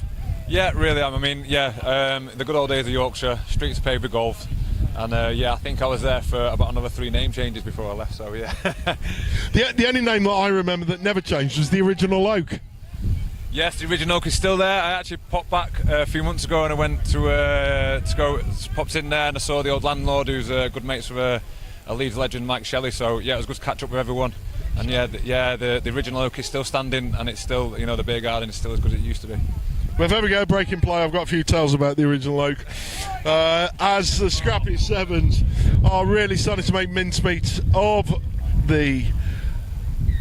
They're really starting to make you thinking. Broad Plain were actually still moaning about the ruck penalty there, and that just gave Scrappies the opportunity to go straight through. In a real golfing class, Broad Plain starting to fall off tackles now. The fatigue's setting in, and I think Broad Plain are going to have to dig deep in order to not for this to get out of hand. Yeah, I think they just need to make sure. I mean, looking at the defence, that they're getting a few big spaces in the midfield, and it's a bit easy for these guys just to step through. So, and here's a good break from actually now, and this is what I was talking about potentially switching off, just whether we can finish it. Oh, there's a Campese hitch kick. Lovely. The one-handed pass, bounce pass. Oh, unlucky. I mean, that's unfortunate, but broken field now. They're 2-1. Yeah, one man chasing. I don't know if he's got the legs to do him yet. He's looking a little bit waiting. Oh, in, out. No, he hasn't. Big hand off. Big John Alonemy style. Can he get through? Oh, another one. He's going for it. He's going for it. He's fighting.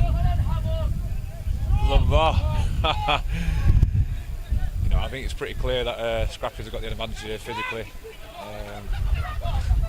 Turning into WWE here. We've seen moments of Campese at one end and George North and Israel Folau in the Lion Series at the other. But I think this is it. The day's getting long. It's getting hot. And the boys, bluntly, are tiring. But the Scrappies go again. They potentially got an extra man on this side.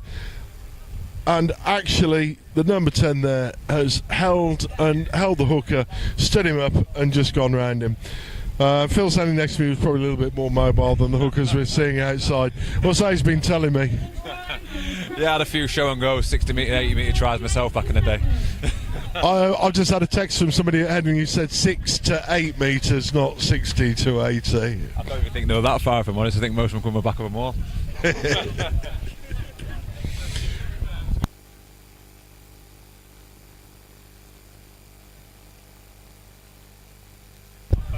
38-7 for the Scrappies. 2 minutes to go, give or take. And the Scrappies start off with a little grubber. That really was very effective early doors when the pitch was greasy. We saw a number of those grubbers. And I think it's important to keep variety in those restarts, Phil. Yeah, it is. It really is. Obviously, it keeps the opposition on the toes, give you an opportunity to pick the ball up. I think the Scrappies, though, maybe just need to refocus and just, they're clearly going to win the game. For me, just want to conserve energy now for the rest of the tournament. As you say, it's a long day, long few days, the heat, a lot of running around.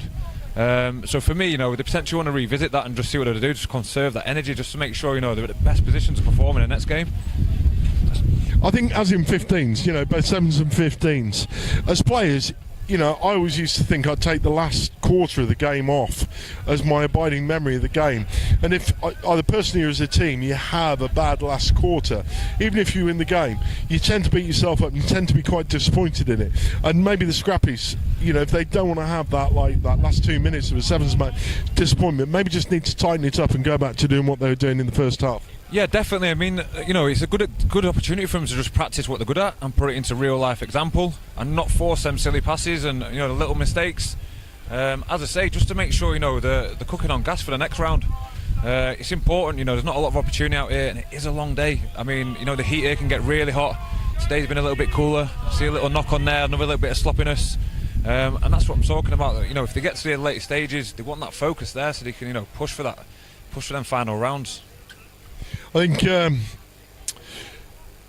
Broad Plain probably was about a minute or so to go, and I think they got a little bit of an opportunity here. It's always great. It's always lovely when you're attacking with the scrum here to have such a big narrow side. Although they've chosen to go to the open, I'm surprised at that. Really, they wanted to have a player cutting back and attacking that narrow side. Then I would have said. Yeah, I mean, I think they're just, I think Broad Plain obviously, they've been struggling a little bit here. I think the Scrappers have been, Scrappers have been far better than them, and I think again they're just going for the motions. Maybe the heads have gone down a little bit, and it's tough. You've conceded a few tries, but you're here for a good day out, and you just want to throw that ball around and have a little bit of fun. And I'm feeling from a little. It's tough today as well. Windy conditions. I've played on this pitch a few times in these conditions. It's tough to move that ball about. So maybe that short side there would have been a way better option for him, or something coming back against into them big spaces in the Scrappies' defence. We go again with the Scrappies attacking right to left on the halfway line. Little dummy runner coming through the centre channel, and the Broad Plain defence is getting very narrow and very fatigued here. Scrappies have got numbers either side in the wide channels, and if they can give here an offload, no, can't offload off contact, and a rather frantic pass thrown. This is all about execution. That last pass is costing them now. Yeah, it is. I mean, it's not easy to say. The Scrappies a little bit of good footwork, got on the outside.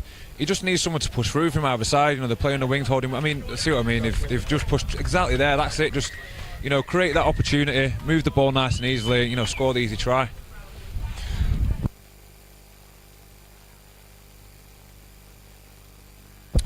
Well, convincing win for the Scrappies, as we said before the game, 43-7. Scrappies, in some respects, I think might want to have a look at the last 3 or 4 minutes of that game, because for the first 2/3 of it, they're outstanding. They maybe just fell out of their own standards. You know, they've been one of the better sides that we've seen today.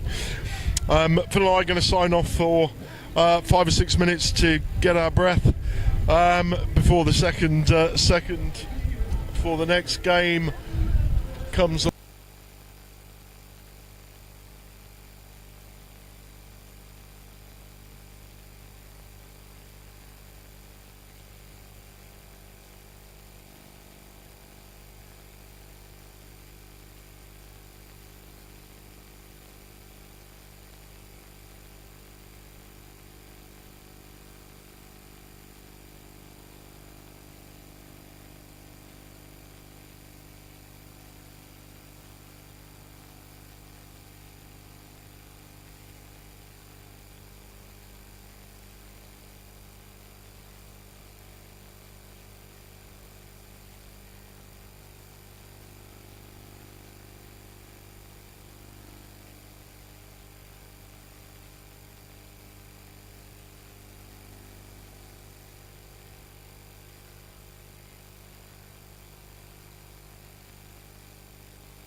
So you got the former Headingley come Leagues tight gang on the mic again as the Buccaneers take on the Miesteg Vets. Buccaneers again have been an outstanding side. Miesteg Vets are very prickly. They're very good over the breakdown and very inventive in the way that they play. Probably punch above their weight, Phil.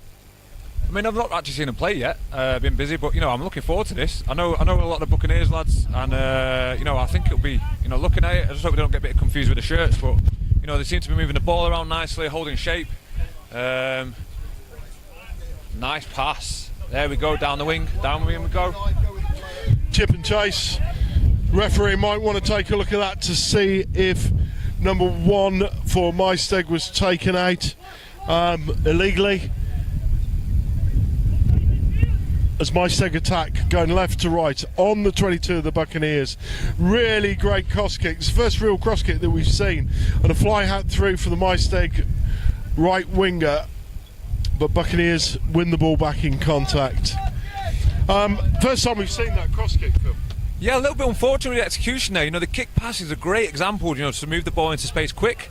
You know, you see Rugby League do it quite a lot, and you know, reduced numbers on the field, it's easy to get the ball there. Might be a good way to diffuse some of the wind here, because passing the ball into this wind is difficult. Just unfortunate there with a little bit of execution, or a bit of a better bounce. I think he walks under the sticks.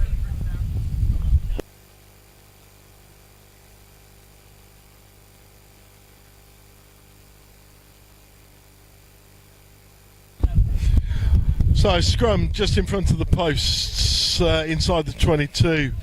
Penalty there, and Miesteg tap and go quickly, attacking on the left and go over for a 7-point try. This is great fun. If it goes into the 5 metre line of the football goal area, it appears it's 7 points. Jordan Pickford, eat your heart out. You'll be watching this. He'll be England footballers that do anything to score any form of points, and from what I've seen, Jordan Pickford's had the most shots on goal of the Euros. Yeah, I don't even know what the England football team know what a box is, if I'm honest. I watched them the other night and it was pretty disappointing, so yeah, I don't think I'll be partaking in that again. I'll stick to the rugby. One of my mates texted me and he said, I thought it was only rugby where you had to pass the ball backwards. Yeah, it was pretty woeful. It was pretty woeful, I'm not going to lie. But this is a good opportunity now for the Buccaneers to have a little run at him. Nice little push through the midfield there, unlucky not to get the offload away. He's got to look after this ruck ball now. There we go, lovely. Let's see if he can move the ball. Nice little pace, oh yeah, great numbers. And what they need to do now is just keep the ball. You know, move the ball around, move the defence round, work the defence. There's a lot easier attacking it is defending, especially in sevens. Little offload there, another jet going back again on the short side. There we go, now we're going to need to push through. Let's see if he can finish this. Just needs a bit of support. He's got control. Let's look after the ball again. The Buccaneers doing a great job here, just moving the ball around. Unlucky. Yeah, I mean, unlucky. I think that was unlucky, to be fair. It must have been a little bit of side entry. You can't see it from this far away, but you know, the referee's a lot closer than we are, and that's the only really thing I can see there. Maybe a little bit of side entry on the ruck.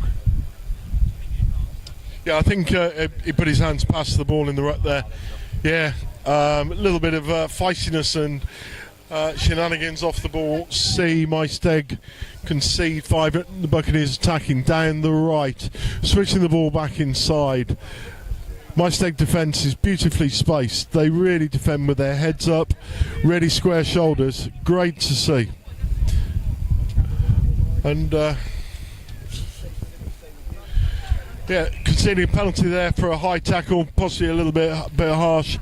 But from the quick tap and go, Buccaneers go over for another 7-point try to level the scores at 7 points all after 3.5 minutes. Yeah, nice, good try from the Buccaneers. Really good try. I mean, the Miesteg team, you know, they're working well in D, they're communicating, and I think again, you know, a penalty, and they just got caught short. You know, looking at the referee, thinking what's happened, and you know, someone gets back on side a little bit quicker and then come forward and make that tackle. Maybe doesn't quite push over as easily. Again, it's just, you know, about them top 2 inches in the head, thinking and, you know, switching on in between the game and not worrying about the decision of the referee and just actually playing the game. I think one of the things is, you know, as Phil and I both enjoy our coaching, and I think when you look at the Miesteg Vets, Phil, the one thing they do is they've got one of the better defensive lines we've seen in this tournament so far. And what they have an ability to do is to stay really, really square and keep their spacing, but they're absolutely rushing through on attack now as they go 25 metres down the edge of the field. They've got numbers on the outside. The ball comes loose, and it's just bull handling. It's poor handling. They've just got to keep hold of it. It's almost like a cricketer with hard hands, forcing his hands at the ball, isn't it? Yeah, it is. I mean, look, you know, it is a game of space and moving the ball and moving the defence around, but there is times, especially when you push through that well for the midfield, and at times you just want to, you know, refocus, keep hold of the ball, make the defence get back on side, potentially catch one of them offside, get an advantage. And I think, you know, they're just forcing those passes. This potentially looks like it could be a really close game, so, you know, these opportunities, you know, need to be taken when they are. And I think if they keep the ball there, recycle, go through the phases, and he's, you know, not made a great kick there, but yeah, if they can keep the ball and go through the phases, they'll be able to build that pressure and, you know, tire the Buccaneers out. And I think it goes for the Buccaneers as well. They've got the ball in hand. You know, as I said before, it's a lot easier to attack than it is to defend. Yeah, there's been a bit of a lecture from the referee there. The Miesteg side penalised for chatting back at the ref. For all the time that I played my rugby, the one thing I do know is, as much as I talk to a referee, I never got him to change the decision, Phil. Yep, I mean, I used to try my best. I think Carl is refereeing here this weekend. You know, he's refereed me a lot when I was playing, and I think he can vouch for that. You know, you can try and influence a referee, but, you know, answering back and shouting out, it's just not accepted. You know, we're not playing football, and I think potentially he's been someone there now for talking back to him. Yeah, one of the Buccaneers lads has gone. Yep. Well, you practice what you preach in rugby, you know, and discipline, whether it be 7s, 15s, doesn't really matter. Discipline is everything in rugby union, we all know that. As Miesteg now attacking with a man advantage against the Buccaneers, who are making hard work of this, it has to be said. But Miesteg's fortitude and their resilience in this is really doing them well as they attack down the right wing. Number 4 going for goal. He's gone there untouched.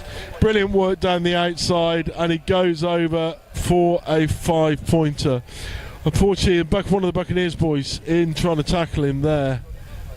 He looks as if he's got injured going into touch.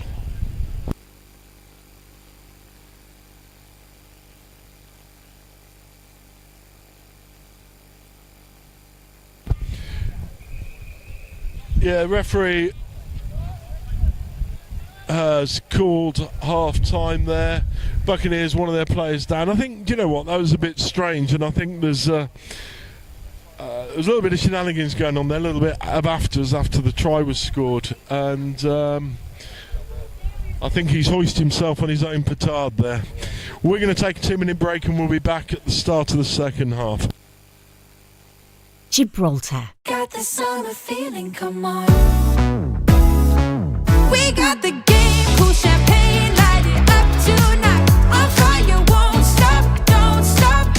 Give me the getting down, funky sound, cherry sugar high. Now raise your glass up, hands up. Give me the summer feeling. Visit Gibraltar, where the Med begins.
Right, back live. Me and Phil on the mic. James Watson playing rugby. Miesteg still playing against 6 men. They still got a 1-man advantage, and a long kickoff goes deep. Miesteg controlling a scrappy ball, but a clear high tackle there by the Buccaneers. Miesteg go with a tap penalty, and if they get the pass out to the big lad on the wing there, takes the ball into contact. Buccaneers fail to roll away, and there's numbers here, clear running if they can get the pass away, and number 2 steps in for a 5-point try.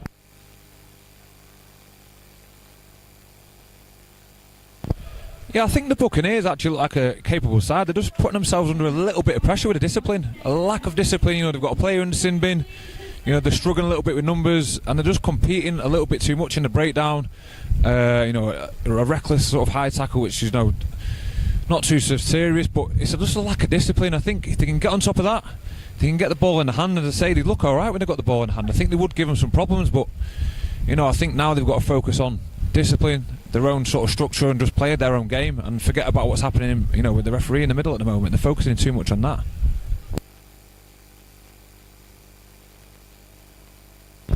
I said before the game, Phil, that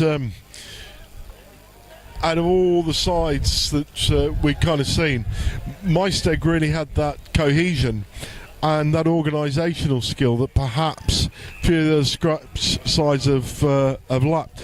But from the kickoff, Buccaneers compete really well over the ball, and they're off again, straight down the middle of the pitch.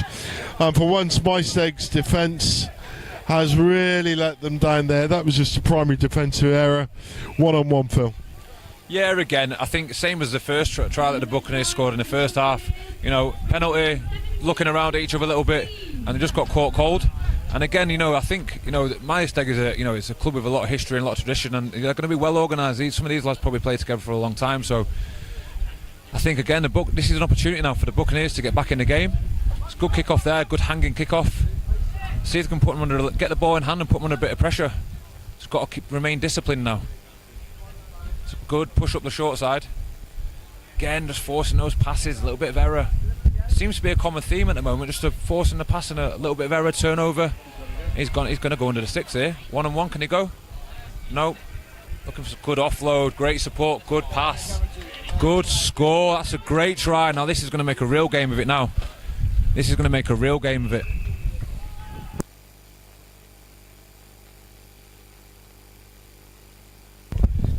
19-17 to Buccaneers, Phil. And I think that's after 4 minutes with 3 minutes left to go. I think, again, we talk about Miesteg organisation. They're wilting under the old leaks are wilting underneath the Gibraltar sun a little bit here. And I think the last couple of minutes of this game, this is all about who takes their opportunities and who maintains their shape in D. Yeah, I said that at the start. After the first sort of few minutes, could see that both sides were decent, and it would be about taking opportunities. And again, I think that's what it's all about. And Miesteg now just needs to keep hold of the ball, nothing silly, move the ball around, go through some phases, and I think they'll find some space. It's just, a good line there from the Bucks of pushing forward together as a unit, putting them under pressure. All the pressure's on Miesteg here. Nice show and go. Good. Oh, lovely step. Unlucky. He's away now under the sticks. He's away. This is going to be a really good finish to the game, this now. Yep. Good advice. Take your time. Eat some of the clock away. I think the Miesteg lot know this is going to be a tough game for him.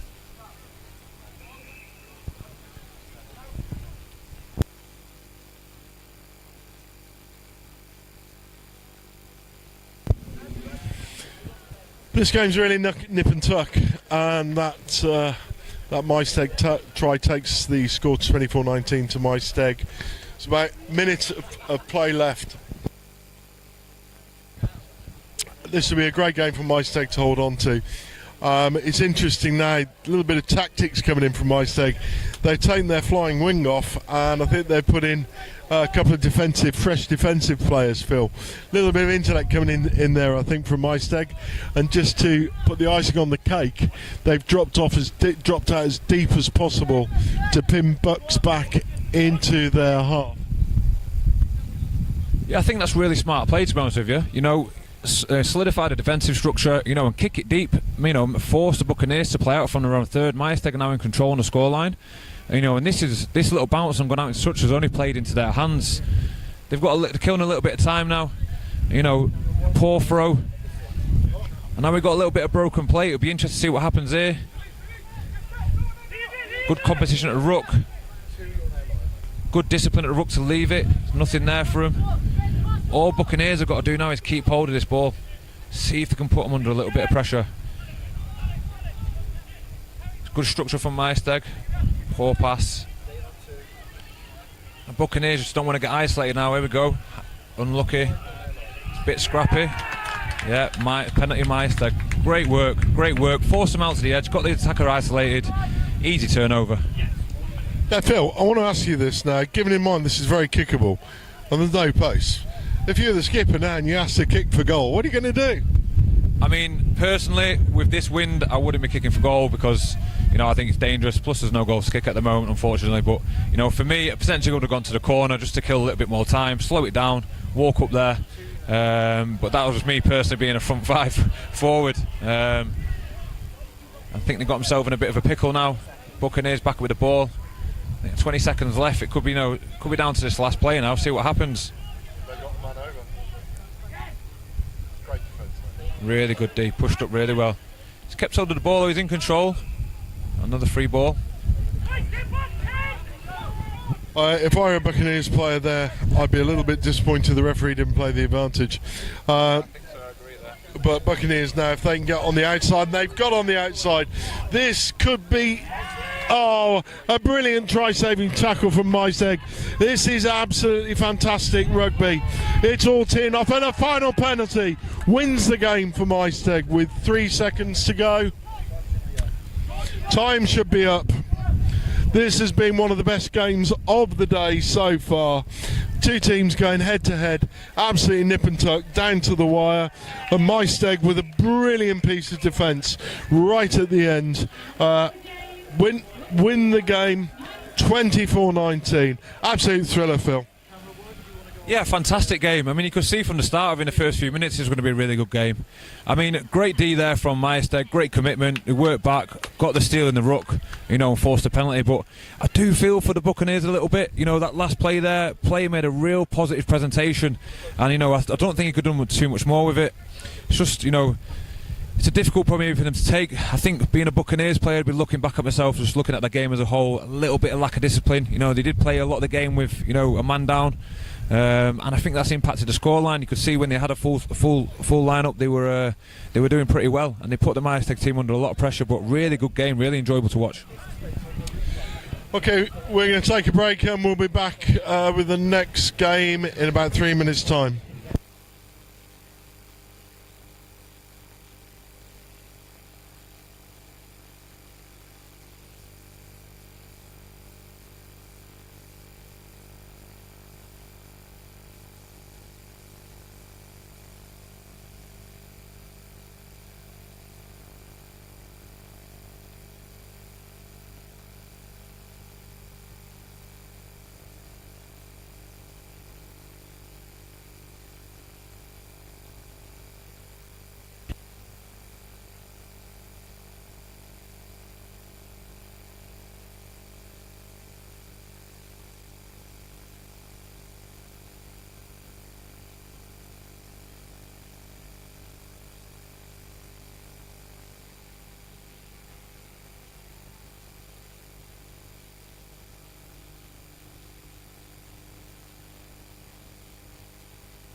Here we are. We're back on the ground.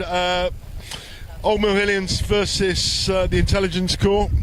We won't crack the old joke about Army intelligence being a contradiction in terms, will we, Phil? I mean, they protect us on the front line, so, you know, I'm not going to fault their intelligence. Although, you know, I know a few ex-Army boys, and not all of them are the brightest spark, so make your own judgment on that. The Old Mill Hillians, again, club very, very intertwined with Saracens. Very much a relationship held by Nigel Ray. If anybody have been down there, it's absolutely top quality venue to play either rugby or cricket in. On the hill there in North London, and a place that really has become an academy of both cricket and rugby development under Nigel Ray's tutelage. Yeah, I think I've been to there a few times just to do, you know, after travelling down to play Sarries, you know, opportunity to just have a little run around and get off the bus. It's a lovely setup, you know, it's a really good, lovely setup, and you know, it's a privilege. Oh, lovely bit of footwork there. So the number 10 for Mill Hillians, we've been talking about all day. This guy has been one of the stars of the tournament, an immensely intelligent rugby player, and a lad that's got the absolute full package. He's got both the power skills and the silky attacking skills, as Mill Hillians go again, attacking straight up the middle, 10 metres short of the halfway line. As the ball goes on the floor, they recycle and they go right to left. Again with Kenai on the ball, he chips and chases, and oh, so close to regathering. This kid's a little bit of a superstar in the mating, Phil. I don't know if you've seen him before. No, I've not. I've seen a little clip of him online, you know, a little chip and chase and regathering and a score under the stick, so it'll be interesting to watch him play. I think for him here, it'll be just a case of stick to his game and make sure he stays, you know, in control of it and doesn't get a little bit carried away, especially if he comes across some players a little bit less able than himself. I think one thing with the Army, I mean, I've played against a few Army teams, you know, and one thing you find with playing against these armed forces teams is they never give up. They just don't give up, and it's obviously built into them through the training and the environment they're in. It's interesting, so it'll be interesting to watch this game actually. Daryl Sam's there. Yeah, Daryl is a top quality referee. Referees in both Championship and in National 1. And clear Mill Hillians, number 3 there, tackling whilst on the ground. Absolute schoolboy error, put his side under immense pressure. But Mill Hillians go again as a penalty goes away. 11 streaks away. He's done really well to evade. He's slowing down now, looking for support, and he's trying to stand up the Intelligence Corps defence. The ball's recycled, competing on the ground. Player holds on. Great bit of defence from the Intelligence Corps, and a few afters afterwards as Mill Hill fail to release. Phil. You know what I really like about that? The effort the defenders put in just to get back and just make the attackers work. You know, some players would have seen him go through, give it up, but you know, two of them worked back really hard. And he's put a little bit of kick through now into some space. Maybe not the best person to be chasing here, the big number 5, but you know, the pressure's on, and there we go. You know, a little bit of territory there, good, but yeah, that effort in defence just to work back and keep chasing, and you know, eventually he's forced the turnover, which is a great result, and that's what you talk about. You know, when you look at players as a coach, you know, it's not always the thing to do on the ball, it's the thing to do off the ball, and you see two of the intelligence there working back together, and they just force the error themselves, and it's a great bit of action from them. I really like that. Yeah, it reinforces the point you say about the boys working for each other and really preparing to go that extra mile. You know, run through walls for each other. Really great to see. Well, that has to be the most insipid line-out I've ever seen in my life. But Mill-Hillians come away with it as the ball's thrown virtually to the knees of the Mill-Hillians jumper. Chip through, and the intelligence calls go again. Running him back from the halfway line, and Old Mill-Hillians could be in trouble here. Mackenzie comes across. It's an incredible tackle. But Darryl said he's got in high there. Probably a fair call. He's right on the opposite side of the pitch to us. But I suspect he stopped a certain try there. And if that was a high tackle, stopping a certain try, you might wonder why it wasn't a yellow card.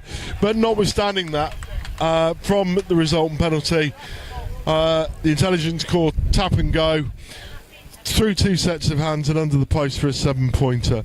I was surprised actually that there was no yellow there, because that tackling high stopped a certain try. That's got to be a yellow, Phil.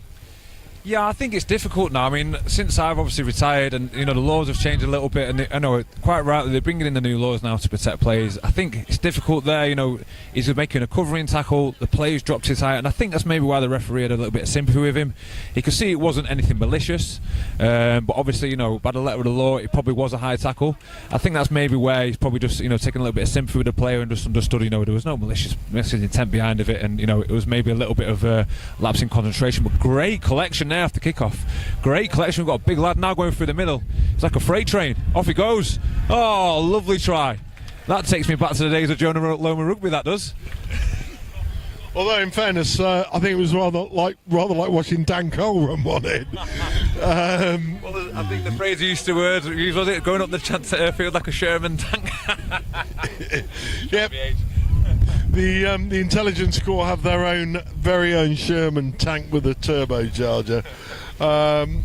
There's nothing you like seeing more than a front row forward on the hoof. It's one of the great sights in rugby. That's definitely going to be in his highlight reel now for the rest of his life. You wait, it'll be length of the pitch in the bar by the end of the evening. Don't blame him.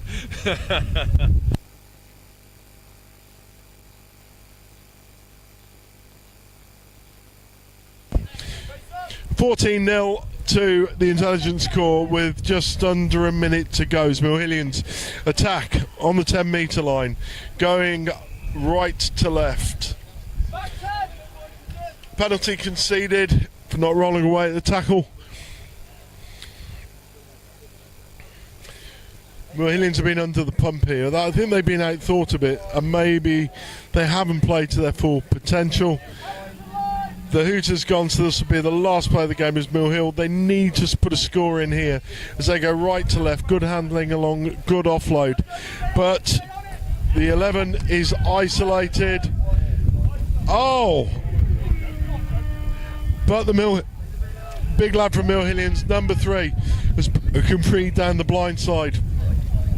You might be surprised that the jackal wasn't rewarded there. Phil and I had a very clear view of that. It was nip and tuck. Maybe there wasn't a clear lift from the referee. Leaves the score 14-5.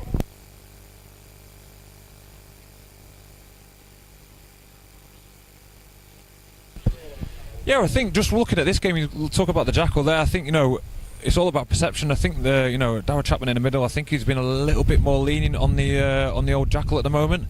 I think, you know, the previous games we've seen, you know, it's been pretty quick, it's been very clear. from the attacker's point of view or the defender's point of view, that are on the ball nice and clean. It's been pretty sharp on the whistle, but he seems to be letting it go a little bit more, which again, it's about game management, managing the referee and the expectations he's trying to see. So it's been a good half, really good half, and I think the intelligence corps are leading, and I think a little bit of experience is playing into the hands here.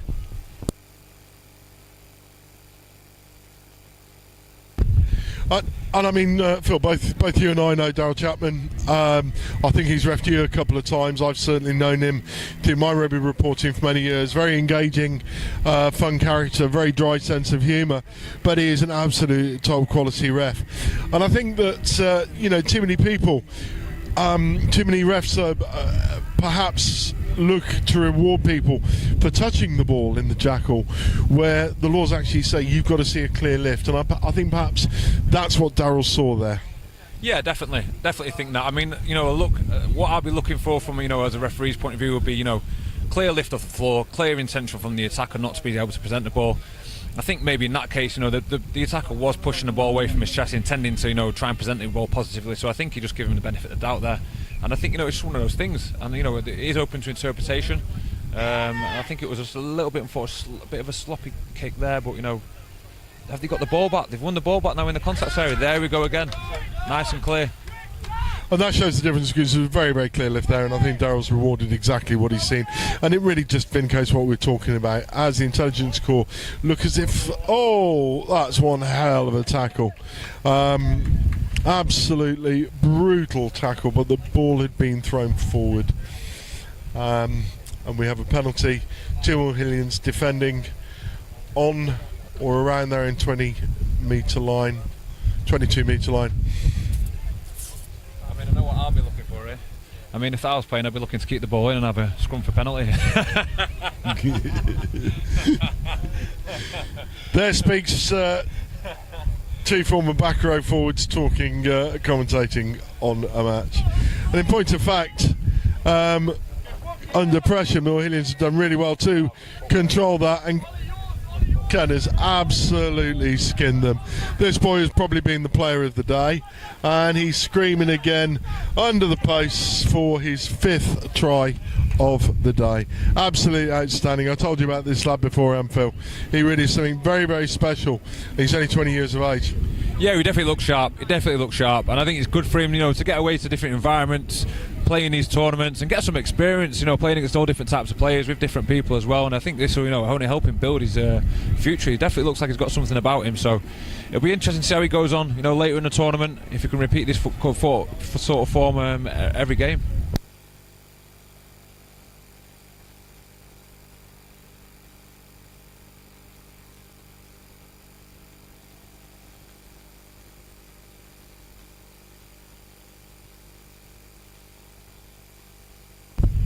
(14-12) to the intelligence corps with about 4 minutes to go.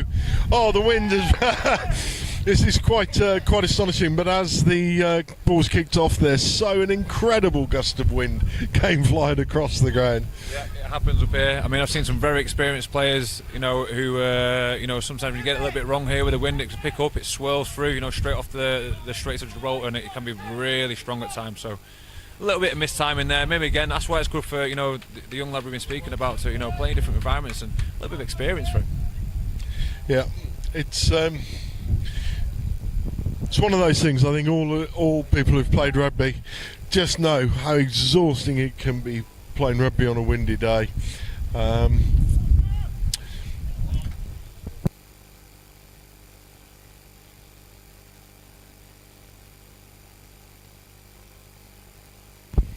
So we've got a break in the play here.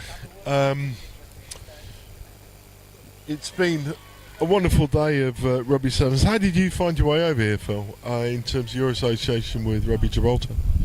That's a bit of a long story, not too long really. I retired from Coventry in 2019, and I'm fortunate to my wife's a doctor, and she was offered a job over here, so found our way over that way. And like anyone moving into a new environment who's sort of had a lot of experience in rugby, you go straight to the local rugby club.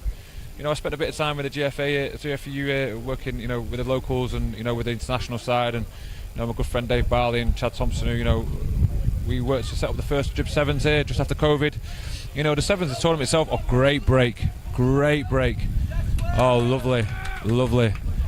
Just to interrupt you there, really, lovely try there. And you know, Phil and I were talking earlier about the importance of controlling the zone around the scrum. It's really incumbent upon the good number 9s.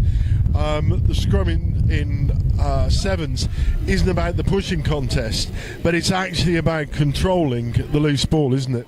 Yeah, definitely. You know, there's no back rowers to help you out defend there, and you know you're struggling for numbers. You know, big, large, open side.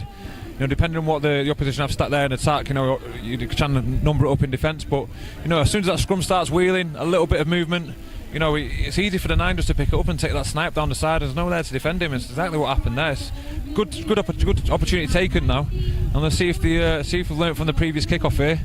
Yep, decent ball there. He's gone a little bit deeper. It's held into the wind nicely. And we've got the old tank going back up the midfield again. He might actually get his 80-metre try here. Good pass.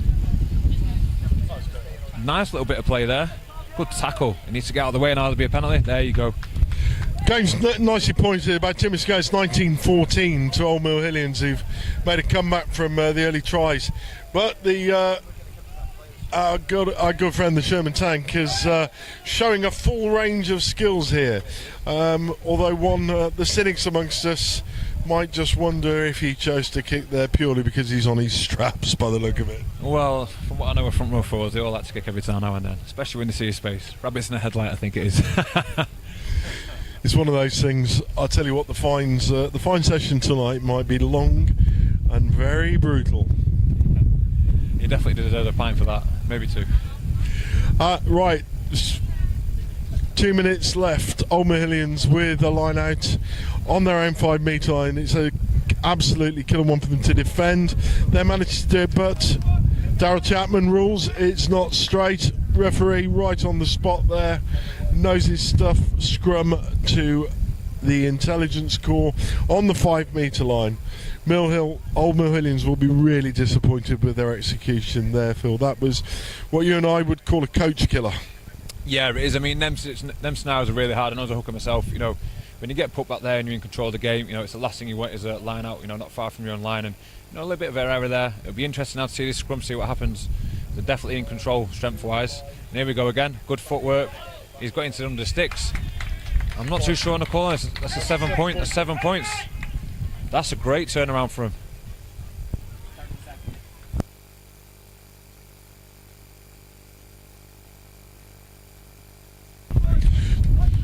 That's a really great try. 21-19 in a really hard fought game to the intelligence corps. This will be the last play of the game. There's 30 seconds left. Can Mill Hillians pull it back from the brink? They'll be receiving the ball. As we know with sevens, try scorers retain the ball. And intelligence corps live up to their name and they go long and deep, asking Mill Hillians to exit. Mill Hillians have caused themselves a little bit of problems there by cutting themselves out by running across their own back line, but yeah, that really bad, really dumb piece of play there, Phil, as far as I was concerned. Player running across his entire back line, cutting down his options, goes into contact, but the penalty. I think it was difficult, and he's going to give that. No, he's going to let me bring him back. I think they were unlucky there. You know, they're obviously trying to compete, and I think it's a safe place to compete. You know, they're in, you know, the opposition 22, and they're in control, and they've got to hold the discipline now. The intelligence corps, and see if they can force the error. You know, they've got a pretty strong defensive line, and that's not what they want to do. That's the mistake he's made there. Yeah, I think he's gone all the way. Has he got the legs? He's going to score it. He's going to score it. Yeah, good finish. Good finish. What a win for Old Mill Hillians. Literally the last touch of the game. The intelligence corps really made a Horlicks of their defensive line there. They followed the man, not the ball. Should have stayed sticks and trusted their system. And I think, you know, we mentioned coach killers before. If you're a defensive coach, you'd be tearing your hair out at that, Phil. Yeah, I mean, I'm not too sure what system they're working, but it seems to be just hold the line and, you know, force them to the edge and compete there. And, you know, the individual's taken it on himself to, you know, try and make an impact on the game, try and win the game for his team. And, you know, this time it's not paid off. You know, he'll be known as the one who's killed the game. But, you know, he's made a decision. He's got to live with it now, and it's just, again, it just goes to the importance of discipline. You know, we talk about discipline, and I think that's the difference between, you know, sort of the lower levels and the higher levels of rugby. You know, it's the discipline, it's sticking to your structure and the actual tactics you're playing within the game, staying within that framework. As you say, when that happens, you go outside the system. It is a real coach killer. Well, that's Phil and James just signing off until the next game. We'll be back on the YouTube feed with another game later on.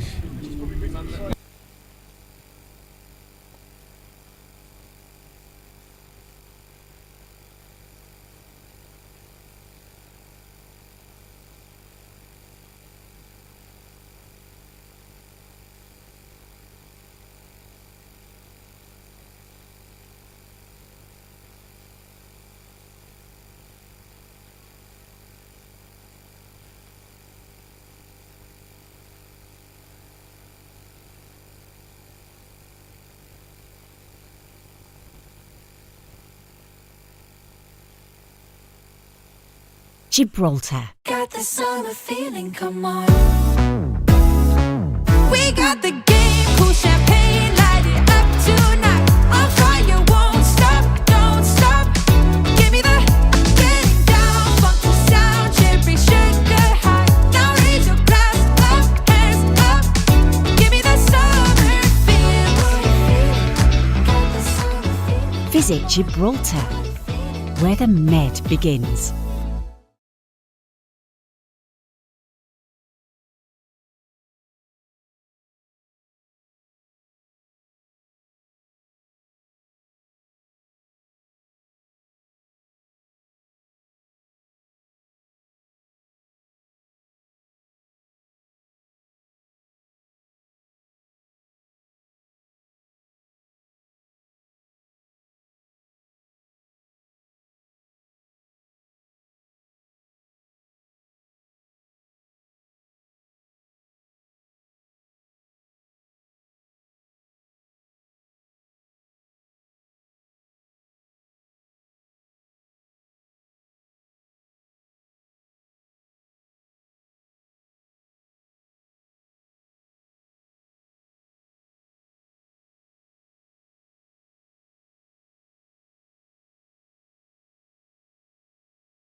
One, two, two, two.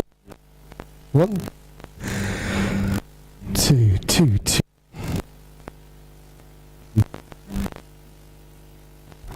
1, 2, 1, 2. 1, 2, 1, 2.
We're back live at Europa Park as the Buccaneers kick off 28-0 up after a stunning display of skillful sevens rugby.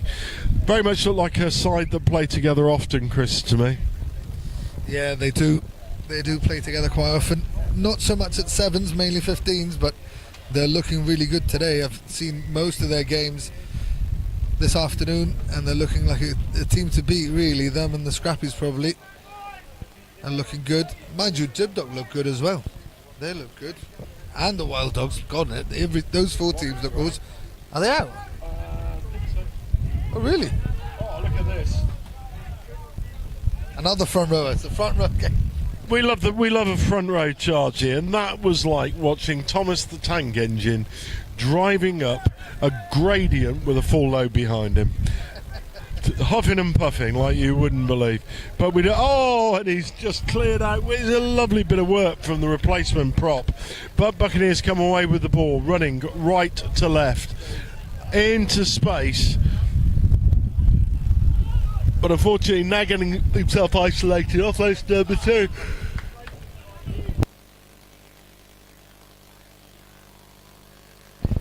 Yeah.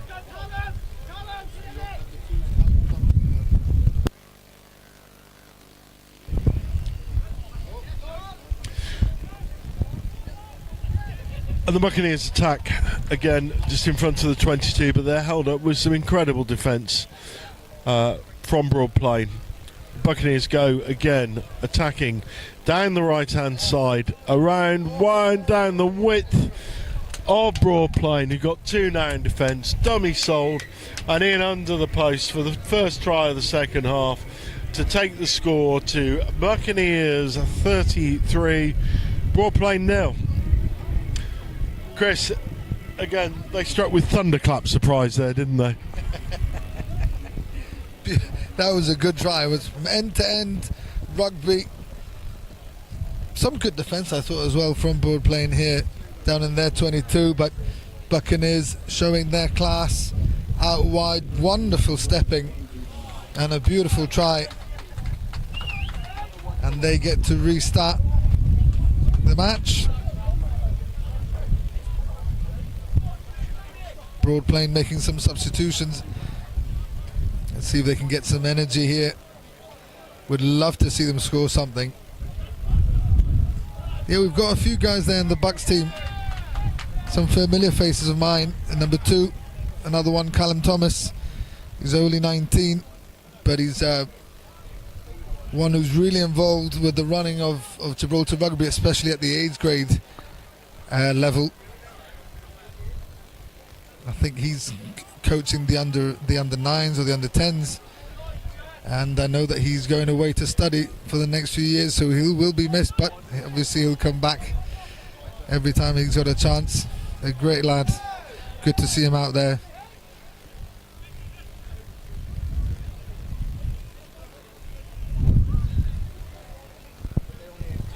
Yeah, Buccaneers there really competing at the breakdown there, but you really feel that Broad Park have won their own ball, and I was quite surprised at the amount of goes back that the Buccaneers were allowed. But they recycled the ball, came away with it, and they score their 7th try of this match.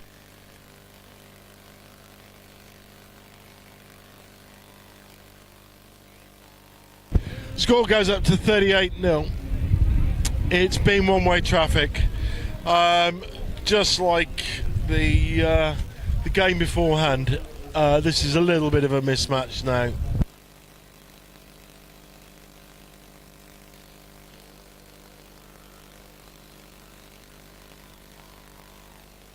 Three minutes to go here at Europa Park as the Buccaneers kick off, but that one's got caught up right in the wind. But Broad Park have decided to play it, and they go into contact. Buccaneers defence holding out, but they go. Broad Park go down the narrow side. There's no support there whatsoever. They're repelled. The invasion is repelled, and there's a crossfield kick. Oh my word!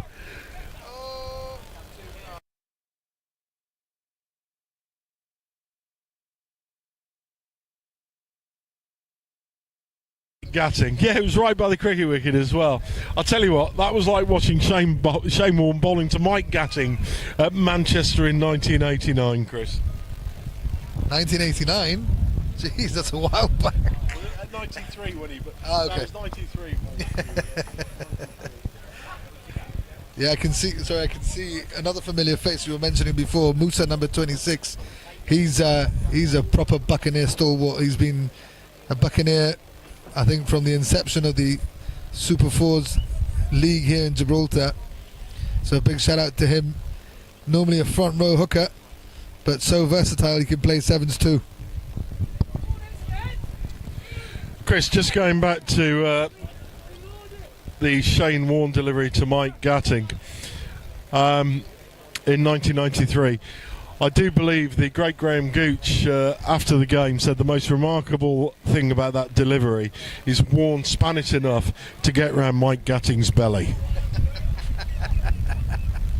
Well, there was a bit of spin on that ball too here. Here we go again. Broad Plain attacking from their own 22. A lovely offload out the back door. The crowd are on their feet here. A1 Broad Plain to score, but brilliantly defended by the Buccaneers, just on their own halfway line. And Broad Plain go again, direct, straight down the middle. Ball's taken into contact, it's recycled. Broad Plain looking to go right, there's nobody there in support. Instead they switch around left and they go again with a lovely little loop pass. They're pulling out all the tricks now, Broad Plain, a proud club playing the Gloucestershire 3 leagues. And yeah, 30 seconds left. Let's hope they get a try. It's like, who wants the ball? It's a bit of a hot potato at the moment. It needs somebody just to straighten it up and run one in. Oh, and the ball's thrown forward. That might be their last chance.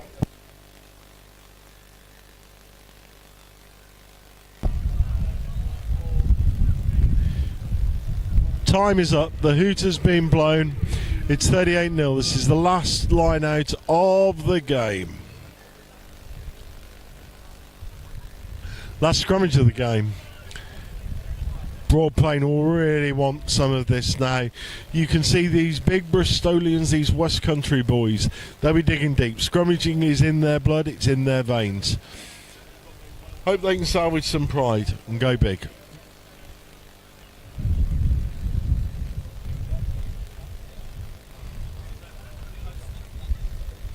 And then they go, they push hard, they went really strong, but the Buccaneers control the ball under pressure.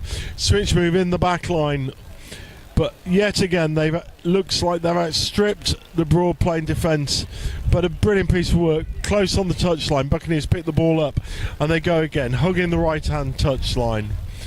Competition for the ball on the ground. Buccaneers recycle. They look, and they go, little offload. They take the ball straight down the middle. They look to recycle. And they go again, attacking down the right. And they, as Jamie Ross goes through, oh, a big tackle from Broad Plain. And a reclaiming of the ball. And here they go again. Broad Plain looking to save a little bit of face. But as 15 reclaims the ball and then goes back. You'd wonder if the referee should have played an advantage there, and what advantage there was. That was a cruel way to end the game for Broad Plain. Takes the score up to 43-0. Conversion to go 45-0. Almost as big a scoreline as we saw in the previous quarter final. But the Buccaneers go through. The local side are in through to the semi-finals. And next up we have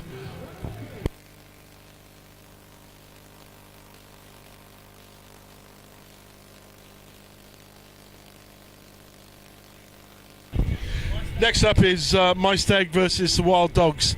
Chris, this will be a really interesting game because the Wild Dogs have been incredibly athletic and powerful side. If discipline has actually been their downfall in the previous feature against the Scrappies. Miesteg, very organised as we've seen before, but they'll be playing. They played quite a number of games today. I think they played one more than any other team. I might be wrong about that. This is going to be power versus one of the most organised teams in the competition. How do you see it going? Yeah, I hope it's going to be a good tight match. I mean, both teams are looking good, playing their own style of rugby, which should be good. You know, contrasting styles always make for a good game. Like James mentioned, you got the Wild Dogs who are very direct, very physical, very aggressive, also have a lot of skill and guile as well, but Miesteg are more of a team that try to get it from one edge to the next and try and look for the holes and look for the gaps and see if they can get through. So it's going to be an interesting game. Really good match up ahead between these two teams.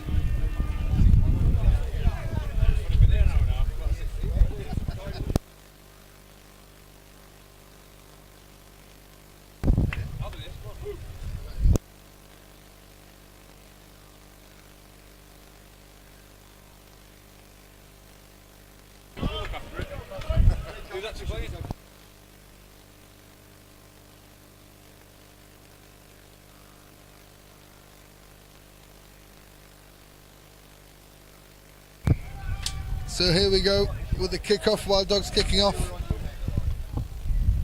And the Miesteg player couldn't hold it and has gone into line out, and we're joined by Phil Nielsen. How are you doing, Phil, all right? I'm very well, mate. Very well. A little break was nice. Good to watch the last previous game. Some good rugby going on. Be interested to see this game. I've not seen the Mastogs play yet. Have you not? No, they're good. They're good. Two good teams, contrasting styles they've got. The Wild Dogs are really aggressive, really direct, and well, they've got amazing pace too. What a try! What a brilliant try that was. You can see the difference in size between one team and the next. I mean, just straight from the training ground, that move, isn't it? It's nice and easy, clean line out, straight to the width, fan of one-on-one, and that guy's got some wheels. Yeah, he was good last game as well. Shown some really good wheels there, and a conversion, so it's 7-0 for the Wild Dogs.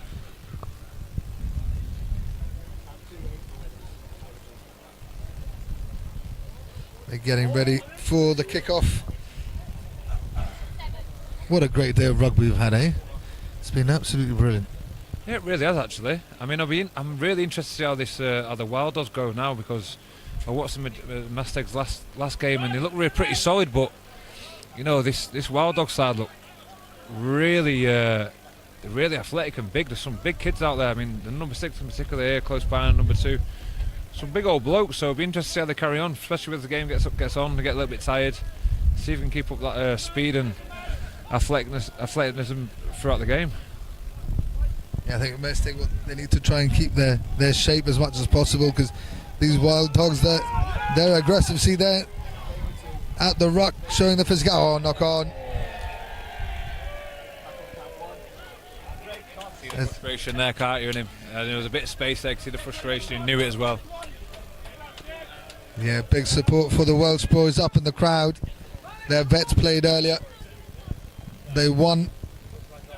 I think they won the tournament, didn't they? The vets games. Did you play in the vets or no? No, I didn't play in the vets game. I'm too old to play in the vets game now.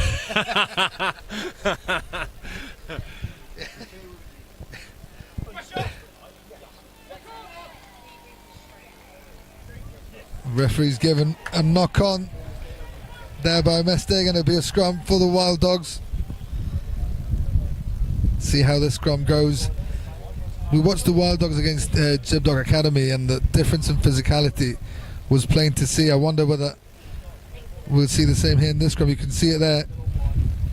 Nice and solid scrum, and there's some space. Hands to number 7. He managed to skip through. And a good pass and a good try for the Wild Dogs. Second try of the match down here in the corner. Yeah, I mean, I think the Wild Dogs look a lot more physical, a lot more athletic than their opposition at the moment. What I'll be interested to see now is actually if they can stay disciplined and stay within the structure, keep playing to their game. You know, they look like they've got a pretty impactful bench down here. They're all talking to each other, communicating, watching the game pretty well. And I think it'll be interesting to see if they can carry on with this level of performance. I think Majestic just need to focus on their own game now and trying to get a little bit of the ball in hand. And when they do get the ball in hand, try and keep hold of it for a few phases. You know, the opposition look pretty dangerous with the ball in hand, and I'll be really interested to see if they can defend in the same sort of manner. So I think now the focus will be get a hold of that ball and just keep hold of it for a few phases and try and put them under a little bit of pressure. I think it's hard, I suppose, when you've got some big guys trying to take your head off. And it's also been a long day as well, so they must be fatigued too, both teams actually. But at the moment the Wild Dogs are looking good. 2 tries ahead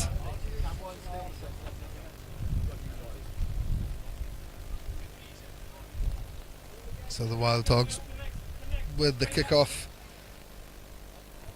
Miesteg really need to try and get something on the scoreboard here soon.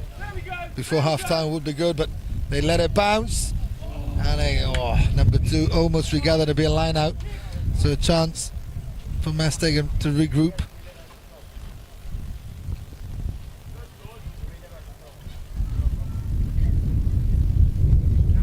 It's interesting how, the first game when I watched the Miesteg playing, I think against the Scrappies, that they looked comfortable. They looked happy to pass the ball side to side, edge to edge, look for an edge, and then try and do something with it. And they were very successful with it. But in this game, they just can't get hold of the ball. No, yeah, and I think that's the importance of obviously, decent defence from the Wild Dogs. But I think ultimately that Miesteg needs to get a hold of that ball and get through the phases. And I think that, again, there's a simple error at set piece, turn the ball over. Now they're under pressure in round 22. And I think the Wild Dogs here have got a strong scrum, nice easy break. They go down on the blind side here, check back, and look how they move that ball across. I think the wind's died down a little bit. They move the ball across with ease.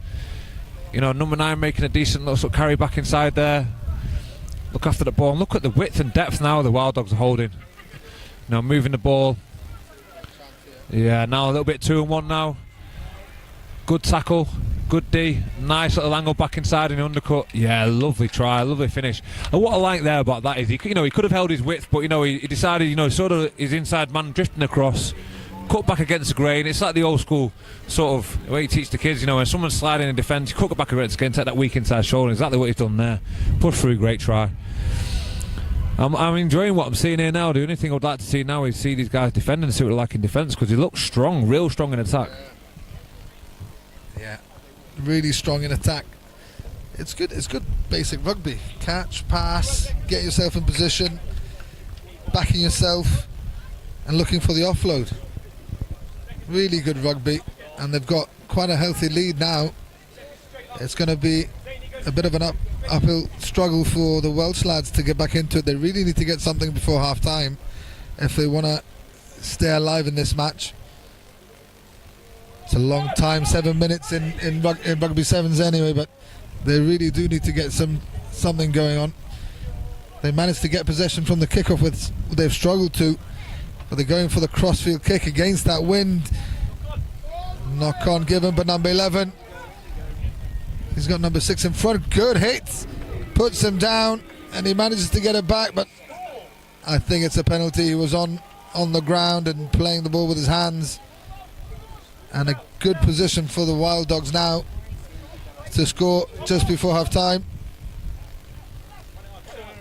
They're looking to play it wide, making it a 2-1. Tired defence there. They look tired. Yeah, they do. I mean, I always say, defending is a lot harder than attacking, and especially in a game of sevens, there's a lot of space. They appear to be chasing shadows a little bit now, if I'm honest. And what I really like about the Wild Dogs there, they were really tactical. They kicked off from the kickoff. It's the first time that Miesteg's managed to gather the kickoff. Good clean tackle, and the Wild Dogs just left the ball, left the ruck, did not compete, left it, and they filled the field. Straight away they forced the error because they had men on their feet, not worrying about the contest. A lot of the other teams seem to be competing in every breakdown. These guys, first kind of sign I've seen of them where they just left the breakdown, filled the field, good strong defensive line and forced a turnover. Led straight to a try. And now we've got half time. Yeah, it's just smart rugby, I suppose. If you're defending in the opposition 22, let them try and get out of that from their deep in their half and see what they can do with it. And Miesteg tried to kick the ball through. I think that the wind held it a little bit, and then they couldn't get the ball back. Wild Dogs got the ball back, and again, simple rugby, creating a 2-1 on the wing and scoring the try. Score 22-0, right? Yeah, that's correct. I mean, I'm liking this Wild Dog side. They look real good. Tactically look good. Psychologically look good. They seem to be holding a mental edge. They seem to be sticking to the structure. As I said, that front line then was fantastic. I mean, the defending in the opposition's 22, which is easy, easy enough. They've got a lot of field behind them. And they didn't really have anyone sweeping, which means they've got plenty of people in the front line. And I think, Miesteg didn't really have any option apart from trying to kick deep. Against the wind as well. They're playing that sort of tactical advantage against the wind. It's hard to kick deep here.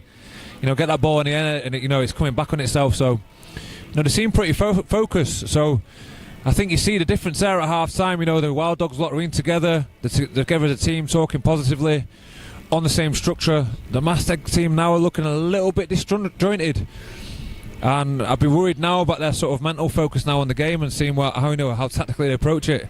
This kick-off now will be interesting. Yeah, it's the first time in the match the Wild Dogs are going to receive a kick-off. See what that ball does in that wind. But it's a good take. Good hands down the line, and they're looking again for that 2-on-1, but he might not need it. He might go all the way. Beautiful running, beautiful rugby, and too much pace in the end for the Miesteg boys, who, well, I don't think they wanted that in that start of that second half. They wanted to score first, you could see, but the Wild Dogs are looking strong, looking really, really strong at the moment. I think one of the differences as well is that when the Wild Dogs get the ball, it seems like the Miesteg need two guys on one guy, and that always leaves an overlap, doesn't it? I mean, you can just see from the Wild Dog side, I mean, holding pretty good depth, a lot of width. You know, some of them passes are cutting out, you know, two players, and it's leaving the Miesteg players a little bit short on the outside. And I think they just need to push a little bit hard on the inside. If you're going to play a wedge defence, you know, a drift defence, they need to work hard from the inside. But obviously, you know, it's been a long day so far. It is cooling down now, which will help a few players. But obviously, it's been on the back of a long day on a fast pitch. So, you know, they need to work a little bit hard on the inside and push. You know, if they're going to get into the edge, especially they've got some pace on that edge. So I mean, 9 there displayed a lot of pace. So I think they just need to work a little bit better. Oh, great take from the kickoff. And again, this is just dangerous now for the Miesteg team. You know, they need to scramble here, get control of this defensive line somehow. Yeah, and you can see they're pretty disjointed. You've got someone in the lead, a few guys about, and this is what I'm talking about now. You know, they just look a little bit too fast, too strong for me, if I'm honest. It's good contest in the breakdown. Look after the ball really well. Just get control here. Go for the faded, hold a bit of patience, and then try and work. The referee said play on. They still got the ball. They're still in control ball, which is good. And there we go now. I'm not really seem to be moving the ball like they were in the previous games. And he's made a good breakthrough there. Oh, lovely tap tackle. Lovely taps. Oh, and a turnover as well. And a turnover. Great little bit of play from the Wild Dogs. Great bit of play. And you see now the width, the depth of holding, allowing themselves time. Working outside shoulder. Good tackle there from the edge. A little bit of an offload. Coming back, and they're working hard now. Miesteg holding a good line so far. Taking the route one option. I love that. The old Samoan side step straight up on. 2-on-1, and now Amanda goes at a pace. Yeah, off he goes. Good try. Well worked. Well worked. And you see again that, you know, the difference in physicality. You know, the big number 6 there, big carry up the middle, sucks all the players in. Nice little offload. 2-1 on the edge. Clean pass. Good try. And then on top of that, they've got the speedster number 9 on the wing to get the ball with space. Yeah, unplayable. Miesteg showing a bit of heart there. I thought they were trying to show a bit of passion and how much that shirt means to them, but sometimes this kind of match happens, and like we saw before, well, the last 2 games we've seen, it seems that one team gets the upper hand and then just run with it, and there's no turning back. I think players must be feeling it. It has been a long day. It's been sort of mid-20s to high 20s out there on the pitch, so it's not easy on them. The Wild Dogs to kick off. Miesteg making a few substitutions, trying to put some fresh legs in. Let's see if Miesteg can get a hold of this ball and try and create something. But the Wild Dogs, you can see the pressure they're putting the Welsh boys under. Looking to go wide. Patience by number 14, asking for more support. Now number 7 finds a hole, and he's through. Brilliant rugby by the Wild Dogs. Yeah, you know what I really like about them? Is showing a little bit of experience. I mean, they look like a pretty young side, but, you know, number 14 there, especially in the middle, you know, he's taking the ball deep. You know, they're on a bit of the back foot, but he's just held back, you know, ordered his team behind him, stay composed on the ball, and he's put a decent pass, and then, you know, they found a bit of space, 1-on-1, attack with some pace as well. And I think that's one thing to do when they're going at the line, they're attacking with pace. And these are, I'll be honest with you, I mean, there's a few of them down below now. They look some pretty big kids, so you know they seem to be a pretty decent side, and probably the best side I've seen here so far today, if I'm honest. Yeah, I think that the more well-rounded team, I think they've got the physicality, they've got the pace, and at the same time skill level's really high as well. I think Miesteg was one of my favourites too. They were looking really good, really skillful against the Bucks and against the Gibdog Academy, but sometimes the physicality wins. But this is a good kick through by number 7, showing some really good pace. See what he can do. He keeps going, but he tripped over. The Wild Dogs get the ball, and now they counter. They've got space, and he could be all the way. Number 4 hunting him down, and a great tackle. Good defence. Referee could have given anything in that breakdown, I think. Even number 10 gets the ball, and a good try from the Wild Dogs. Great rugby again. Yeah, I mean, lovely try. I mean, great work back from the Wild Dog defence. You know, they chased it back hard, and they didn't. It would have been easy now. You know, there are plenty of points up. It would have been easy to give it up and give them the try, but they worked back hard, showing a little bit of hunger. You know, and I feel, you know, the Miesteg's number 4 especially worked back hard, and he got on the ball. I think you're right. I think there could have been it. I think one point, I mean, the breakdowns are quicker in, but I thought one point maybe a turnover for the defensive side. Second thing, you know, pretty good, strong, clean, but you know, he was a little bit down. Not sure. I think he held his feet, so I'd give him benefit of doubt. I mean, obviously the laws have changed now, but obviously, you know, I think Wild Dogs by far the better side, and by far the best team I've seen here today so far, if I'm honest. Yeah, but a good game of rugby, I thought. That was good to see. Two teams going at it at the end.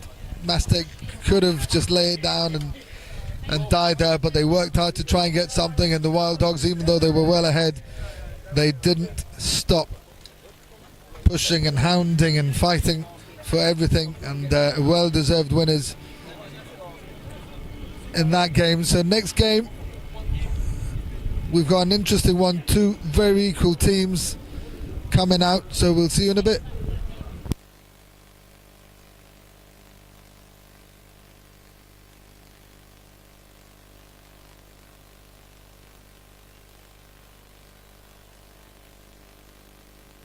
Gibraltar. Got the summer feeling, come on. We got the game, cool champagne, light it up tonight. On fire, won't stop, don't stop. Give me the getting down, funky sound, cherry sugar high. Now raise your glass up, hands up. Give me the summer feel. Got the summer feeling. Visit Gibraltar, where the Med begins. For a little bit, but he's back. He played for the Gib national team on a number of occasions, but he played against the World Deaf team, and I think he scored a couple of tries, some really good tries. I was lucky enough to be there. He's a good lad and a good player, and I'm sure he's given the youngsters as much encouragement and words of wisdom as possible for this game. They should be looking forward to it. They've had a bit of a break in between the matches, and so I'm really, really looking forward to this one. Yeah, I had a quick chat with Jack as well before. Obviously, I've known Jack for a while now, played with him and coached him, and you know, I had a quick chat with him, and you know, he was saying that, you know, the Gib side are, you know, a pretty young side, and I think these are probably 2 young sides coming together. And I think it'll be interesting to see, you know, the type of rugby that's played here. I think it'll be different to the previous game, which was very physical and abrasive. And I think this will be a bit more, you know, move the ball around, hopefully, and, you know, a bit more entertaining in terms of a bit more equal-sided. And kick off there, not claiming on the first catch, claiming on the bounce. You know, he's working now, trying to face some space. Nice little break up the midfield. Good off foot, unlucky. That's always the danger of that back door offload. You know, if you can't see it, we always just say, if you can see it, mate, do it. If you can't see it, don't do it. Especially when you're coming out the backhand, it's hard to see. It looked after the break round well. Good carry up the middle there, looking after the ball. A little bit of continuity, which I like to see. You don't often see in sevens, which I've been saying. You know, if you can get through some phases, you can see now the Gib defence is pretty narrow. You can get a little bit of width in attack. Be interested to see now what this man can do in the ball. You know, he's been playing well all day, sorry. He just didn't quite come off there, and Jack then, a little bit more experience maybe, sort of coming ahead of him. Yeah, they have. Both defences seem pretty tight. Get a little bit more width in attack, then maybe we can find some space there. And there he's off now. There we go. And that's what I was talking about, you know. A little bit tight in defence. And that's what it is about sevens. You know, you can move the ball around. Sometimes that disjointed play can just create that space and a sort of a tight defence. And as attacking, you can get back on side quick and reload and just take advantage of that tight defence. 2 passes, you're on the edge. A little bit of pace under the sticks. Good try from the Gibraltar team. Yeah, that's what we were seeing from the Welsh boys. Miesteg were doing that really well the last couple of matches. They weren't able to do it against the Wild Dogs, basically because they had such a great game. But that's what they've been doing all afternoon.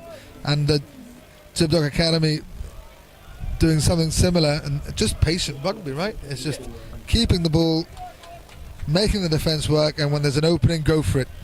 And obviously, when you've got pace like that, you want to give them the ball to run it in.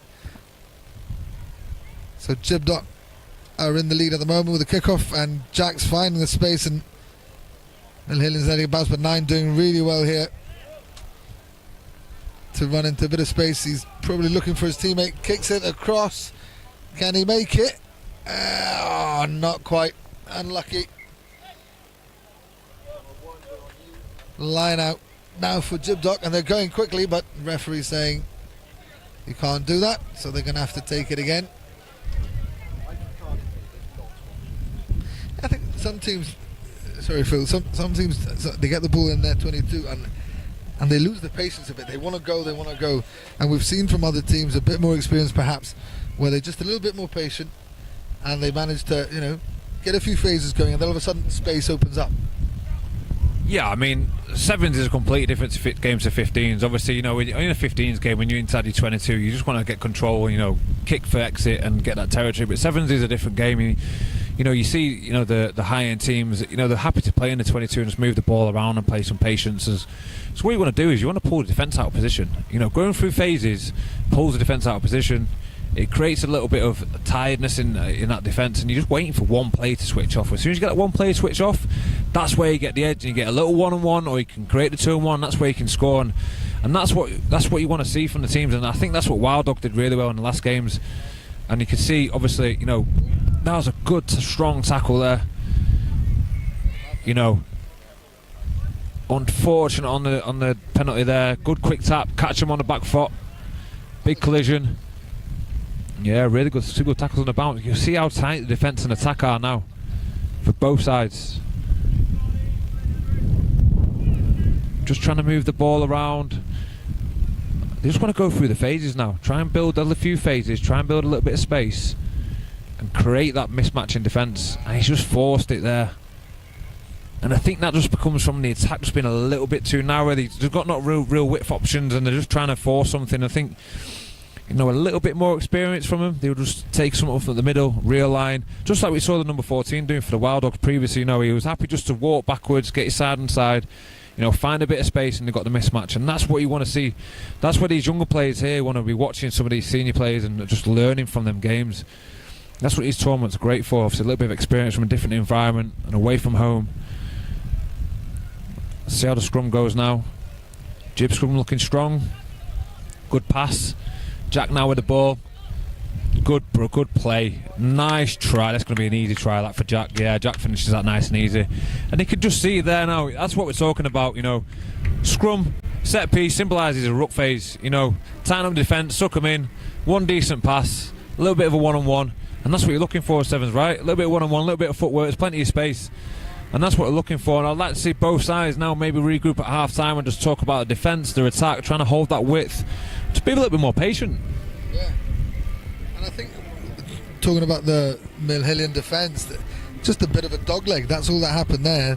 The Gibraltar attack took them right, and the cover defence never really came. And it was a one-on-one, a bit of a step from Jack, and he was clean through. But good work from Gibraltar, good scrum. And I think deserving winners at the moment. So a kick off from Jack. Well taken in the far end. They're able to recycle. You could, I guess, call that a pick and go. sevens, yeah, maybe. As close to it as possible. I mean, I'm always partial to a pick and go on. Exactly. Fortunate there. Unlucky knock on. Oh, but penalty given from the referee. I don't think they were 10. So good position for Gibraltar to attack from. Quick tap. And Jack fancies his chances and he scores. Second try for him. Good score. And that's a healthy lead now for Gibraltar, closing into half time. I mean, I've played a lot of games with Jack over the years, and I've coached him as well. And he's a scrum half by nature, and he's always looking to play the game quick. And he looks those mismatches, even in the 15s games, and he can just see him. And he's a bit of a live wire. He's very aggressive in the way he plays, as most scrum halves. He's smart. And he's done really well there. 2 good tries from Jack. I'll be interested to see now how they line up off the kickoff, because Gibraltar have gone down at left side 3 times now off the kickoff. And they don't seem to have a lot of coverage. You see now, the number 10 for Omar.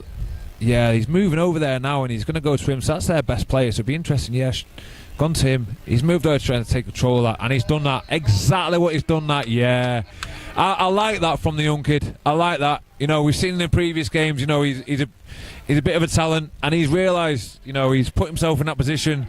He's obviously identified the struggle in there, and he's put there, and he's taken his kick off clean, and he's gone the length and scored. So great little bit of play from him. I like that. I do really like that. Maybe a little bit of conversation going on after the ball. Yeah, I'm not too sure what's going on there. I think, I was a little bit upset. The Jib guys, but I like that. He's taking the responsibility on his shoulders, and I like that. I think it'll be interesting now to see what happens after half time, because I think the Gibraltar side are showing obviously dominant. But I think, there's still a lot of rugby to be played here.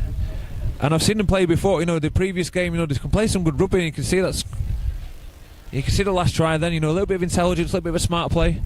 And score before half time, quick score after half time, they're back in the game then. And the game's on for the next half, so it'll be interesting to see what happens now. I would love to be in the middle of them team talks now to see what's being said. 21-7 for Gibraltar. So yeah, what you said is right, yeah. If Milhillians get a try, then they're right in it. That's the beauty of the game of sevens. You never know what's going to happen, and all of a sudden, just from that play, Milhillians looking a little bit better. Gibraltar looking a little bit tired. I'm surprised actually that Jack didn't choose another different kick, seeing that their guy was going that way. And but anyway, it happened, and it was good to see the youngsters learning from the mistakes and changing it. I mean, it took 3 times for them to not be able to deal with the kickoff for there to be a change, but great to see. And now Gibraltar are to receive the kickoff. Goes deep into the Gibraltar half. They're looking to play it wide. Jack with a step inside, looking for support, but he's still got the ball. There's space out here, they want it. Bit of a step, and if he passes, he's in. He should be in. Good rugby from Gibraltar. Again, patient rugby, patient play. And they scored the try. It's definitely what they needed after the end of that half. Yeah, I mean, Jack's just showing his experience there. He's played a lot of rugby over here in Gibraltar, in Spain. He's been playing over in the UK while he's been at university, and he's just showing a bit of experience there. You can see he just took time on the ball. Held a little bit of composure, and it just created that defence just to tighten up again, and a decent pass out as well to the width, and a great finish. The job wasn't done. He still had 60 metres to go, 70 metres to go, and he finished it well. So good try from the Gibraltar team, and I'm really impressed with that. It'll be interesting to see now what happens this kickoff, to see where the players line up, whether Gibraltar will stick to their structure and just kicking left. Yeah. The only thing is now Gibraltar need to be careful with that wind. Oh, they're going the other way. They're also learning as we're going along. They've changed it a bit. That's good to see. But Milhillians deal with it really well, and they've got the ball. Good defence. Oh, he meant that one. He's still going at it. Some niggle between the two teams. We always like a bit of niggle. The game of rugby is not happening if there's no niggle in there. Oh, the bounce of the ball, not kind to the winger. The ball bounces out for a Gibdoc line out. I mean, I've seen a few of them little kick passes now, and I think I said before in the previous game they're a good way to move the ball into space quick. I think maybe obviously we're on an artificial pitch here, so the ball does bounce a little bit differently. It's maybe a little bit of something for the teams to do, in a little bit of prep just to get used to the kick and the bounce, how the ball moves off it. I know when I was playing back in the day when we were playing the team, if we were away from home or on an artificial pitch, we used to train all week on an artificial pitch just to get used to the speed of it, the way the ball bounces, because it does move differently to a grass pitch and it sits up differently as well. Interesting. They've gone for a 2-man line out against a 3-man. Put extra man in the back line, and now they've gone a notch straight. So set piece here now. I've seen a lot of tries come off first phase from the set piece, especially the nines just sniping down the short side. We said in the previous game it's difficult to defend these scrums because there's no back row to help you out, and a little bit of a bad wheel, ball spurts out, and it's an easy take for the attacking side.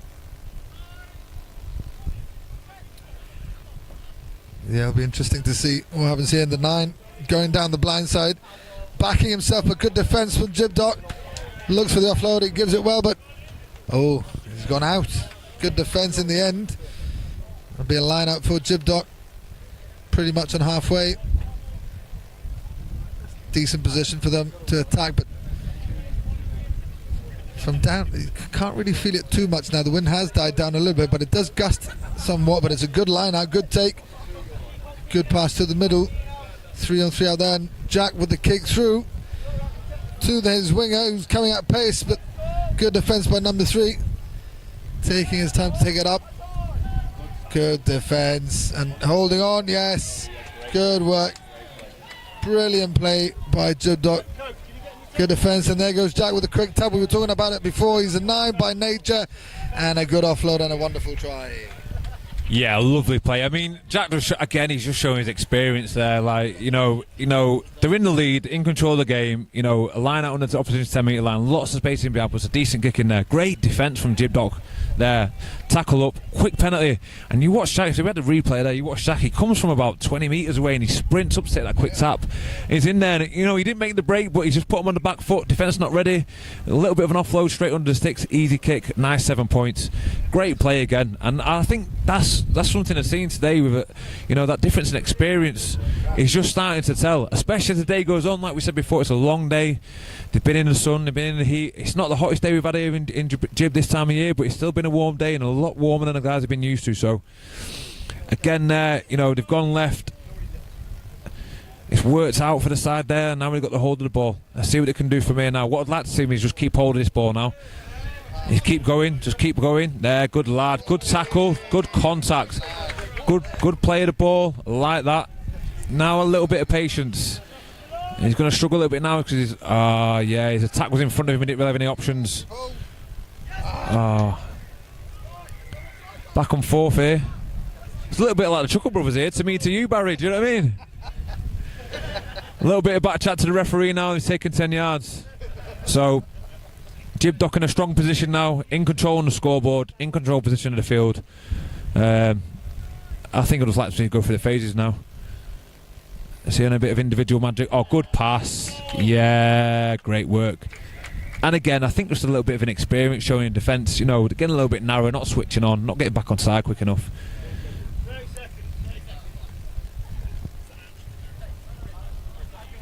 Yeah, and I think Millhillians are down 1 man too.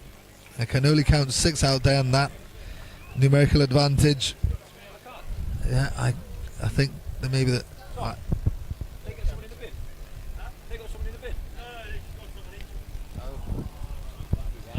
Yeah, so it's 6 against 7. It's not easy, but Gibdoc taking full advantage of that advantage, and they're taking a nice heavy lead. Jack Eccleston will take the kickoff. He goes right.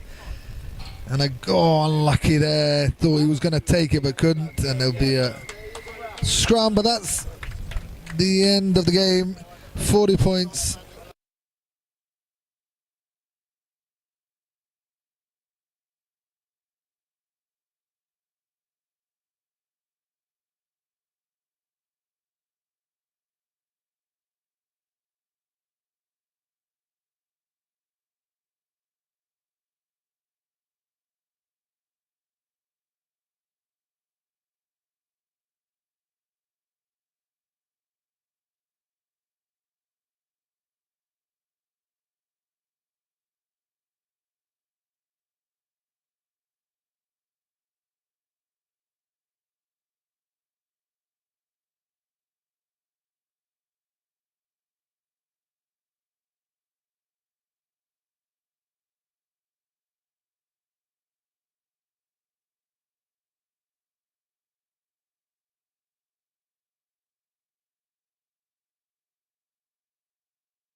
It's good night from him. Take care. See you tomorrow, guys. Bye.